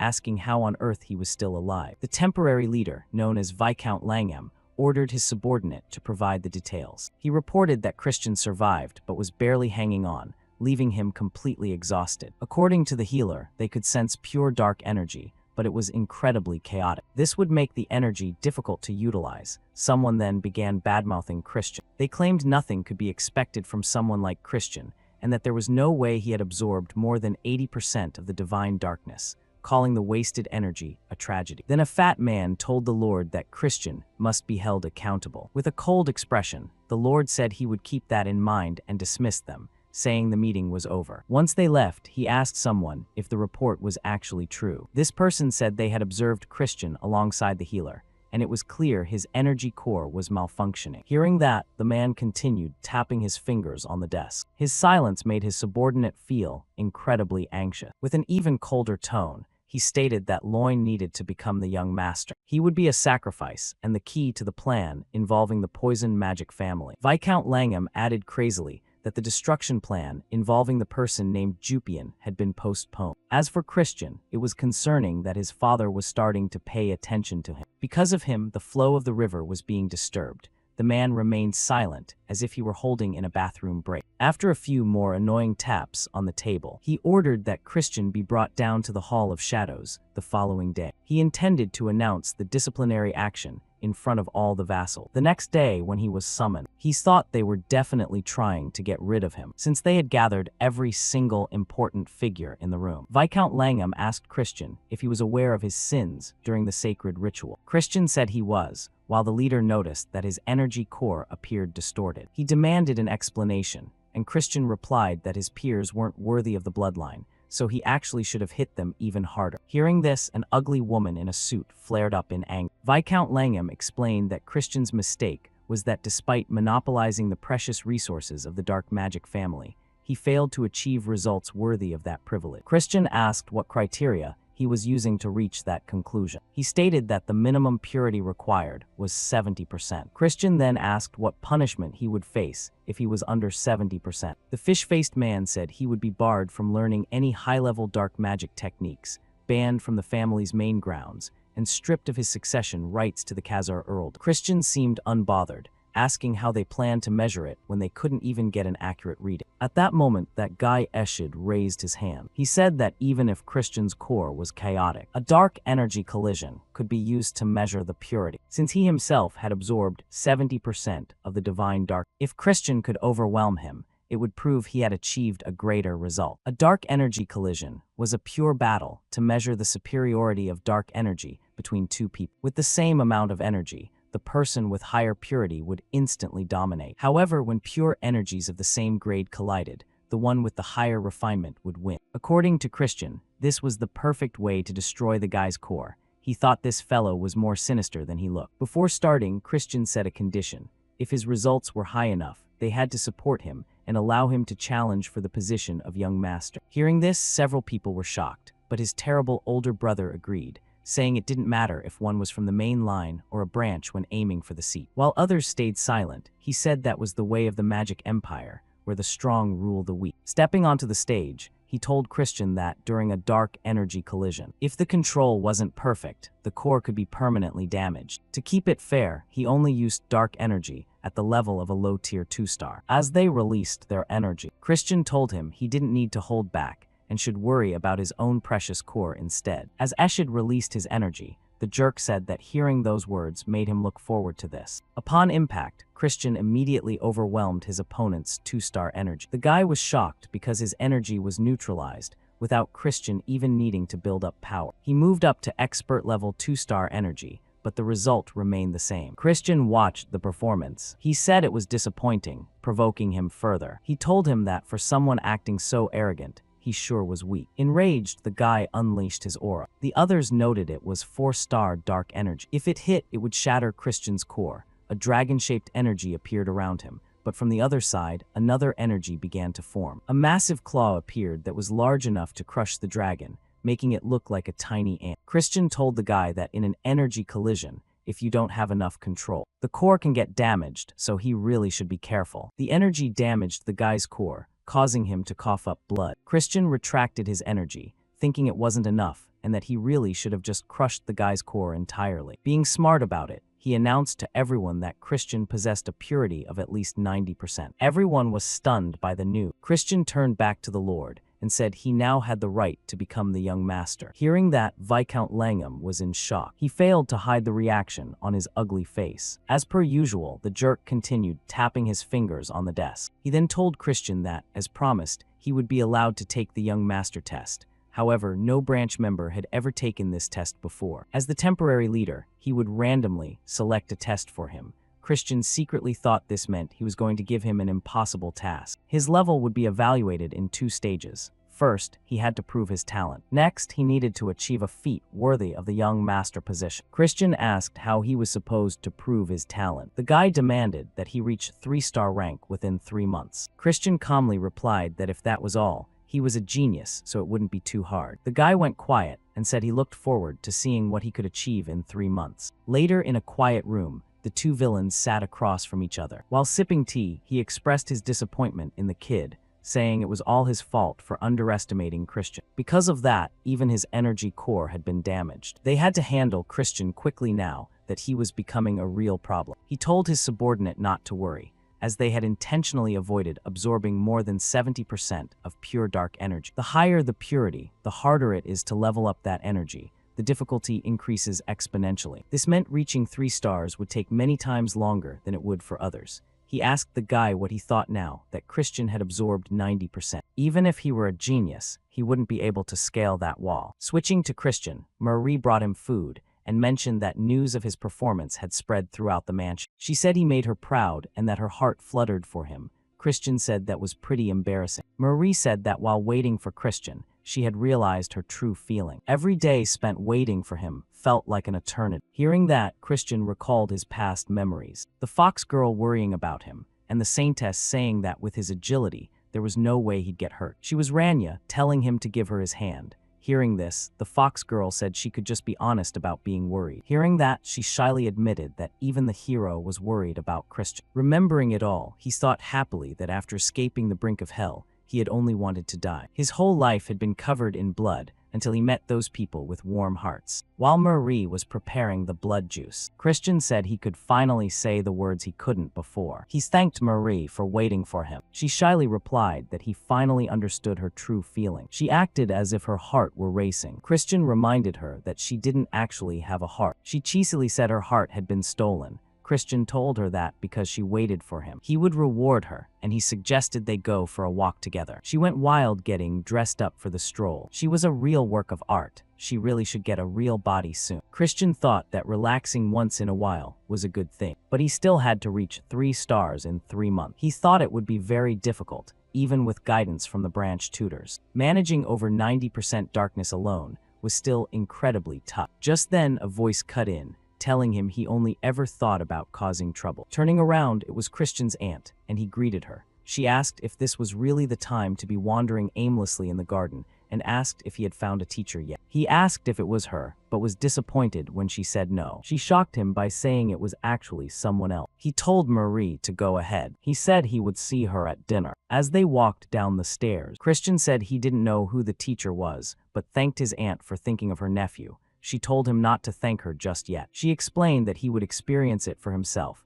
and that this teacher was not gentle at all. She added that not one of her brothers could withstand the man's training. She warned him that this opportunity didn't come often, so he absolutely could not let the man down. When they arrived, Christian was in shock. He asked her if the child in front of them was lost. Why would someone 200 or 300 years old be disguised as a child? Seeing the child, Christian patted its head and asked where its parents were. But the child's expression was far more terrifying than he had expected. At that moment, Christian realized exactly what he had done. His aunt told him he needed to show respect and greet him properly, as this was the patriarch's incarnation. While observing Christian, he greeted him formally. As the dark energy radiated outward, he was shocked to see that the boy had absorbed over 90%. He said it was an amazing achievement, but that it was also a very foolish decision. Christian protested, and the old man playing the role said that even with 80% of the divine darkness, he had encountered walls higher than anyone else. He shared that even their ancestors couldn't have reached that level without a favor from the demon emperor. He couldn't imagine the walls that Christian was about to face. Therefore, he suggested returning a portion of Christian's dark energy back to the original realm. He told him that with his talent, 80% of the dark energy was enough, and exceeding that was just greed. Before he could finish, Christian asked why the dark magic family had grown so weak. The question startled his aunt until he spoke bluntly, saying that even if they weren't equal to the mysterious magic clan or the immortal magic known as the heaven above heavens, they were still the weakest among the 12 noble families. The old man asked if there was a reason for this. Christian said the dark magic family had developed far beyond the success of previous generations thanks to the patriarch's achievements. Yet other forces claimed the dark magic clan was no longer what it used to be. He said there was only one reason. They lacked individuals at the absolute level, with a power rating of over 8 stars. Hearing that, the old man fell silent. In the future, when the Slaughter Demon King attacked the dark magic family, Nodian had already died. Only a few 7-star demons and 10,000 soldiers remained to fight the Demon King. Eventually, they were defeated and forced into slavery. That's why absolute level characters of 8 stars or higher were so important.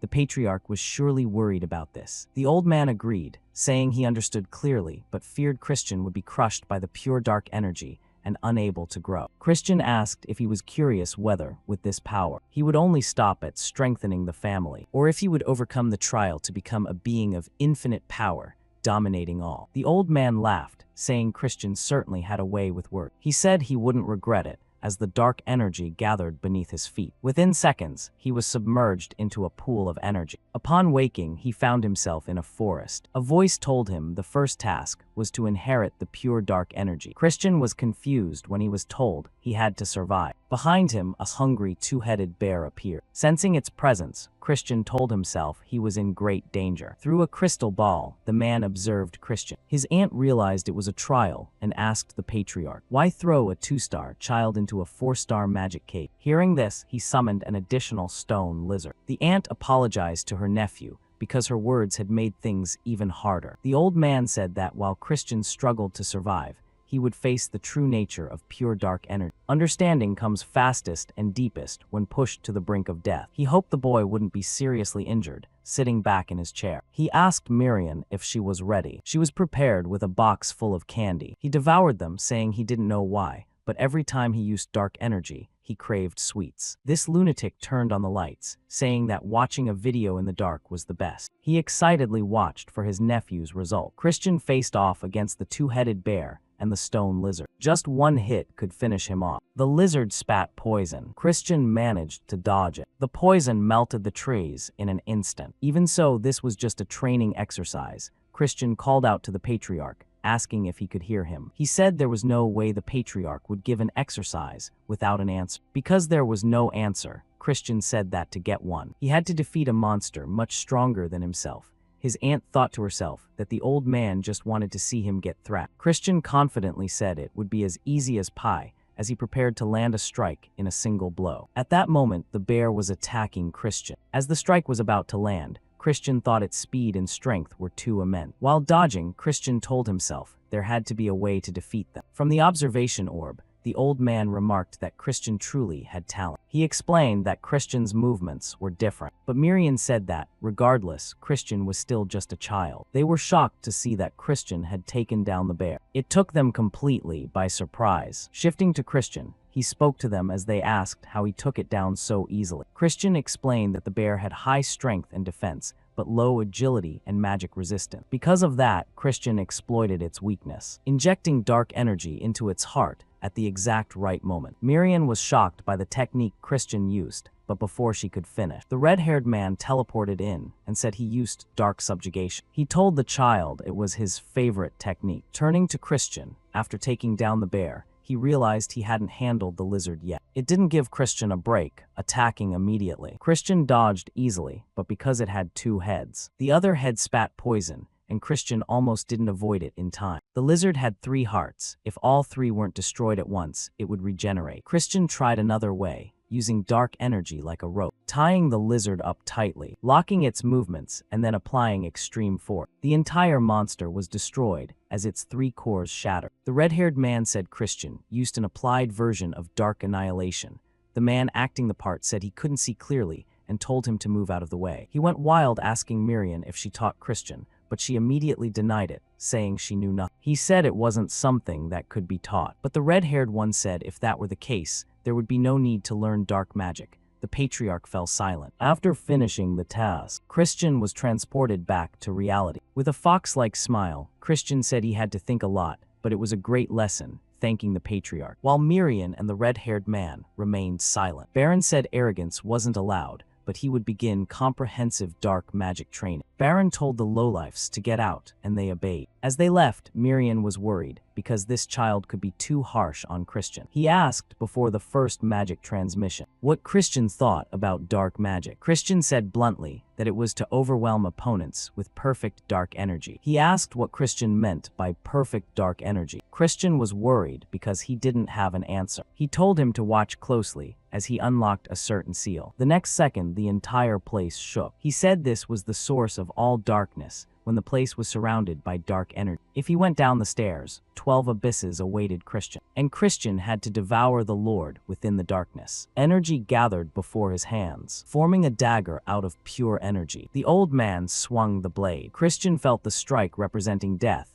One hit could kill him. The space behind them shattered. Christian struggled to breathe, feeling the blade clearly cut across his neck. He explained it was a sword of will that only cut what it intended to. When the sword vanished, he prepared to leave. He said he would give him 1 month to sharpen the black sword he had just seen. He left without explaining how to do it, leaving Christian confused. Early in the morning, Christian was around the training area. Then he continued doing one-armed push-ups. Due to the intense training, Christian was drenched in sweat. Taking off his shirt, Christian's back looked much more toned. But that was just a dream, as Christian was still as thin as a baby doll. Afterward, he sat in meditation, telling himself he had to get back to training. Pure dark energy gathered around his hand, forming a dagger, but it was a miserable failure. Christian was dissatisfied because he had forgotten to count the number of failures. Even when he managed to summon it, it only lasted for a maximum of 10 seconds. Moreover, it was nothing compared to the patriarch's black sword. That sword was much more powerful and primal. He had once said that descending the stairs of the 12 abysses awaited the seeker of wisdom.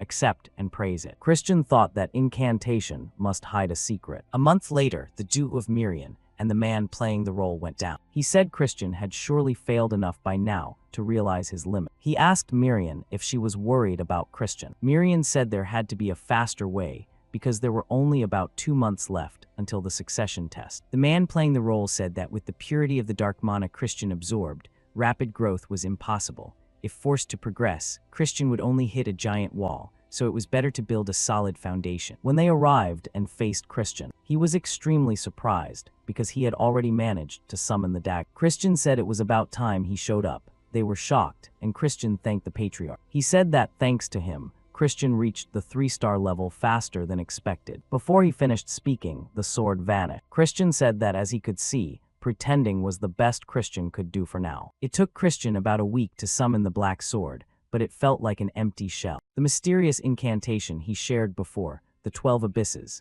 meant the black sword had to contain all attributes of mana. Hearing that, the old man was stunned because it was a true black sword. Not only did he exceed expectations, but Christian also understood the full meaning of the task. According to the patriarch, it usually takes a year to summon a basic black sword, and a lifetime isn't enough to understand 12 types of mana and awaken a true black sword. Yet Christian did it in less than a month. Christian truly could be the only hope at the end of the cursed demon's path. The stoic man smiled, telling Christian to get ready. From tomorrow, the lessons he taught would not be easy. Instead of worrying, Christian confidently said it was fine and that he trusted the patriarch. Overcoming the first obstacle, Christian made a mischievous face, thinking about raising a glass in celebration. Christian went to the wine cellar and danced wildly. Christian thought he deserved to rest and drink the expensive wine he never dared to dream of before. Christian thought he should drink it quickly before Marie arrived to take it away. Someone called out to him, making him turn around. It was a beautiful face, commenting that Christian was drinking in broad daylight as usual. Christian wondered who this 3-star demon was.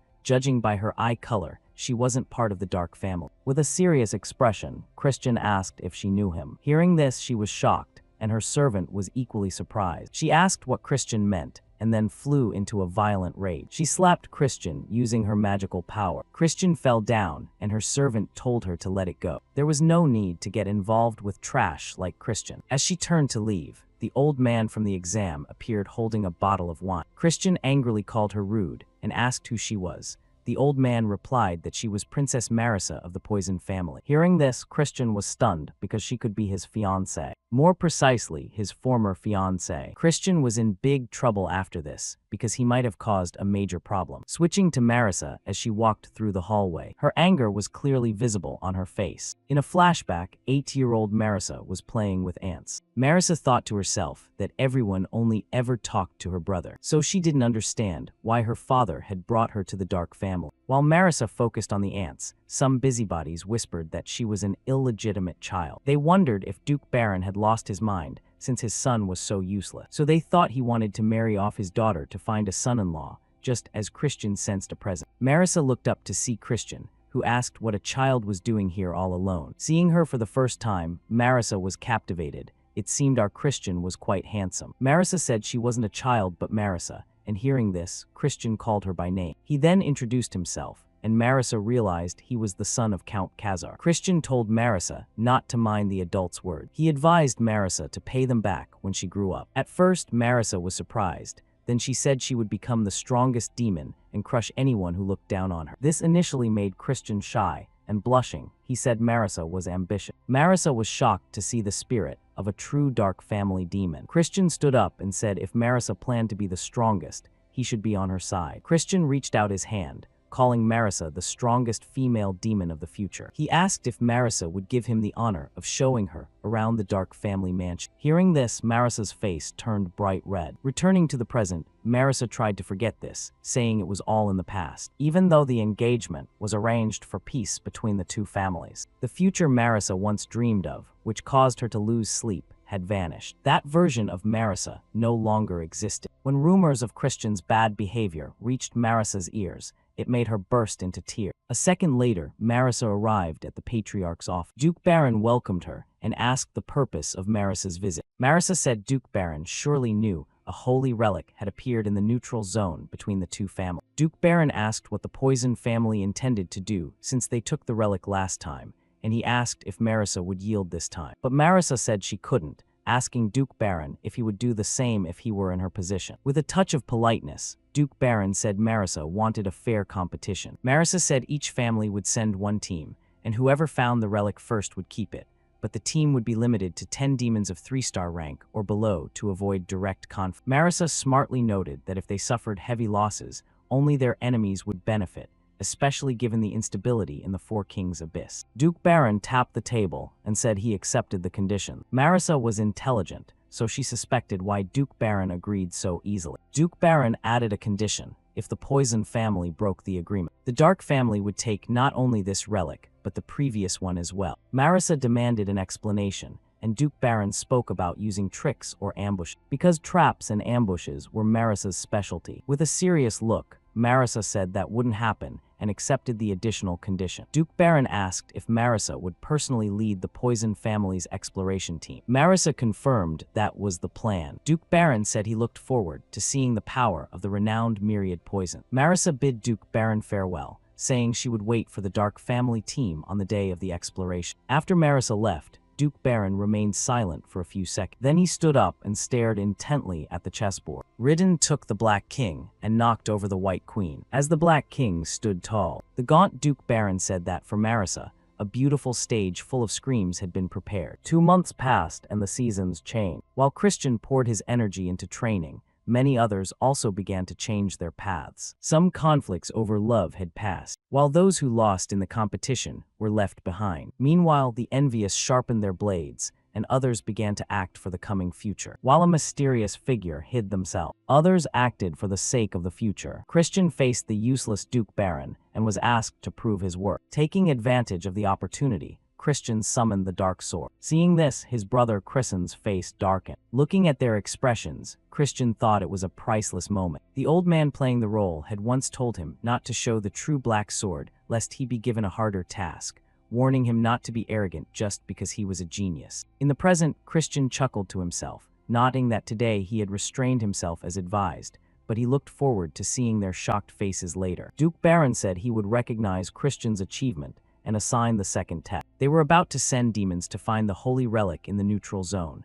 Since the Poison family was also participating, if Christian succeeded, Duke Baron would recognize him as the heir. Christian was surprised because it sounded too easy, and he asked if he was to do it alone. Duke Baron said Christian would join the team led by the second princess, Julian. Duke Baron said this mission was originally for Loin. With an arrogant look, Duke Baron said this was an opportunity far exceeding Christian's status. So Christian had to consider it an honor, and Christian seriously said he would obey. As they left, Duke Baron's brother asked his father, worrying that Christian would achieve even more merit. Duke Baron stopped him and told him not to worry. Everything was going according to plan. Duke Baron told him to be ready when the time came. Outside, Christian thought he had guessed he would be sent on a life-threatening mission, but Christian had a bad feeling. Recalling Duke Baron's words, Christian wondered what happened to Loin in the original timeline. Initially, the person chosen to be the heir this time wasn't Christian, but Loin. Yet, Christian had never heard of Loin during the Great War. In the past, Christian was forced by the fox girl to stroke her continuously. If he stopped, she wouldn't say anything. So Christian was forced to comply. She told him about the demon charm incident, a relic conflict between the Dark and Poison families. This event was little known, even though the Dark family team was wiped out during the relic exploration. The Poison family also suffered losses, but both sides kept silent. Importantly, this event sowed the seeds of disaster. She said Nordia died at the hands of Marquis Langham. If not for that, the slaughtering Demon King would have found it difficult to conquer the Dark family so easily. The demon charm incident accelerated the era of destruction. The Dark family team being destroyed meant that instead of Loin, Christian was placed on the death list. But without evidence, taking action was too risky. Currently, Christian was only a 3-star and couldn't do much, so he needed to prepare and head out. Julian told Christian to wait. She asked where Christian was going with that attitude. Christian asked why Julian cared where he went or what he did. Julian said she heard Christian was also joining the exploration team this time, replacing Loin. Julian didn't like it, but Christian said he didn't need to do anything immediately. Julian insulted him, calling Christian a fool who couldn't do anything right away. Hearing the insult toward her brother, Julian threw a dagger with extreme speed. Christian clearly saw the movement of the blade. With grace, Christian dodged without blinking. Seeing the fluid movement, Julian was shocked. Christian said that was enough of a greeting. Christian said since they both disliked each other, it was better to stay away from one another. Not letting Julian speak, Christian said he had work to do. When Julian retrieved her dagger, she was angry because he had followed the movement with his eyes but didn't dodge immediately. Christian intentionally let Julian know. Julian thought Christian might be more dangerous than imagined. Julian thought that because Christian had nothing to do, he was wandering all over the city. Christian took a beer and downed it instantly. But before he could finish, the shopkeeper snatched the glass from his mouth. Afterwards, he went to a gambling table and won a lot of money. This dirt-poor guy ran around with a bunch of meat skewers to the point that the child next to him felt discouraged.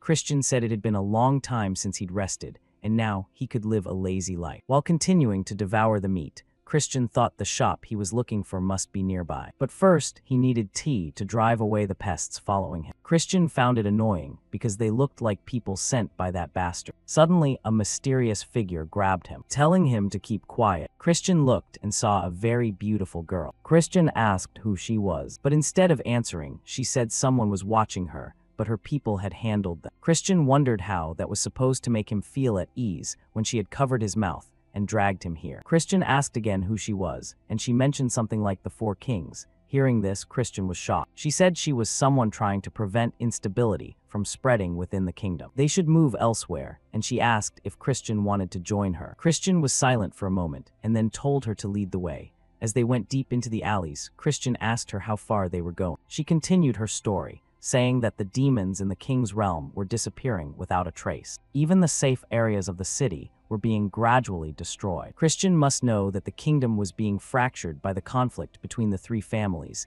in a place dominated by power, and the family heads didn't care about the lives of ordinary demons. Therefore, she concluded that to purge the criminal forces, help from many families was needed, but she couldn't expect help with nothing in return. She would provide information that could calm the storm within the Shadow family. She said that Marquis Langham was conspiring with a high-ranking member of the Poison family, and their goal was to assassinate Princess Marissa of the Poison family. Hearing this, Christian was shocked and worried because not only was he being targeted, but Marissa was too. Christian didn't understand why they would do that. If both families lost their core figures, the troublemakers in the kingdom would become even more audacious. Eventually, the balance between the 12 demon families would collapse, leading to a greater tragedy. Therefore, she wanted to ask for help in preparing for this exploration. As she revealed her passionate face, she said she hoped to become the successor of the Shadow family and face those who threatened peace. Christian was confused that she even knew about the expedition for the holy artifacts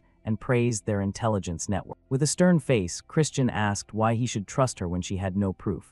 If she wanted to cooperate, she had to stake something. She was stunned for a moment, but Christian intentionally told her to get lost if there was no guarantee. She told Christian to wait and took something out from her cloak. Seeing it, Christian was so shocked that he fell silent. When Christian said goodbye, she also turned away, and a figure emerged from Christian's shadow. She told it why she couldn't reveal her true identity to Christian. A demonic figure said it was for her own good because if Christian was in danger and leaked her information, everything would get worse. As she began to transform, she said that for now, she would observe from the sideline. She called herself Eidline. Back to Christian, he was walking normally. But then he started laughing maniacally because she had given him a VIP card. The thing he was looking for, the Shadow Auction House, a secret method for trading holy artifacts and rare creatures. Only nobles or verified wealthy buyers are granted entry cards. Previously, no one in the hero group had a card, so it was very difficult to enter this place. The card bore the name Leah de Balfman,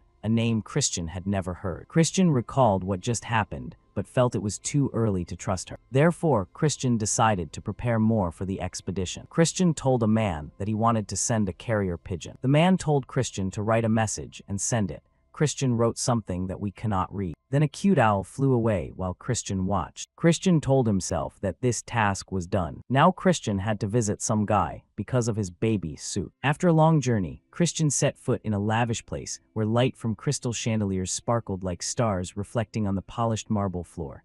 The atmosphere exuded nobility, making Christian's heart beat fast with overwhelm mixed with curiosity. Just as he stopped before the massive gate, a tall man in a sleek black suit stepped out to block his path, looking Christian up and down and sneering. Now, kid, this is no place for you. Get lost immediately." Christian, his face hidden behind a mysterious mask, did not flinch. His hand slowly rose to reveal the VIP card shining under the lights, and he spoke in a cold but confident voice. "How about this?" As the card flashed like a declaration of power. The man opposite him immediately turned pale, his eyes wide with shock, stuttering, This is." The arrogance from before vanished, replaced by a look of fear mixed with confusion. In an instant, his attitude did a 180-degree turn as he bowed low and said in a trembling but respectful voice, "I am so sorry, sir. It turns out you are a VIP guest. Please come inside." While Christian smirked and nodded in satisfaction, his sharp eyes seemingly piercing the soul of the man as he replied shortly, "Good," and walked through the gate with a composed demeanor. Inside, a magnificent scene appeared before his eyes like a palace from legend, with intricately carved walls, long crimson velvet curtains, and air filled with the scent of noble flower. Guests dressed in splendid attire looked like nobles chatting animatedly, their eyes sparkling with confidence and power. Christian scanned the area, inwardly evaluating every detail of this luxury space. Suddenly, a staff member approached with a cautious but polite look, bowing his head and saying in a hesitant voice, "Greetings, sir. Are you perhaps Leah de Balfman?" Still wearing the mask, Christian gave a mysterious smile and held up the VIP card, nodding in confirmation. "Exactly. Today I am Leah de Balfman. Is there a problem?" The staff member frowned slightly, his eyes flickering over Christian as if trying to find something unusual, thinking to himself, the voice is clearly a man's, and yet. But outwardly he kept a professional smile, saying, "Oh no, sir." Christian immediately cut him off with a sharp voice. "Then can you take me to see the branch manager?" causing the staff member to jump and stammer, "Yes, yes, sir." Christian narrowed his eyes, his voice dropping into a commanding tone. "Didn't you hear me? Take me to the branch manager right now." Without further delay, the staff member hurried to lead him to a private room, which was no less luxurious than the rest. It featured exquisitely crafted furniture, from carved ebony tables to deep crimson velvet upholstered chairs. Christian looked around and muttered to himself, as expected of the prestigious Rudolph Merchant Group, everything is top tier. The Rudolph Merchant Group was one of the largest powers, rivaling the Alliance's Deer Merchant Group. Not only did they dominate legal trades, but they also held the black market, controlling almost the entire distribution network of the Magic Empire. If Rudolph doesn't have it, no one can get it, Christian told himself, his lips curling into a confident smile. A few minutes later, the door swung open, and a woman walked in, looking authoritative yet charming. With long glossy hair and sharp eyes that seemed capable of seeing through any secret, she headed straight toward him and said, "Sorry to keep you waiting. I am Rubid, the manager of this branch and the leader of the Rudolph Merchant Group." She sat in the opposite chair with a probing gaze. "What business do you have with me?" As Christian leisurely removed his mask to reveal his true face. He got straight to the point, his voice calm but sharp. "Bring Luna here." Rubid was momentarily stunned and repeated, "What?" As Christian smirked, his eyes glinting mockingly. "You don't know Luna." She replied, trying to maintain her composure. "Oh, I know her. She's the leader of the Deer Merchant Group, right? But even we cannot simply bring the leader of an Alliance Merchant Group here." Hearing that, Christian frowned slightly, his mocking smile becoming more pronounced. "Oh, really? But she's already here, isn't she?" Rubid froze, her eyes showing clear bewilderment. I don't understand what you're saying," she stammered, her hands clenching slightly, as Christian looked directly at her and said in a low, mysterious tone, "It must be thanks to the power of a relic, right? Good disguise." Rubid's whole body trembled slightly, her teeth gritted as she remained speechless. Christian continued in a gentle but sharp tone, "Anyway, we'll be seeing each other a lot, so let's drop this cat-and-mouse game, shall we?" Immediately, a blinding light emanated from Rubid. She slowly reached up to remove her mask, revealing her true face, one that was both beautiful and full of pride, and she looked at Christian, her voice shaking but still trying to remain firm. "How did you know?" Christian only gave a mysterious smile and did not answer. In his heart, he remembered his past life, when he had been tricked by her countless times. "Of course I paid it back 100-fold later," he thought, a mischievous glint in his eyes. He spoke up in a low, teasing voice, "Your disguise, the leader of the Rudolph Group using such a cheap relic. Its effect on equipment is pretty terrible too." Rubid looked at the mask in her hand and muttered, "How is that possible?" As Christian laughed triumphantly, covering his mouth in mockery. "Ah, maybe it's because your face is too big to be fully covered." The girl pouted in anger. "That's not it at all." She quickly regained her composure, her sharp eyes fixing on Christian. "And you're not the real Leah de Balfman either. Lately, I've heard your name is quite famous in the Magic Empire. Dressed so elaborately and yet loitering here. You probably haven't accomplished anything yet, have you? Using someone else's name to get in here. I should have kicked you out immediately." Christian sighed softly, pointing a finger directly at her in a challenging tone. "Who are you trying to threaten? Do you want me to spread rumors that the Alliance is trading illegally within the Magic Empire?" His words were like a sharp blade. Rubid was furious, her body trembling and her lips pressed tight. She turned to him, her voice slightly shaky. "So, what do you want from me?" While Christian only smiled without replying immediately. A moment later, he left the merchant group, glittering with gold, silver, jewels, and fine silks, and a heavy bag full of valuable items. He walked with a triumphant look, his heart full of delight. Recalling the moment Rubid was purple with rage, Christian muttered, "Sweet, this counts as borrowing just enough capital." In the room, Rubid had screamed, "What do you mean borrow? This is clearly blackmail." And Christian had only laughed loudly in response. "It's all to prevent the apocalypse, so be great." Even so, he knew well that even this amount of wealth was only enough to guard against a few dangerous moves his enemies were silently preparing. Returning to the farm, Christian was immediately spotted by Jupian as he arrived. He turned, his voice annoyed. "Hey, where have you been wandering off to? The troops move out the day after tomorrow. You should come and practice too." Christian, still immersed in his small victory, lazily scratched his chin and replied, "Why should I practice? I just got back from a great outing. Just like Loin, I'm useless anyway. Why waste the energy practicing?" After speaking, he waved his hand and turned to leave, muttering, "You guys just keep on practicing then," leaving Jupian gritting his teeth in anger. that bastard. But he kept his cool and sighed, whatever, forget him. He's not worth giving a chance, let him fend for himself. If he can't earn any merit, it's his own loss. I don't understand why he's acting like such an idiot. The next morning, gentle sunlight streamed through the window, illuminating the small but cozy kitchen. The faint scent of herbs mingled with the aroma of burning wood in the fireplace, creating an atmosphere both peaceful and mysterious. Christian stood before an old wooden table, his deep blue eyes scanning the neatly arranged herbs. Opposite him, Rubid, or rather Luina in disguise, stood with her arms crossed, her sharp gaze unable to hide the anxiety creeping into her heart as Christian frowned slightly, his lips curling into a confident smile. He picked up a vibrant green leaf, examining it under the light as his fingers brushed it lightly as if evaluating a treasure. "Well done," he said in a warm but authoritative voice, his eyes gleaming with satisfaction, while Rubid frowned in a mix of curiosity and suspicion, stepping closer and asking in a low, sharp voice, "What do you plan to do with all this?" But Christian didn't look up, only shrugging and saying calmly, "None of your business. Anything else?" Without waiting for an answer, Rubid huffed softly and walked to the corner of the table, placing an old leather suitcase on the wood. The iron lock made a dry click as she opened it, revealing strange items inside. A golden toad glittering with a metallic sheen, a folding umbrella with eerie ancient patterns, and several other items that looked like they belonged in a myth.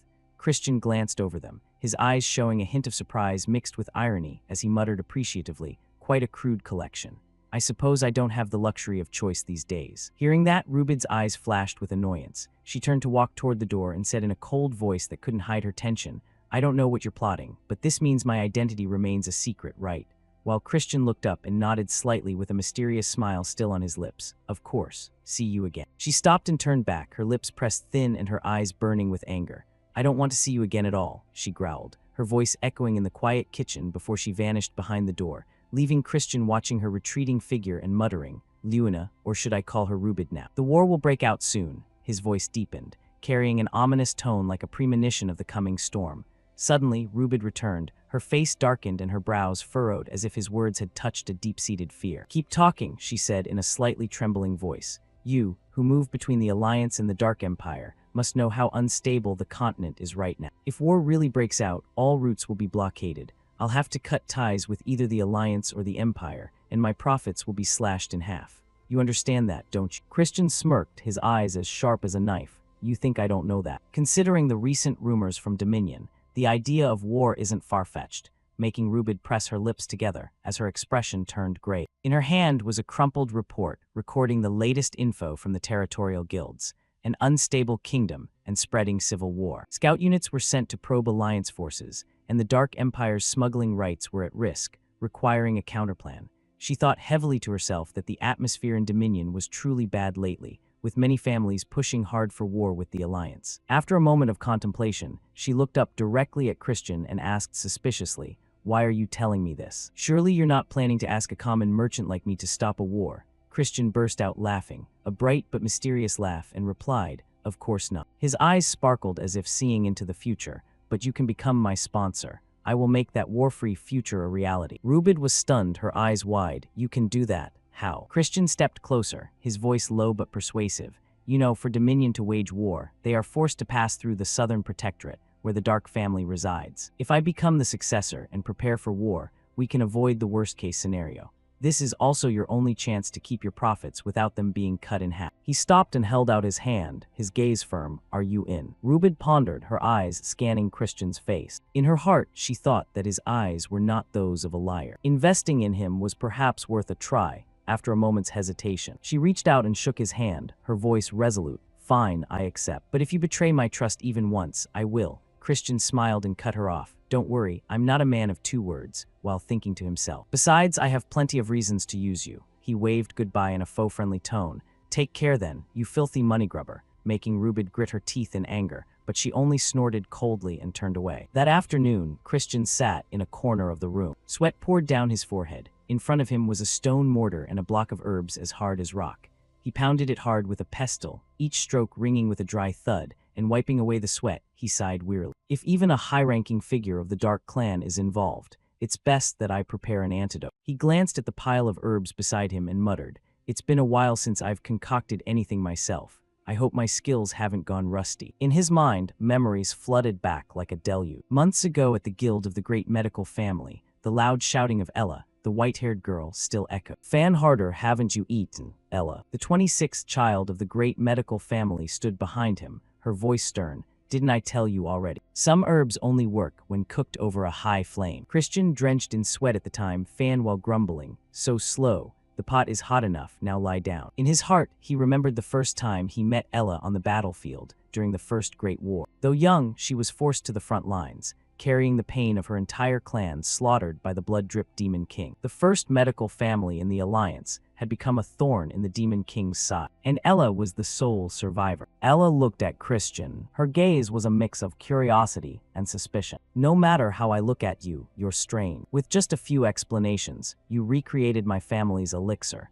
Why haven't I met you before? Christian replied sarcastically, is a great medical family, still called geniuses. Even the head of the house is this weak and sickly. Ella coughed violently, spitting up blood as her hands clenched. She roared, you insolent brat. The reason I'm still alive after what the Demon King did is because of my medicine. Her voice dropped low with pain. I can't just lie here. In that hellish world, those writhing in agony never end. It's tragic that the lineage of the great medical family ends here. Christian looked at her, his eyes flashing with a hint of sorrow. He said, nothing is more useless than clinging to the past. Just focus on recovering. Ella glanced over at the pile of ancient books beside her, her voice weak. The book recording my family's secret arts. Only a part of it survived the war. Please take it. She coughed violently, blood staining her sleeve red. Christian quickly stepped forward and said softly, rest now. Ella grabbed his hand, her gaze resolute. I have one favor to ask. Please save those who are suffering in my stead. If you can do that, I will be at peace. Do you accept? Christian went silent for a few seconds. Then he said gently, from now on, may I call you master? Ella smiled, tears welling up. Someone like me isn't even worthy of being a teacher, let alone a master. But I chose the right disciple. After a period of learning, Christian became an outstanding physician. He was known as the sage of the battlefield. Looking at the pill in his hand, he muttered, Master, perhaps you are living peacefully somewhere now, but in this life, I will still keep my promise. At the family mansion, against the deep blue sky, a messenger bird circled carrying the letter Christian had sent back. In the luxurious living room, a servant bowed and reported, Sir, the young master has sent a letter. Count Khazar, Christian's father, his eyes lit up with joy as he stepped forward and laughed loudly. Oh, finally some news. He held the letter and muttered, according to Lady Miriam, the boy successfully and safely obtained the heart engraving. As expected, he's exactly like I was in my youth. Looking at the scribbled handwriting on the paper, he frowned. I wonder what he wrote. He turned to the servant and smiled. It seems I'll have to prepare a few things for this son of mine. The scene shifts to the Biskin Mountains the next day. The faint light of dawn stretches across the range, where the boundaries between the Shadow and Poison clans blend into a cold, dangerous atmosphere. Towering rocky peaks are shrouded in mist as if hiding ancient secrets. Jupian's exploration team has gathered in a clearing, and a heavy tension fills the air. Jupian stands strictly before the army, her voice ringing out sharply. Do not act alone. You must move in groups of at least 2. Her subordinates respond in unison, their voices clear and decisive. Yes, ma'am. Jupian turned to Christian with a stern gaze. You, but before she could finish, Christian raised a hand to cut her off, his eyes flashing with a touch of indifference. I'm going alone, he said, his voice calm yet filled with arrogance. Jupian was startled, her brows knitting tightly. What? She gritted out, a flash of annoyance in her eyes. Christian shrugged, the corners of his mouth curling into a teasing smirk. Going alone will be more comfortable. With that snail's pace of yours, when will we ever finish scouting this area? The toxins have probably been dealt with, but if we hesitate, they'll be one step ahead of us. Jupian's face darkened and her hands clenched into fists. Her voice dropped into a warning tone. This is an area with level 4 monsters and above. If you get into danger, don't expect us to save you. Christian smirked, his gaze lazy and tinged with boredom. Just don't become a burden to me. He replied and then suddenly pulled a small glass vial from his pocket containing several blue, shimmering pills. He held the vial up and said calmly, This is a specialized antidote for the Poison clan. Take. Jupian pouted, her eyes full of suspicion. I've already taken medicine. I don't need it, she replied curtly. Christian didn't mind, opening the cap and pouring 2 pills into his palm. This is more effective than your cheap stuff. Just take it. You can think I'm just talk if you want. Having said that, he popped 2 pills into his mouth, his eyes flashing with a teasing glint. Well, suit yourself. Jupian ground her teeth, fire burning in her eyes, but before she could respond, a shrill voice rang out from the distance. Oh, my internal conflict this early. Marissa approached with a regal air alongside another person, her hair shimmering under the sunlight as her playful gaze swept over Jupian. You're too slow, Jupian said coldly, her voice full of reproach. Marissa shrugged, a half-smile playing on her lips. I arrived right on time. You're just impatient. Should I praise you for not cheating and scouting ahead? Jupian growled, her gaze sharp as a blade. No setting traps or ambushes during the entire exploration. Remember that. Marissa smirked, her tone mocking.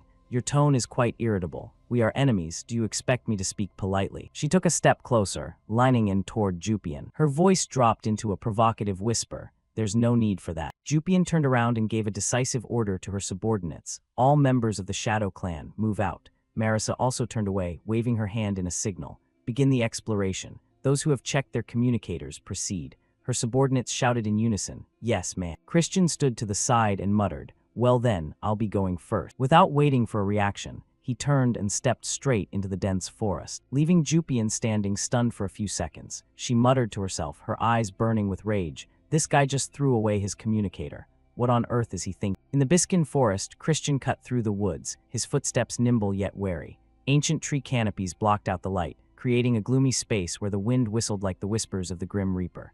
Suddenly, a pack of monkey monsters lunged from the bushes, shrieking loudly. With masterful skill, Christian easily took them down, his blade flashing in the darkness. He muttered, in my past life, I wandered the demon realm until my heels wore out.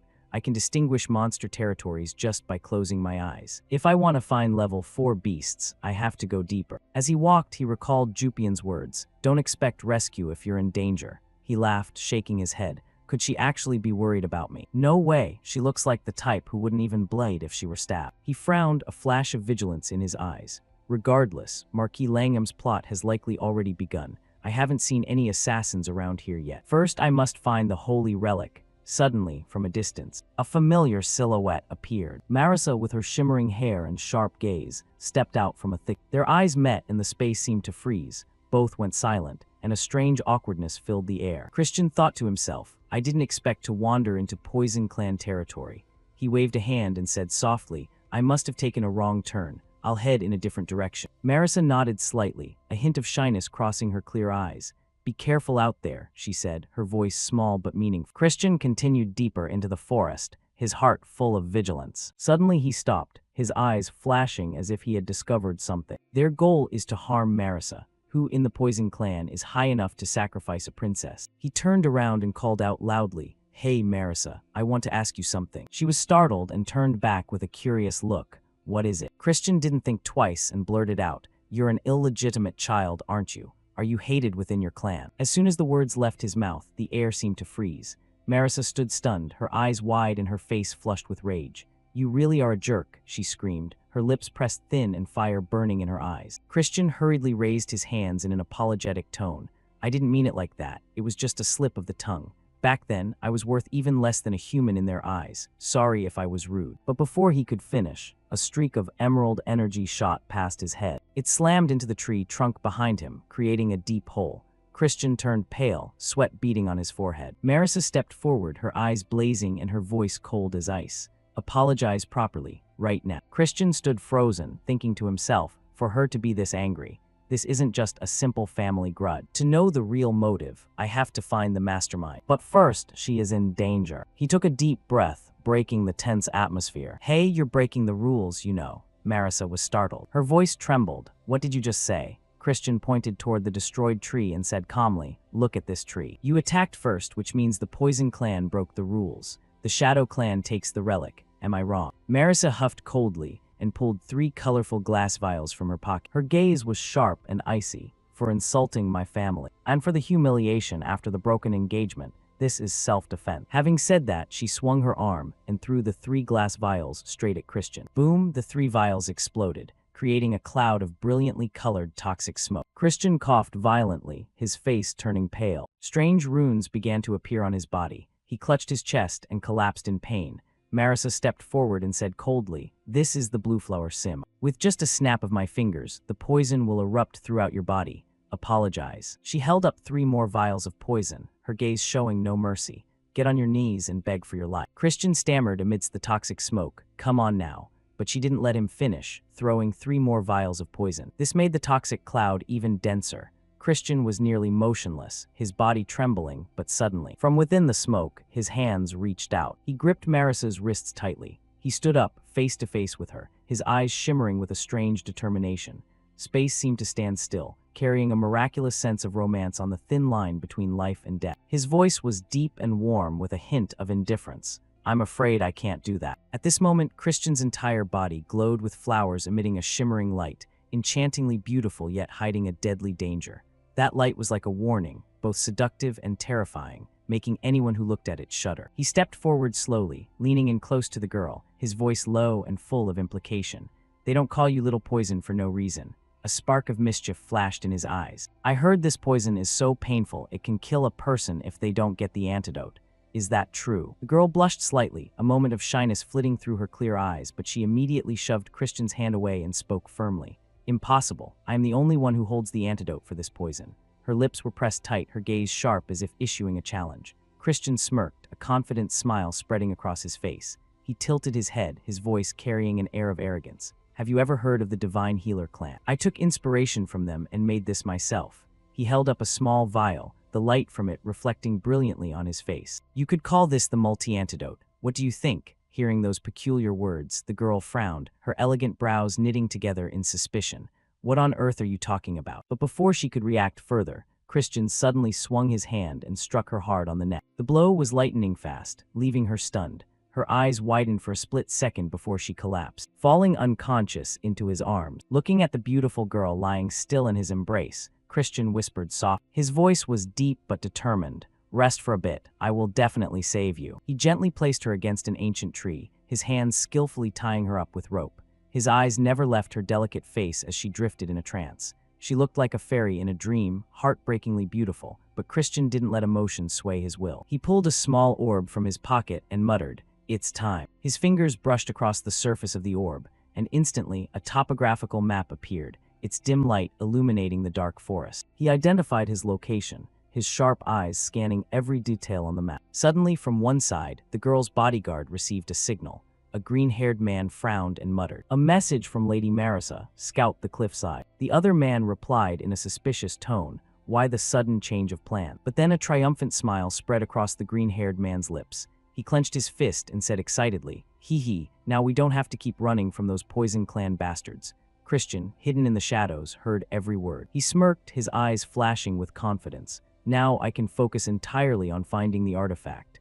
The scene transitions deep into the forest. Christian moves swiftly through the trees, his body light as a ghost. He moves so fast that he only leaves behind passing gusts of wind. As he moves, he mutters in a deep, haunting voice. Sacred artifacts are granted power by demons or constellations. They have been hidden for centuries, or fell from the sky as a trial for the lowlier creatures of the earth. Just go ahead and try using them. He recalled the story told by Rania, the chatterbox of the darkness.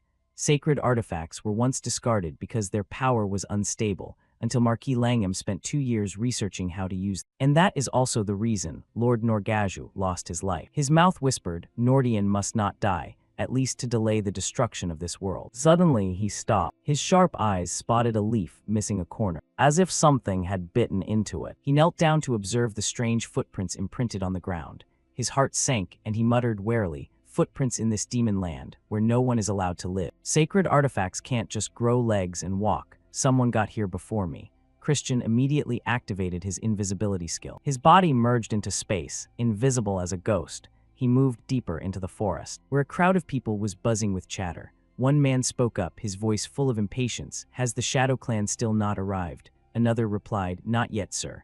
A young man standing in the center said coldly, "How long must we wait, these slow crawlers?" Christian, hidden in the darkness, observed each person. His eyes flashed as he sensed the energy flow from them. Poison Clan, 1 4-star. That woman is around 5 star. But that other guy, his aura is gloomy and his energy core is unclear. Who is he? Suddenly, a masked man spoke, his voice full of contempt. "Marissa, that girl is the source of all the trouble. I wouldn't mind if she just died." Christian narrowed his eyes, thinking about the way the man spoke. He's likely a direct descendant of the Poison Clan. It turns out this is all just a war for the throne.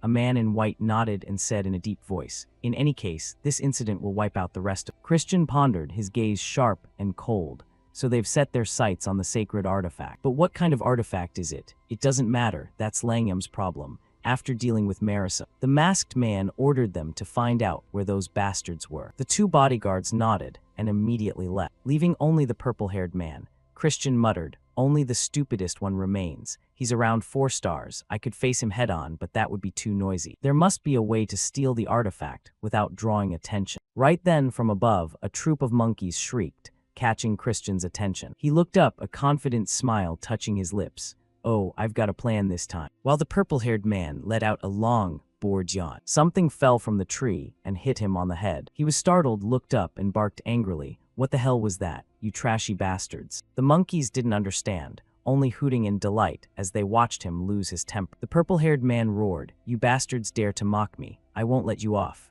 Christian, hiding behind a tree trunk, chuckled softly and signaled the monkeys to leave. The purple-haired man chased after them in a rage, shouting, "Get down here right now." Once he was out of sight, Christian deactivated his invisibility and approached the box lying on the ground. He muttered, "Now, this isn't a joke anymore." He pulled out a summoning stone. He put it around his neck. The stone emitted a mysterious purple light, opening up a subspace. Christian reached inside and pulled out a box that looked identical to the one containing the sacred artifact. "I refurbished Luna's old box to make it look brand new," he thought to himself, a mischievous glint in his eyes. He performed the swap, placing the fake box in the original position, laughing triumphantly as he did so. "The thing you're about to chase is nothing but a counterfeit." Once finished, Christian opened the real box, his gaze intent. As he looked at the item inside, his face suddenly went slack with shock. He blurted out in astonishment, "Isn't this the sunset necklace?" The scene shifts to Marissa's location as she gradually regains consciousness,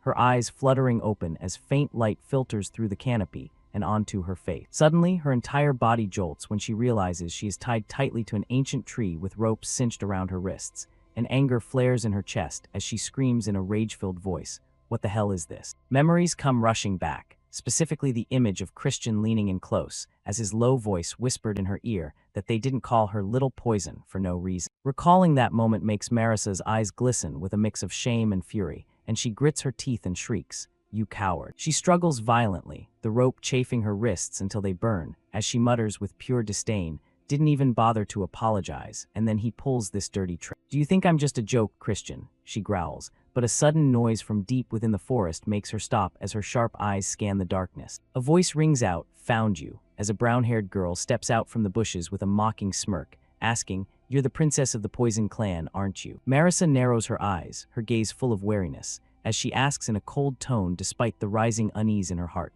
"Who are you?" The scene shifts to Jupian's group, who are still diligently searching through the forest. Jupian holds the vial of antidote Christian gave her, her gaze pensive as her fingers tighten around the glass as if she wants to crush it. A red-haired young man turns to her and asks suspiciously, "Now that I think about it, princess, why did you give him an extra dose of the antidote?" Jupian freezes, her mind in a whirl as she thinks to herself, "Why did I ever think I could trust that bastard?" From a distance, a guard runs up panting and reports, "No discoveries in this area, princess." Jupian nods, her voice calm but sharp as she asks, "Understood. The other side is still searching, right?"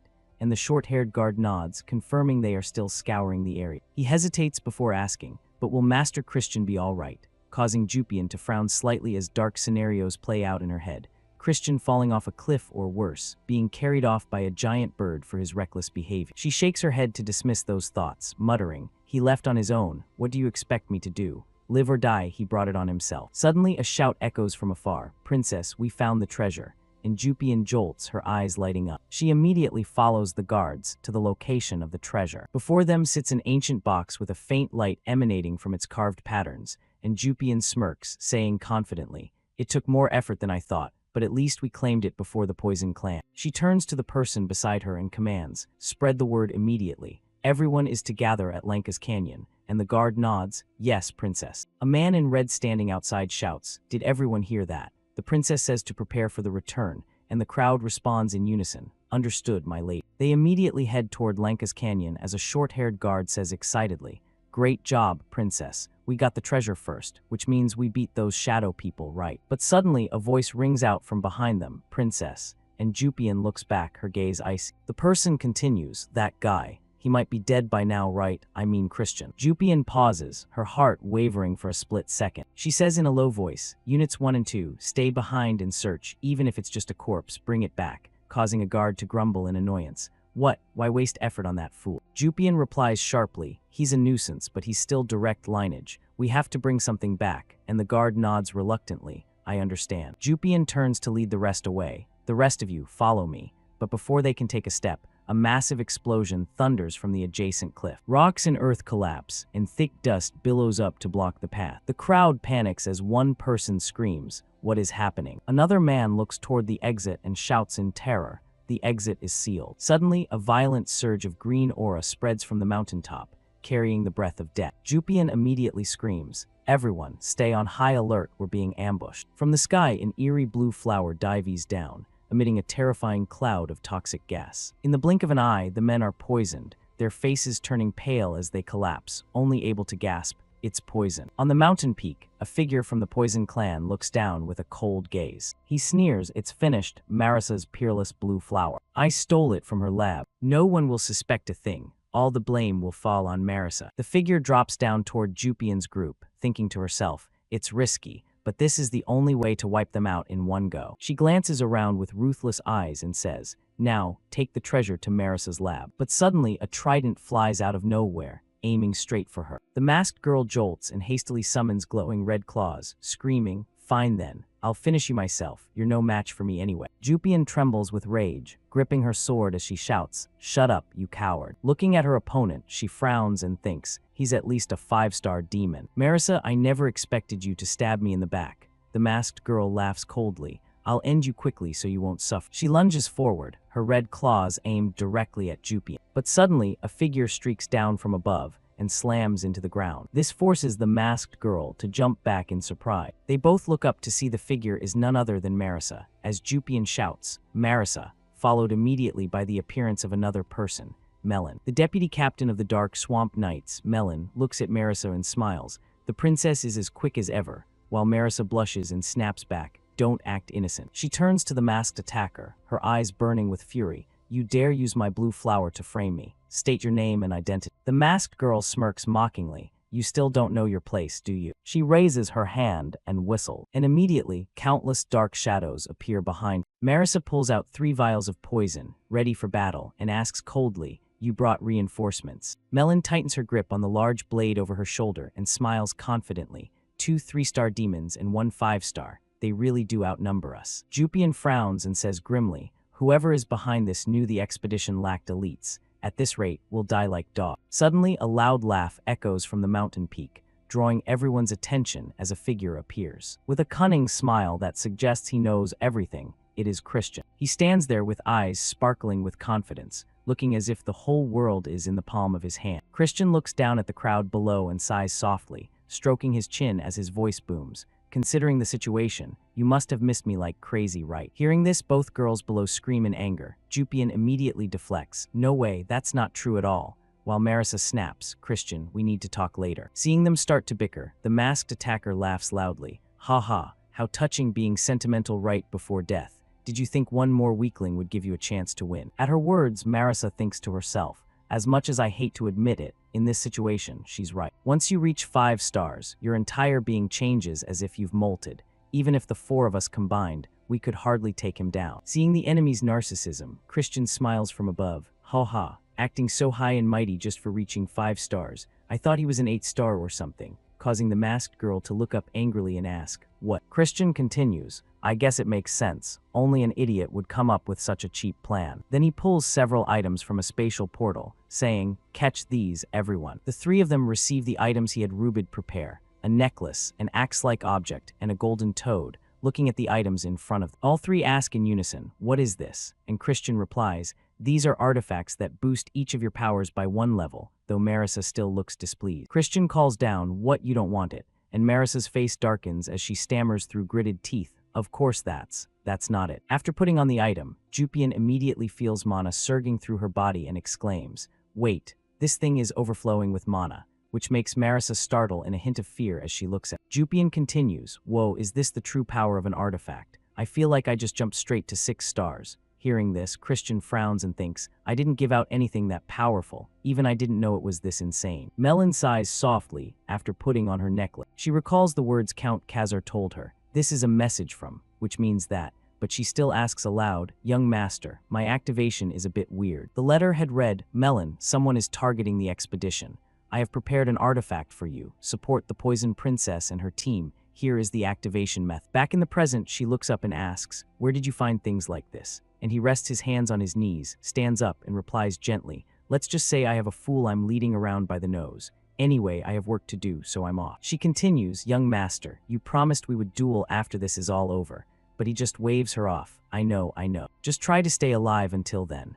As everyone watches him leave abruptly, Marissa jolts and screams, "Wait, what? You're not joining the fight." By the time she finishes, he has vanished from the peak, leaving her to curse loudly, "That bastard. If he's going to talk to someone, he should at least stay for an answer." Jupian remembers the vile Christian gave her and smiles, saying, "He must have a plan, I can feel it too." Seeing everyone defend Christian, Marissa's face darkens and she wonders, why is she suddenly taking his side? And what was that dreamy look just now? The masked girl, seeing them waste too much time, snorts coldly, "Do you think a few toys can save you?" With that, she erupts with a massive surge of green mana that envelops her entire body. Looking at it, the group's expressions suddenly turn tense. Is that the black steel needle chi? A destructive force that only a 5-star can control. But against this pressure, Melon confidently steps forward. She points her blade ahead and smiles. Didn't the young master say it before? Star rank doesn't determine the outcome of a battle. The arrogant will be crushed by their own arrogance. Jupian adds, exactly, those who look down on others based on raw power.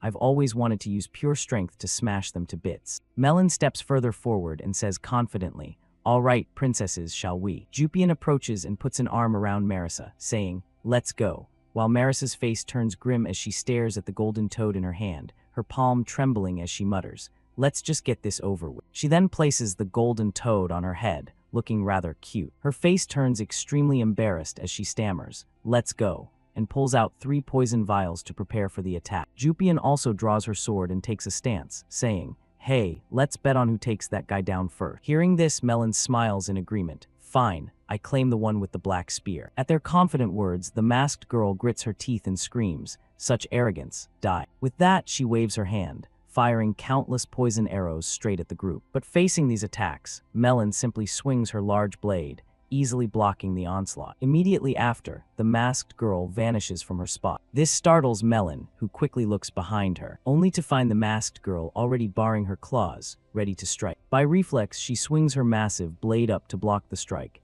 and against this fast and powerful attack, Melon grits her teeth and curses, "Damn it." Seeing that she could block the strike, the masked girl praises her, "Not bad at all." But with that, she slams her foot into the ground. Leaping into the air, she throws a continuous barrage of poison daggers at Melon. The daggers slice across her body, causing her to cry out in pain. She then retreats and remarks, "You're just a bug after all, the dark swamp knights, clearly just trapped." Melon looks directly at her and mocks, "Are you sure you're 5-star? That last hit felt like a mosquito bite." Enraged by the provocation, the masked girl screams, "You bug," and lunges at Melon to attack. Just as the claws are about to reach her, Melon thinks, "Now's the time." Following that thought, she swings her hand and grabs the masked girl's head, startling her as she cries out in pain. Her entire body emits a thick cloud of toxic gas, shaking the air. She trembles and stammers, "How? Why am I being affected by a level 4 curse? How?" Melon smiles, "This artifact doesn't boost strength. It amplifies the power of curses through my blood. How does it feel?" The masked girl's body shakes as she realizes he intentionally took a hit just to do that. While she is still dazed, Melon swings her blade and slashes her hard, adding, "Pretty cool, isn't it?" The slash causes her to cough up fresh blood. Her entire body is sent flying backward by the momentum. Seeing this, one of her team members shouts, "Captain." But at that exact moment, a dark blade is already pressed against his throat without him even noticing, as Jupian gives a reminder. "Look over here, the battle between us isn't over yet." Christian is still wandering through the forest, calling out loudly as he walks, "Hey, are you done playing hide-and-seek yet? You didn't show up at the cliff. Are you planning an ambush or something? Or are you just afraid of losing?" As he finishes his words, a figure in a white cloak approaches from behind. Wearing a mask and exuding thick murderous intent, he looks at Christian and laughs loudly. "What's this? I found you." Christian looked at the man in white and spoke up, "I've been wondering for a while now, why is your core so murky? You don't look anything like a member of the Poison Clan, so why are you with them?" In response to these words, the man in white remained pensive for a while without saying a word. Christian leaned down, casually picked up a stone, and continued. "Well, if you don't want to answer, then forget it," he said, placing the stone on his fingertip. Then he immediately fired it forward with great force, aiming straight at the man in white to attack. However, the man was lucky enough to dodge his head to the side, easily avoiding the previous blow. This was followed by a succession of stones being thrown forward, yet he still gracefully dodged every single attack. Suddenly, a stone flew straight toward his face, while his gaze remained blank. The stone struck him hard in the face, causing him to let out a cry of pain. Christian remarked, "When you're tense, your right shoulder lifts slightly. When you're distracted, your field of vision narrows. That's a bad habit. Maybe you should fix it, Eshid." Despite these words, Eshid remained silent and did not respond. Immediately after, he reached up with his hand and removed his mask, revealing a handsome face. He recalled the words his father had once said, "The toxins will take care of Jupian and Marissa,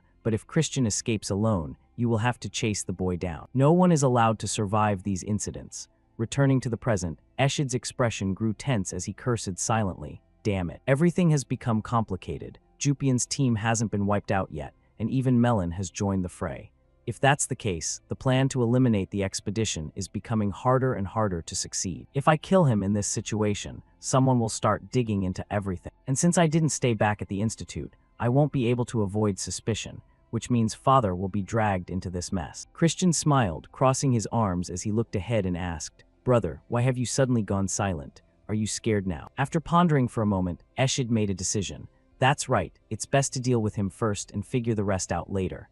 Immediately, a sword formed from dark energy began to emerge from his hand. Once it was complete, he gripped the sword tight and looked straight ahead. Seeing this, Christian smiled and replied, "Now that's more like." With that, Eshid lunged straight at Christian, unleashing a slash that seemed to tear through space itself. Christian immediately summoned his own dark sword. He delivered a slash that ripped right through the previous attack. But immediately after, he backed away, momentarily startled as he discovered something. From a distance, two blurry figures gripped their swords and lunged at him to attack. Seeing this, Christian wondered, creating clones using demonic energy. "It seems you didn't become a young master just by luck, did you?" Having said that, he unleashed a series of slashes to parry the blows from the clone. His expression grew increasingly tense, trembling before the powerful onslaught of attack. From a distance, Eshid gripped his sword tightly and lunged toward him, causing him to flinch for a split second. Christian smiled and thought to himself, "Using illusions to ambush me. I knew exactly what kind of tricks you were going to pull." Ignoring the illusions behind him, Christian gripped the hilt of his sword and lunged straight at Eshid, ready to parry. As he lunged, he swung his sword forcefully, delivering a horizontal slash, but immediately after, Christian's eyes widened in surprise. It turned out the thing he had slashed was merely an illusion. From above, another version of Eshid appeared, directing his sword to strike straight down at Christian's head. He gritted his teeth and shouted, "Just die." A thunderous downward slash shattered the ground, sending clouds of dust billowing into the air. After the attack, Eshid landed softly on the ground. Looking into the empty space ahead, where a massive gash tore through the earth, he remarked, "You're nothing but a useless insect." In response to the mockery, a voice suddenly rang out, "Who did you just call an insect?" Seeing that Christian was still alive, Eshid stammered in shock, "No way." Right then, the illusions he had created were absorbed by something, gradually fatting into nothingness. These elements converged onto Christian's blade. Seeing this scene, Eshid's eyes widened in wonder. Christian gripped his sword tightly, smiling confidently as he spoke, the true dark sword surprised. With that, he unleashed a powerful slash. It created a long gouge in the ground as it lunged straight toward Eshid, whose eyes were filled with disbelief. Eshid hurriedly reached out to create a magical shield to parry the blow. But the shield gradually began to show signs of crack, and after only a few seconds, it vanished into thin air. Eshid took the full force of the attack, letting out a cry of pain before he could even react. The strike created a massive explosion that scorched the surrounding trees. Eshid fell to his knees, his entire body trembling with fear as he gritted his teeth and said, "Why? Why am I being humiliated by this brat from a branch family?" Christian approached him with a smile and said, "If you just gracefully accept defeat, that'll be enough. I'll keep this matter a secret." Langham would have been in trouble before, and besides, fighting within the same family is nothing to be proud of. These words startled Eshid. He looked at Christian and thought, does he know the entire plan? But how? If that's the case, I have to kill him to avoid trouble later, but killing him is impossible. There's no other way. I'll just have to wait for another opportunity. Ending his thoughts, he spoke up, "Thank you for preserving my honor." Christian stepped closer and reached out his hand, saying, "It's nothing. This is the pride of a true demon." Eshid reached out and took Christian's hand, nodding, "That's true." But Christian gripped his hand tight, his voice cold as ice. "You thought I was going to say that, didn't you?" This handshake startled Eshid as he felt a terrifying pressure.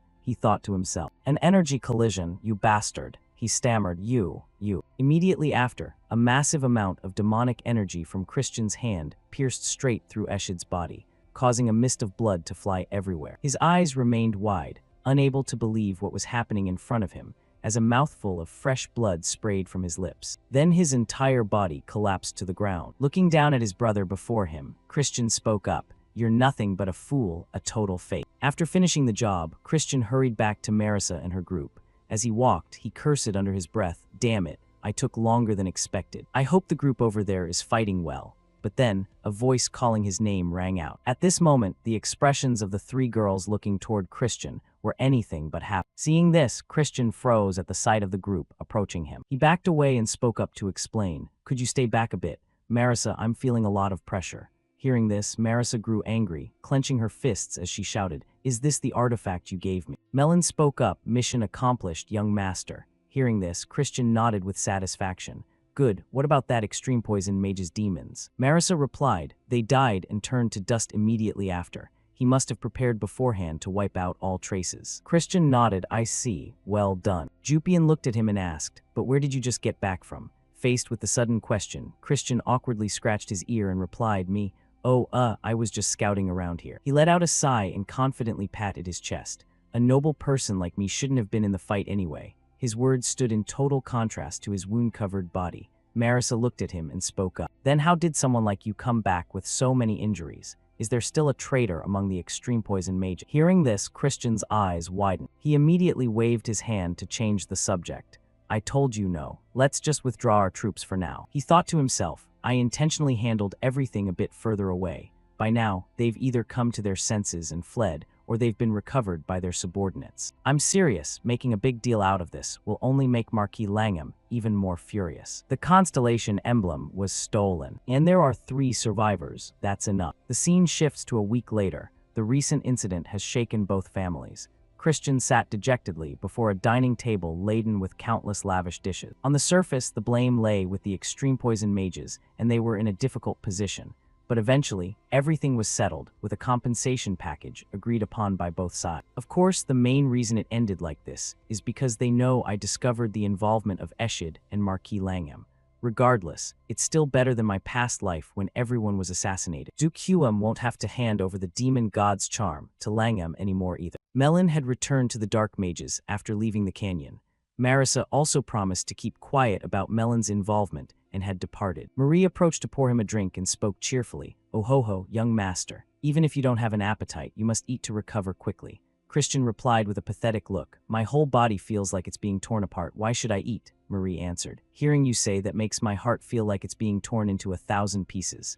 Christian frowned and wondered, "Even you have a heart that can ache." She made a heart shape with her hands and remarked, "Oh my, your words are so heartless. My heart is racing right now. Even if you're a bit rude or a terrible person, I still love you." Faced with these romantic words, Christian shouted angrily, "Stop saying such weird things. And I told you your heart stopped beating a long time ago." Marie stepped closer, grabbed both of his hands, and put on a cold face. "No way. Every time I look at you, my heart beats so fast it hurts."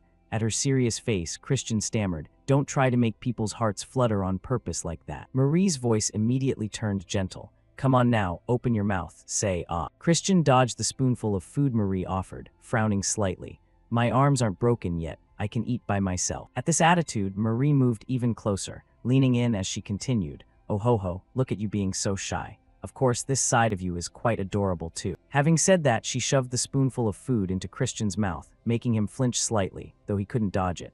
Marie laughed loudly, "Ho ho, you need to eat plenty of nutrients to have strength for the night. How do you like this special soup?" Christian's eyes went blank at the sudden action as he stammered. "You didn't even cook it," Marie replied, "but it's filled with my love." Faced with their flirtatiousness, Jupian sat opposite them, arms crossed as she observed, remaining pensive for a while as if she had become an invisible person at the meal. Christian turned to her and spoke up, "My lady, how much longer do you plan to visit? Even you haven't fully recovered yet." Jupian replied coldly, "I'll leave after I watch you a little more." Then she averted her eyes and continued, "I'm the one who has the right to be here." Christian smiled and thought to himself that he would make her sick to her stomach, though in more ways than one. Marie looked at Jupian with an angry gaze and spoke up, "You dare flirt with my young master." Then she approached Jupian and laughed loudly, "Oh ho, would you like something to drink, my lady? I'll get you some blood juice. Jupian coldly refused. No, I don't like blood juice. I prefer onion juice. Her words caused Marie's face to freeze like dry glue, standing still for 5 seconds. Then her whole body slumped in disappointment.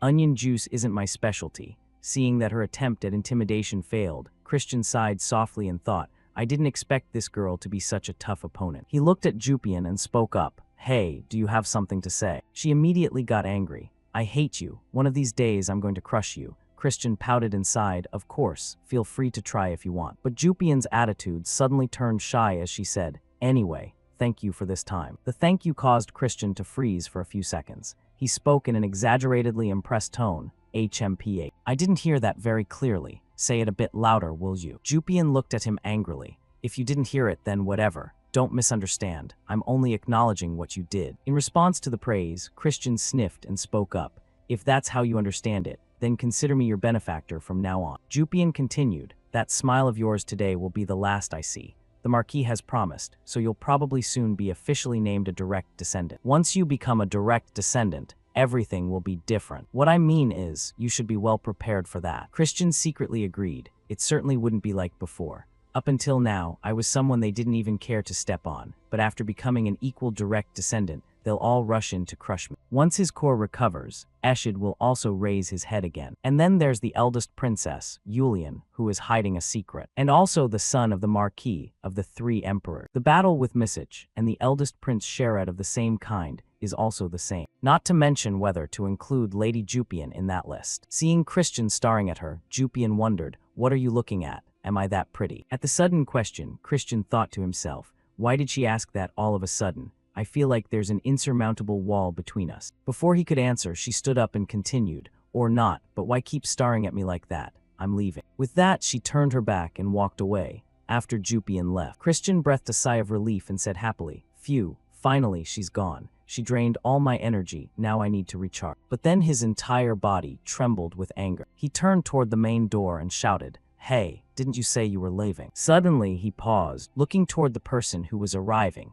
It was none other than Lady Maris. Under the astonished gazes of Christian and Marie, she walked in, her manner exuding pride yet tinged with a hint of shyness. She spoke up, her voice low and full of awkwardness. Are you okay? Christian was no less flustered, responding with a forced smile. I'm doing okay. That clumsy answer made the atmosphere in the room suddenly turn awkward, as if both were trying to hide something.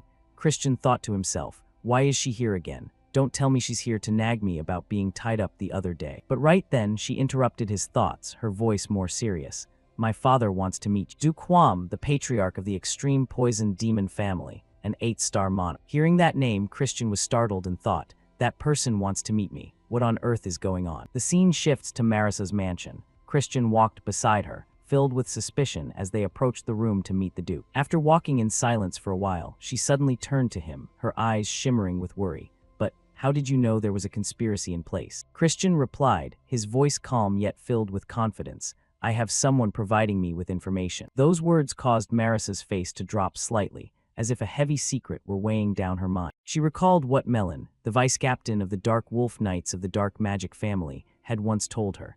I am Melon, instructed by young Master Christian to infiltrate this place. Marissa had shouted angrily back then, infiltrate. Are you confessing that Christian is violating the expedition rules? But Melon immediately cut her off. Someone is targeting the expedition team. The young master asked me to come help you and the team fight against them. Hearing that, Marissa's eyes widened, and she gasped in shock. What? Returning to the present, she turned to Christian with a questioning tone. If you knew there was a plot, you could have just sent me a message. Why hide it from me? Christian looked directly into her eyes, his voice deep and warm yet full of resolve. I was afraid you'd be in danger. If the perpetrator is from the extreme poison magic family, a successor like you would be the primary target. The succession struggle there is currently brutal. Marissa froze, her eyes shimmering with a mix of emotions. She spoke in a trembling voice. You didn't suspect me. I'm in your debt now. Thank you for saving my entire expedition team. After saying that, she looked at Christian shyly, her eyes sparkling as if wanting to say something deep. Christian smiled and said sincerely, because to me, you are an important person. Those words made Marissa's cheeks flush red. Her eyes widened and her lips trembled. What? She reached up to touch her cheek, her heart in a muddle, thinking, why is my heart suddenly racing like this? But Christian immediately interrupted her train of thought, his voice teasing yet meaningful. So why not become political partners in the future? Marissa jolted, her heart pounding. What? He continued confidently. It's not a bad proposal, right? Don't worry about the past. I have no intention of reconciling or revering the broken engagement. We will be total strangers, trust me. Those words were like a sharp blade cutting straight into Marissa's fragile heart. The atmosphere suddenly froze and her face darkened. Christian thought to himself, wait, why isn't she saying anything? Did I say something wrong? Suddenly, Marissa glared at him, her eyes flashing with fire. I absolutely agree, for the benefit of both families. Her short but powerful response left Christian stunned, wondering to himself, what is going on? Did I do something wrong? The two of them then entered the Duke's room, and Marissa spoke respectfully. Master, I have brought the young master of Duke Baron's house. The man in the room pondered for a moment before turning around. His voice boomed deeply. Good work, Marissa. It was Duke Huam, the sovereign of the extreme poison magic family. He looked at her with a hint of sadness in his eyes. And hey, what's with calling me master? Didn't I tell you to call me father? Marissa blushed and whispered back, we are in front of a guest, please mind your manners. The Duke burst out laughing. Haha, I know I got a bit carried away. Instead, have dinner with me. I've prepared that venison dish you like. Marissa sighed softly and nodded. Yes, father. She then bowed and asked for permission to withdraw, not forgetting to glance at Christian with a suggestive look. Christian watched her go. He thought to himself in admiration, I didn't expect Duke Huam to dote on his daughter so much. He stepped forward to bow. Greetings, Duke. Huam went straight to the point, his voice soft yet sharp. I heard you've matured quite a bit, but remembering the sins you committed against my house's princess, I still want to tear you apart. Christian jolted, his heart thumping, but the Duke continued. If it weren't for you, something would have happened to Marissa. I'll let the past slide. Christian breathed a sigh of relief and quickly changed the subject. Why did you call for me? Huam looked at him with sharp eyes. What is your relationship with the great immortal medical family? The testimony states that you bought medicine from the auction house. But I checked and there are no medicinal materials from them. Explain yourself. Christian swallowed hard, then smiled confidently. Actually, I made it all myself. I'm a genius after all. The Duke froze for a moment, then burst out laughing. Haha. There's no crime I can't greet with a smile. Christian breathed a sigh of relief, thinking he had escaped death, but Huam interrupted. We're not done. The main point is this. Do you want to join the side of the extreme poison magic family? The unexpected offer left Christian stunned. The scene shifts to the mansion of Count Langham. A red-haired woman pushed open the door and stepped in with a powerful aura. It was the red snow flower Frisia, the Marquis's wife. She spoke in an urgent tone. Lord Marquis, the mana core of the young master Eshid has shattered. It's surely Christian's doing. Langham remained calm. Lower your voice, Frisia. She stepped closer, her voice full of rage. Is a thug like that really going to become the young master? Doesn't that stain the honor of the dark magic house? Are you just going to let it be? Langham pondered without answer. Frisia lowered her voice, her eyes cold. Fine, Eshid has failed. I will personally deal with that thug, and don't forget that the position of the first young master must belong to my son, Mysak. Langham replied coldly, suit yourself. Do whatever you want. I'm not involving myself in this matter. The scene shifts to the next day, the day of the young master's investiture ceremony. Christian was walking down the hallway with Marie, and looking at his outfit, Marie gushed with praise, as expected of the young master. I didn't think the ceremonial robes would suit you so well. Indeed, my man is truly different, ho-ho. Those words made him a bit annoyed. Whose man? From behind, his father walked up and called out, Christian. He turned and replied, Father, you're here. Looking at his appearance, his father praised him. You look very dignified today, Christian.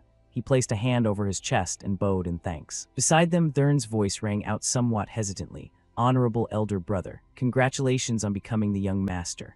Looking at the young boy, Christian reminded him, don't just take shortcuts like that. Watch out or you'll bite your tongue. Despite his extreme discomfort, Thurn had to grit his teeth and say, Elder brother, your majesty. Then Count Baron's gaze moved behind him. Marissa was approaching, and he thought to himself, isn't that Lady Marissa over there? He cleared his throat and asked, now that I think about it, have you apologized to Marissa yet for that broken engagement? Recalling the girl's angry face, his voice was a bit flustered. I think I have. He continued, good. Where else could you find a gentle girl like Marissa? He tried to speak his mind, but before he could finish, his father covered his mouth. I'll know to make myself scarce, so you two try starting over from the beginning, okay? After that, he dragged Thurn along and spun around to leave in a hurry. The image of his father cheering him on flashed through his mind, leaving him quite flustered. Marissa turned and asked, did something happen to the Viscount? I was about to go greet him. It was only then that he noticed her presence. I see, and he thought to himself, so it's because of this girl. She continued, well, greeting him can wait. I came because I have something to say to you. She reached out her hand. Congratulations on becoming the young master. From now on, you'll have to handle family business. I'm sure we'll be seeing each other often. He replied cheerfully, yeah, looking forward to your help. She immediately asked shyly, so, about yesterday, what did my father say? Christian immediately replied, oh, he told me to marry you. Hearing this, Marissa was so embarrassed her face turned beet red and she gasped, what? He immediately winked to reassure her, don't worry, I refused. He won't bring it up ever again. Those words made Marissa's face turn even redder. She shouted angrily right into his face. This left Christian a bit bewildered, thinking, wait, did I do something wrong again? The scene shifts to the main hall of the mansion as he strode confidently inside. Upon seeing him, everyone turned their attention toward him. In one corner, a blonde youth remarked, impressive, the playboy actually became the young master.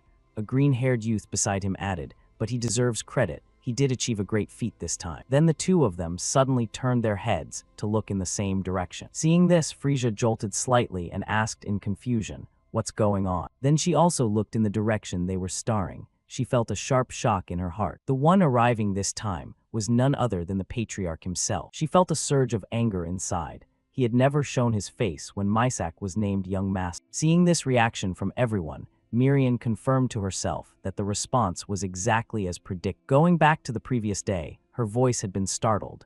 You say you're going to attend the investiture ceremony. The patriarch replied, what, is that a place I'm not allowed to go? Sigh, she explained, you know very well what your attendance would be interpreted as. If you publicly back that child, he will become the target of every young master and noble daughter. Not just that, but Marquis Langham and the high-ranking demons as well. He gave a confident smile. He's the one who said he would become the family's god. If he collapses from just that much, what's the point? Back in the present, the moment Marquis Langham saw him, he immediately bowed. He then extended his hand. Please, master, sit over here. As soon as he sat down, he turned and reminded them, don't mind me, please continue. Marquis Langham nodded and replied, yes, sir. Then he stood up and declared loudly, from this moment forward, I declare the opening of the young master investiture ceremony for Christian van Baron-Kazan. He then stepped forward and knelt on one knee before Marquis Langham, preparing to receive the rite. Everyone was waiting for this exact moment. Marissa and her father also watched intently. After the reception was complete, Langham raised his hand high and announced, and thus I declare that Christian has become the young master of the dark magic family. Looking at the cheers of the crowd, he thought to himself, I've done it. I've become the young master. But in exchange, the era of destruction is drawing closer. With my current power, I can't do anything. I have to get stronger even faster. If I want to increase my power and stamina, I must quickly become the great patriarch. Just as he thought that, a massive dark shadow suddenly appeared in the sky, passing over his head. He looked up, wondering, where did a dragon suddenly come from? Immediately after, the dragon slammed down hard into the center of the square, creating a violent shockwave. Seeing it, the crowd shouted in terror, is that a magic dragon? How could it pass through the barrier and get in here? And the target it aimed for was none other than Christian. Without a moment's hesitation, it created a magic orb right in front of its mouth, preparing to launch an attack. Seeing this, numerous guards created shields and rushed in front of Christian. It's aiming for the young master. Quickly, open the defensive formation. Looking at the source of power in front of him, he was a bit startled. The guards were currently struggling to withstand an incredibly fierce attack. His father below cried out in worry, Christian. Successive waves of other guards began rushing out to protect them, protect the patriarch and the young master. Form the array quickly. The dragon was still powerfully breaking through the magic formations. It let out a terrifying roar. But before the signs of shattering even began, a guard shouted in fear, we can't hold out any longer. Standing on the outside watching, everyone's eyes were filled with extreme anxiety. Contrary to their worried looks, the patriarch remained completely calm. A small, intrigued smile played at the corner of his mouth. The evil spirit magic family truly sent an interesting gift. Everyone was still completely stunned by the appearance of this death dragon. His father looked toward his son with great concern. Miriam was also extremely worried, placing a hand on her sword. Let me handle this. Seeing this, the patriarch reminded her, just leave it be. This made Miriam wonder in shock. What? But master, that's a death dragon. With Christian's current strength, it's too much for him. The evil spirit magic people must have used it to assassinate the boy. Ignoring her words, the patriarch slowly stood up. He stepped forward and ordered, everyone fall back. It's been a long time since I've had the chance to admire the achievements of the young masters and ladies. If you are an heir of the Dark Clan, You should at least have the skill to deal with one dragon, right? As soon as the order was received, Jupian immediately replied, "As you command." She then charged straight toward the dragon. This made a girl beside her laugh with delight. Truly a hot-blooded younger brother. How hasty. The girl Mysak beside her was a bit worried. Why suddenly send us to hunt a dragon like? Frisia stepped up and placed a hand on her shoulder to reassure her. Anyway, that magic dragon is surely aiming for that reckless one over there. Cheer up, just fight a little, and it'll be over. At that moment, Jupian was charging in with full power, shouting, splitting sword. Countless swords made of mana appeared around his body. They immediately lunged toward the dragon, but as soon as the swords touched the dragon's rock-hard scales, they were instantly deflected. Its body didn't suffer any damage whatsoever. This left Jupian somewhat stunned. The dragon then angrily swung its claws at the guards, while Christian cast off his cloak and stepped down, looking toward the dragon. He assessed, "That's the mark of the dead. I saw it back during the Great War. The secret art of controlling spirits of the dead. That's necromancy." He muttered in anger, "But why is it appearing here now? A reason sufficient to interfere with my investiture ceremony." Just as he said this, the dragon coldly swung its claws for another strike, forcing Christian and Jupian to leap back to avoid the blow. Afterward, it took to the skis once more. The wind pressure was so immense that he had to shield his face with his hands,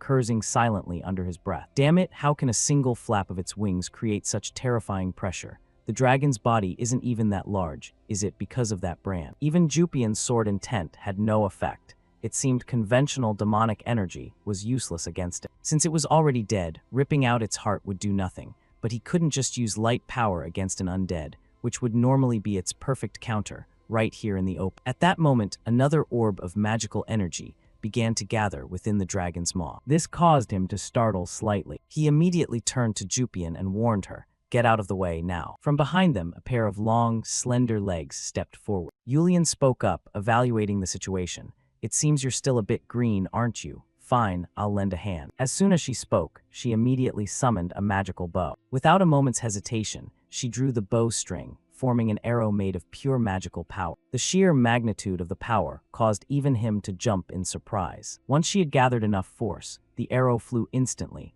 impaling the dragon squarely in the center of its chest. The attack was so powerful that the dragon let out agonized cries of pain. In an instant, it was brought down effortlessly by that single shot. Looking at the dragon's corpse as it fell to the ground, Julian finally deactivated her magic. Christian looked at her, feeling a surge of shock in his heart. What the hell was that just now? It was on a completely different level than Ashio. Is she 5-star? No, it might be even higher than that. He had clearly heard she was only at the purple star level. So where did this source of power come from? Could this be exactly what she was telling me about? Outside, the entire display left the onlookers in utter shock. The demonic energy was truly terrifying. They shouted in unison, as expected of Lady Julian. Christian evaluated the scene internally. In that split second, even space itself seemed to stretch as a massive amount of demonic energy condensed. It seemed Jupian hadn't realized this yet. Why is she hiding this kind of power? Is it to stay on guard against Ashes? Furthermore, how could a member of the Dark Demon race use a bow with such mastery? That thing looked exactly like the Black Obsidian. Having settled the disturbance, she looked toward him and smiled. "This inauguration ceremony has become quite noisy, hasn't it? Congratulations on becoming the young master, Christian." He responded with a bit of fluster, "Thank you." Above, the crowd continued to buzz with gossip. A demon dragon appearing at an investiture ceremony. Could it be that the other families have already started their suppression?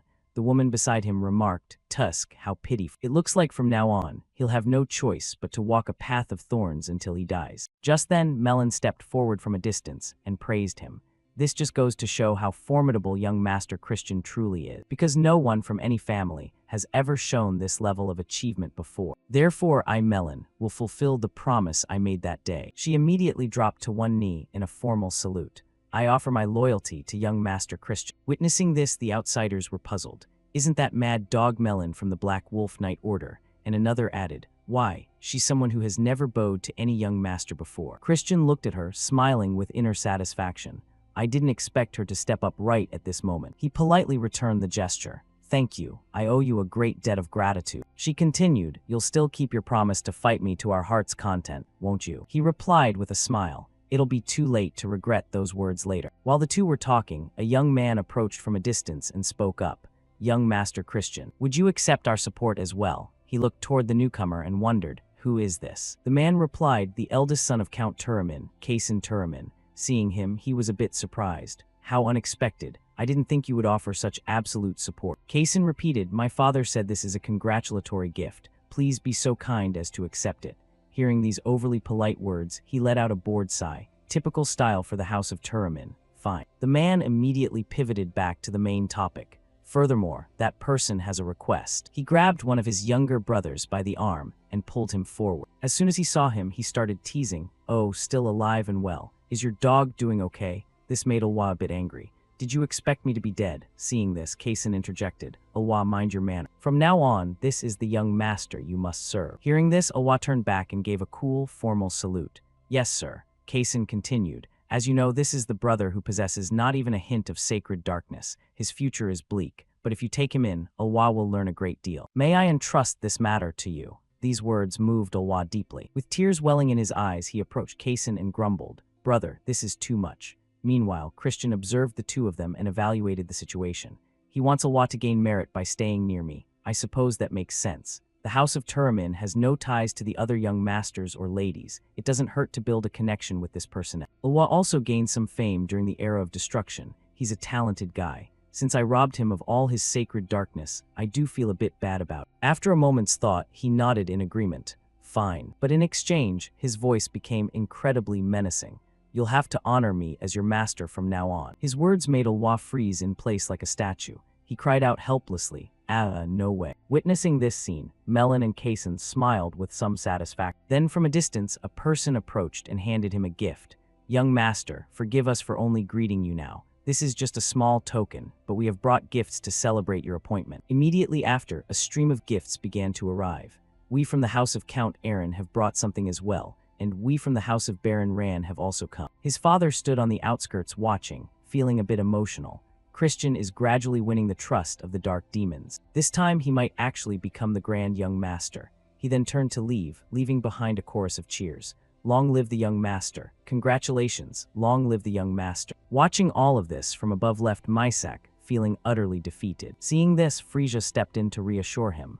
"Don't let it bother you, Mysak. I'll clear him from your sight soon enough." It was now afternoon, and Mirian was walking quietly with the patriarch. Mirian wondered, "Do you really plan to just head back like this? Christian is the young master now. No one would object if you went over to say a few words." He waved her off. "There's no need. Didn't the evil spirits already give him a grand welcome? That's enough attention for him for now." Mirian felt a bit uneasy and asked, "But sir, about Yulian, I've felt for a while that she isn't ordinary. Specifically, no matter how you look at it, the power a purple star can emit." Before she could finish, the patriarch cut her off. "I told you I don't care. No matter who it is, as long as they can lead the Dark House to its peak. I don't give a damn about the rules set by cowards." Yulian, that child has been filled with ambition since she was small. If that ambition helps her become the strongest, I'll let her be the head of the family. And if another child manages to surpass her, well, that's something to celebrate too. The scene shifts to another location. It looks like a wasteland, with barren trees and empty spaces. Countless crows perched on the branches, waiting. Below, corpses were scattered across the ground.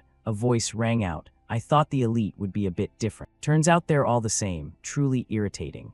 Another voice added, "Should we just head straight into the Golden Cross and kill them all?" But another person stopped them. That would be too much trouble. Just then, a soldier looked at the green-haired young man with some hesitation. "What are you doing, young master?" The man replied, "I've heard a rather interesting rumor." The soldier asked, "A rumor?" The man explained, "I heard the Baron family has produced an interesting younger brother." A bald man chimed in, "That's right, young master. He's actually from a prestigious lineage. Haha, those Dark House people are truly stupid. They still haven't dealt with a crazy guy like him." But before he could finish his sentence, suddenly a massive hole appeared in his chest. By the time he realized it, he had already collapsed to the ground. This sudden action caused the blonde woman to turn and ask, "What on earth are you doing?" The green-haired man asked back, "What did I do?" She explained, "We're teammates. Why would you suddenly?" Once again, before she could finish, a slash cut across her throat, sending her to the next world. This left the remaining two teammates terrified, standing paralyzed without daring to utter a single word. The young man reached out his hand and continued, "I guess we're not teammates anymore, are we?" Then his hand twisted in a bizarre and eerie fashion. Instantly, all the blood from the two corpses flowed out like a stream of water. Once he was finished, only two shriveled husks remained. He remarked, "How boring, I'm leaving." A voice asked, "Where to?" He tossed his mask aside. Home, I've been gone for quite a while, it's time to face them for a bit. Returning to Christian, he was currently struggling with Marie. She still insisted on serving him, but he refused adamantly. Take it off right now, she demanded, while he blocked her in fear. Wait a minute. I told you I can do it myself.